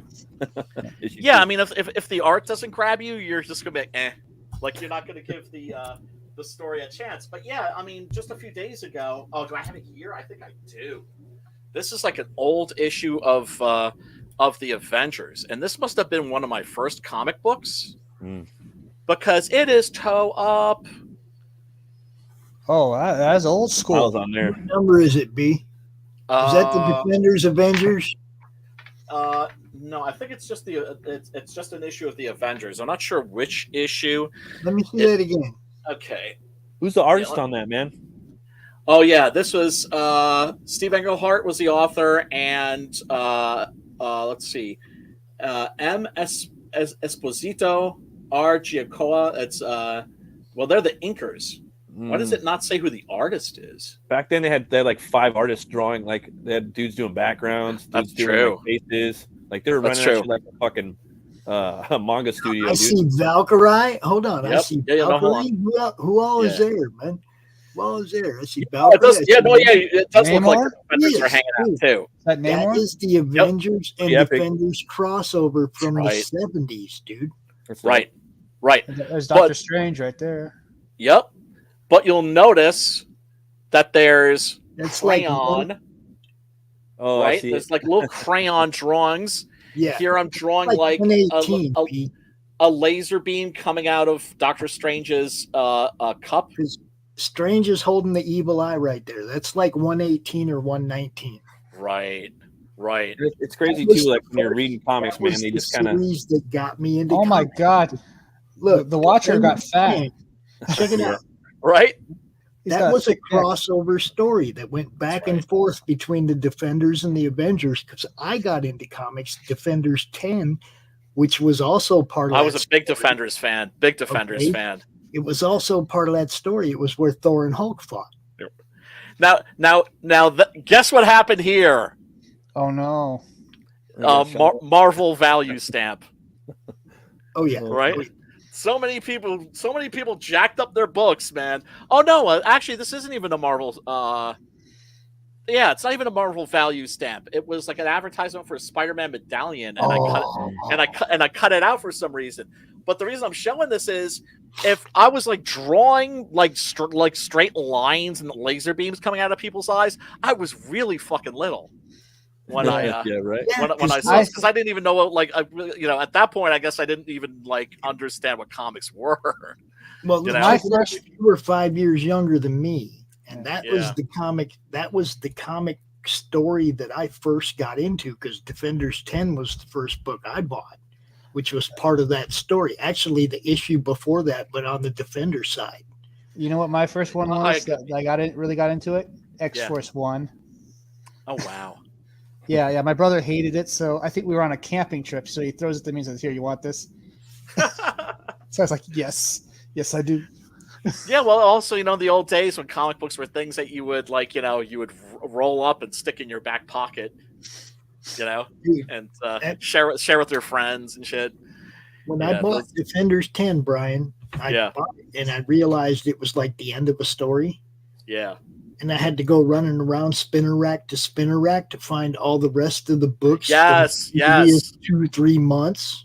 Yes. Right. And when you were a kid, you didn't really even have comic book stores or mail order places. So if you missed out on an issue, you missed out on an issue. But now you're a noob, right? You're a noob to this. So I go look for the previous Avengers episode, and lo and behold, there's still a part missing.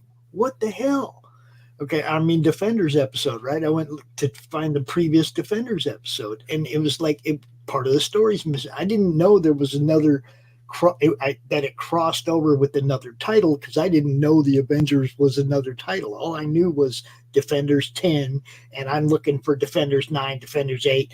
So I hadn't read the story, so I didn't realize it crossed over into another title.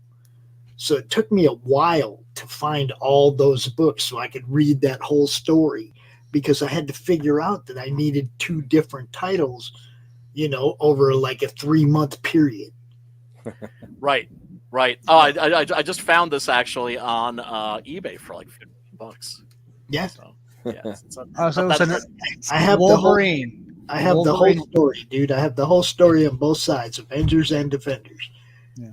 Physically in this brew, I have all those. That's fucking awesome. I just love the Defenders. But I'm sorry, Timothy, you were saying? I was saying late 80s, early 90s Wolverine. Big impact. Yeah. Yes. I remember when that first Frank Miller Wolverine series came out. That was... I didn't even know that existed until way later. Yeah. Oh, that was so epic. Sabretooth and like the fucking... Did he say something about a big Wolverine influence? Check that box out. Nice. Snickety, snickety. There Man, you go. I could give a rat's ass about the MCU, but the next Wolverine better be a guy who looks like Sim. Do you know what I'm saying? I'll still watch Deadpool 3. I mean, Wolverine and Deadpool. Oh Yeah.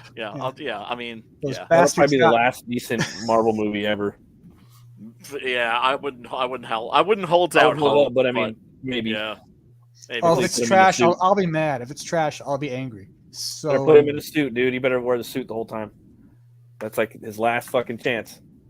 To wear the mask and everything. The mask, yeah. And the thing is in a Deadpool movie they might actually do that. I think they are. I think that's like the whole thing about it. It's a different reality, he said too. So right.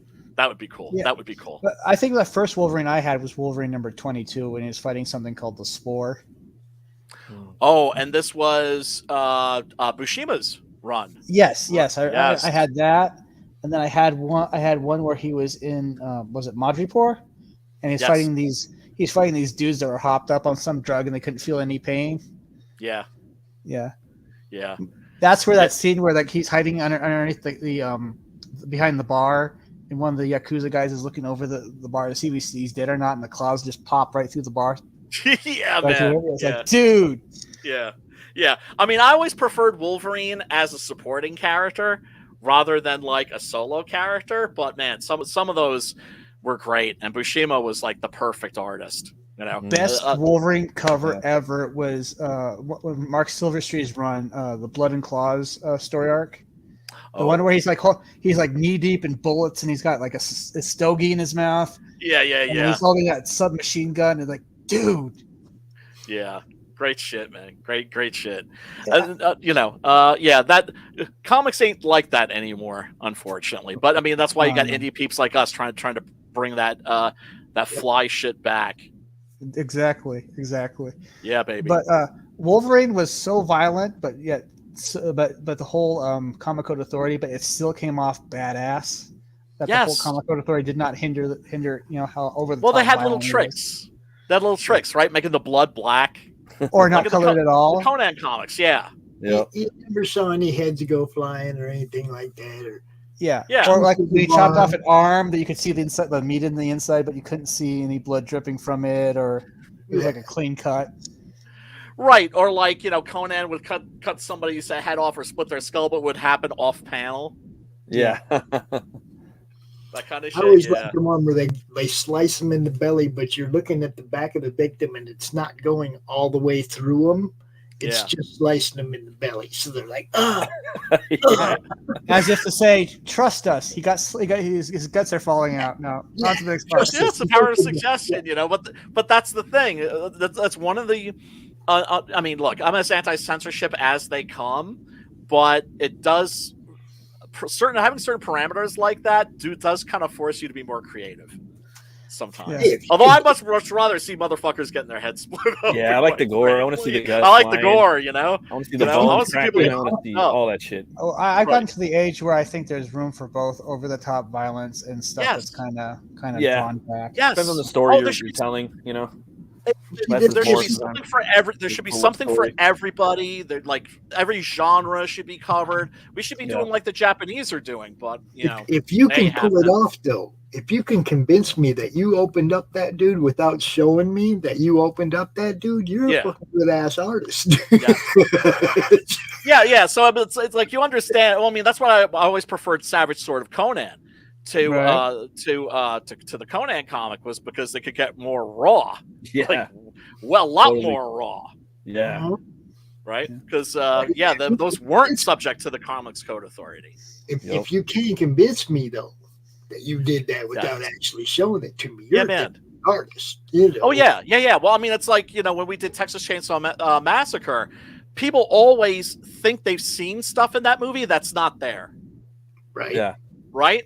Because the people don't give that movie credit enough for being as fucking fiendishly clever as it is, and being so incredibly well made, because it's like you don't see anything and yet you're cringing and just like, you know, you feel it, and it fucks with your head and makes you think you've seen things that you haven't seen.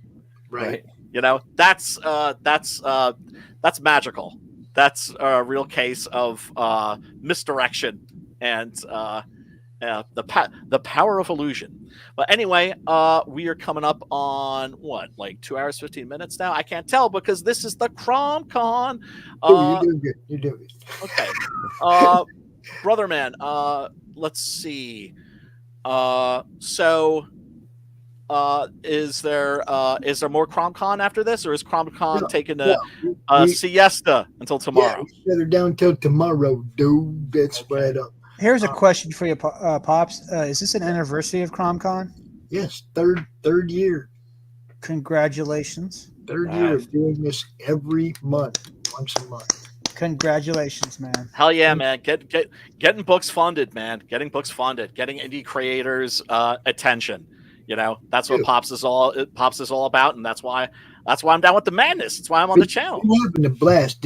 Brian, did you see this thing that Bill Moss did last week? No. We launched Nera X, right? Last Monday, I think. Oh, okay. Yeah, I didn't watch that, but I remember seeing that was coming up. Okay, so Bill did this sticker for everybody who backed during the launch party. That's pretty cool. What? Now, hold up. During the launch party, if you back the book, you're going to get one of this. Now, check out the reflection in the sword. CRoM, huh? Oh. Wait. Hey. Right? You didn't catch it. I didn't catch it until Homeboy pointed it out. And I was like, oh, snap. Dude. That's fucking great, dude. Oh, this must make you so happy. Well, yeah, and he did it to remind everybody that you backed it during the Madness launch, you know. So because of that, he's giving you that sticker, that little CRoM, you know. Yeah, man, I was blown away. But I was going to say, not just for me, but for it, wherever you're launching your book. Yes. Do a little something special and thank the people for backing your book during that show, right? No matter what show it is. Do a little something special for them like that, man. Get more people to back you during your launch party by giving them something for backing during your launch party. That's a really good idea. Yeah. You gotta have that solid launch party, like that solid 24 hours, you know, that really can, for most people, dictate the whole outcome of the campaign. We got I think 39 backers in the first 90 minutes or something. It was funded like right away. Right. That's so cool. But then he just said everybody who backs while we're live is going to get a sticker. And then he came out last week during the draw stream and drew it. That's so sweet. And then Thomas just sent me this with all the colors and everything right before CRoM Con so we could show it off. But yeah, stuff like that, man. When you're doing a launch party, it don't matter where. It doesn't have to be a launch party. Wherever you're doing it, take care of the people that back you during your launch. Take care of the people that launch you. I love that. I love that idea. And it's one of those things. It's just like, wait a second. Like, why are we not doing that? Like, why haven't I done that? Shit, you know. But that's the thing. We keep learning stuff. We keep learning stuff. You know, every campaign hopefully gets a little bit better. And that's just might fantastic. help everybody get a little closer to being funded a little sooner. Yes. Right. Man. Yeah, man. I mean, and also giving our backers some love and saying, hey, like, you're literally enabling us to make comic books. How cool is that? Right?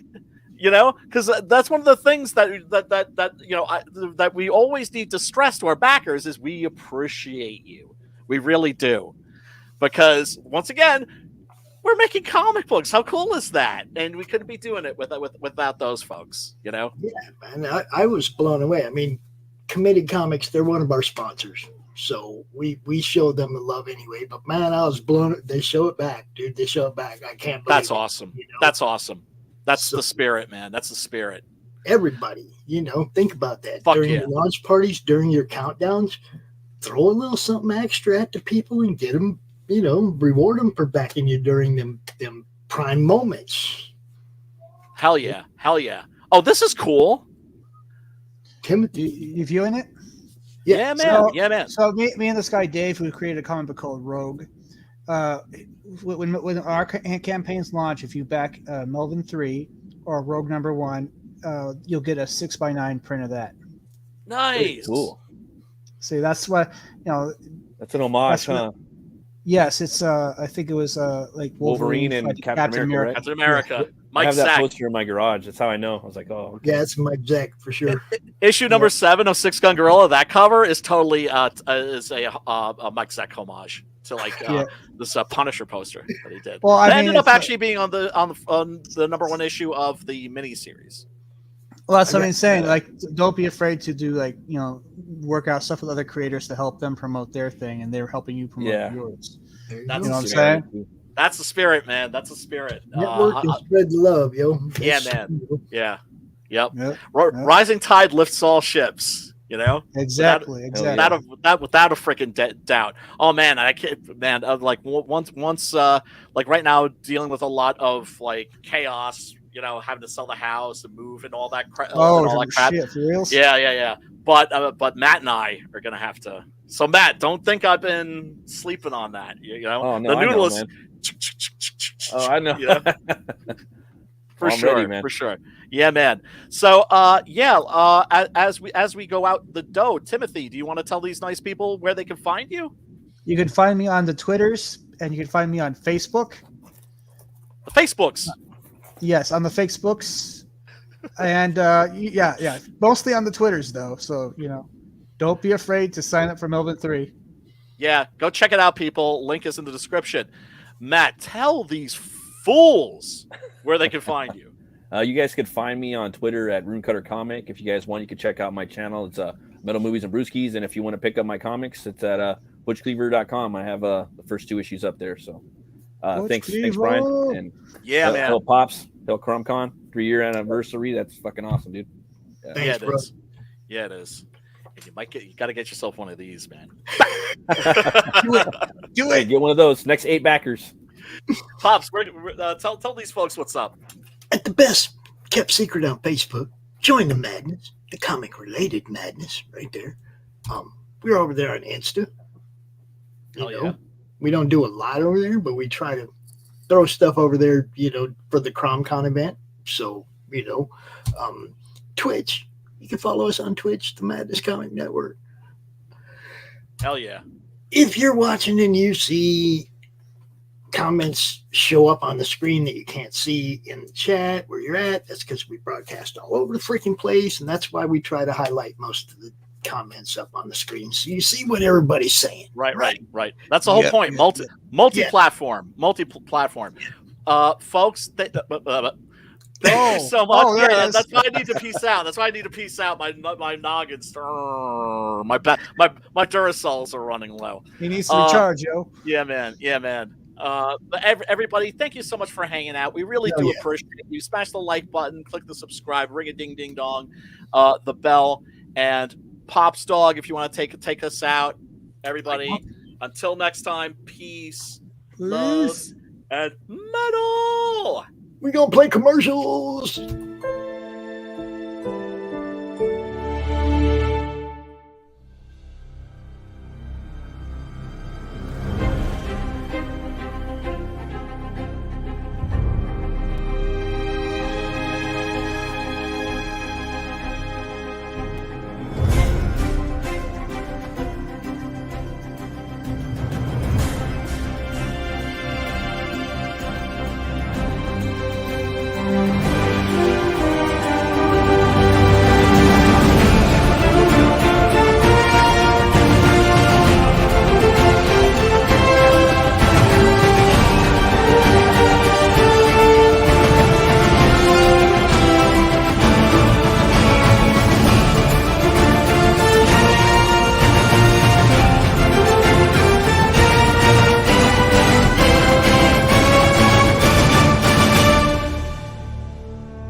First world, come in and take a seat. Pay us no attention, it's all conspiracy. We have satire and parody, some funny, some perverse. If none of it's offensive to you, you'd be the first.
Fairview's coffee has mysteriously gone missing. Mayhem ensues when strange, coffee-craving zombies plague the city. Detective Mickey Potatoes, an overworked public servant, uncovers why ordinary citizens are losing their minds and how to stop the coffee apocalypse. But it involves the mafia. And when you're dealing with mafia crime families, nothing is ever easy. The mafia controls everything in the city, including the police, including him. If he breaks the mafia, they will break him. So, the city is without coffee. The city is burning before his very eyes, but he's powerless. Detective Potatoes has the power to stop the coffee apocalypse, but if he does, he could lose everything.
How do you end this thing? How do you put the where's the brakes on this bus? I forgot. Jazz how to hands. Jazz hands are drive. great.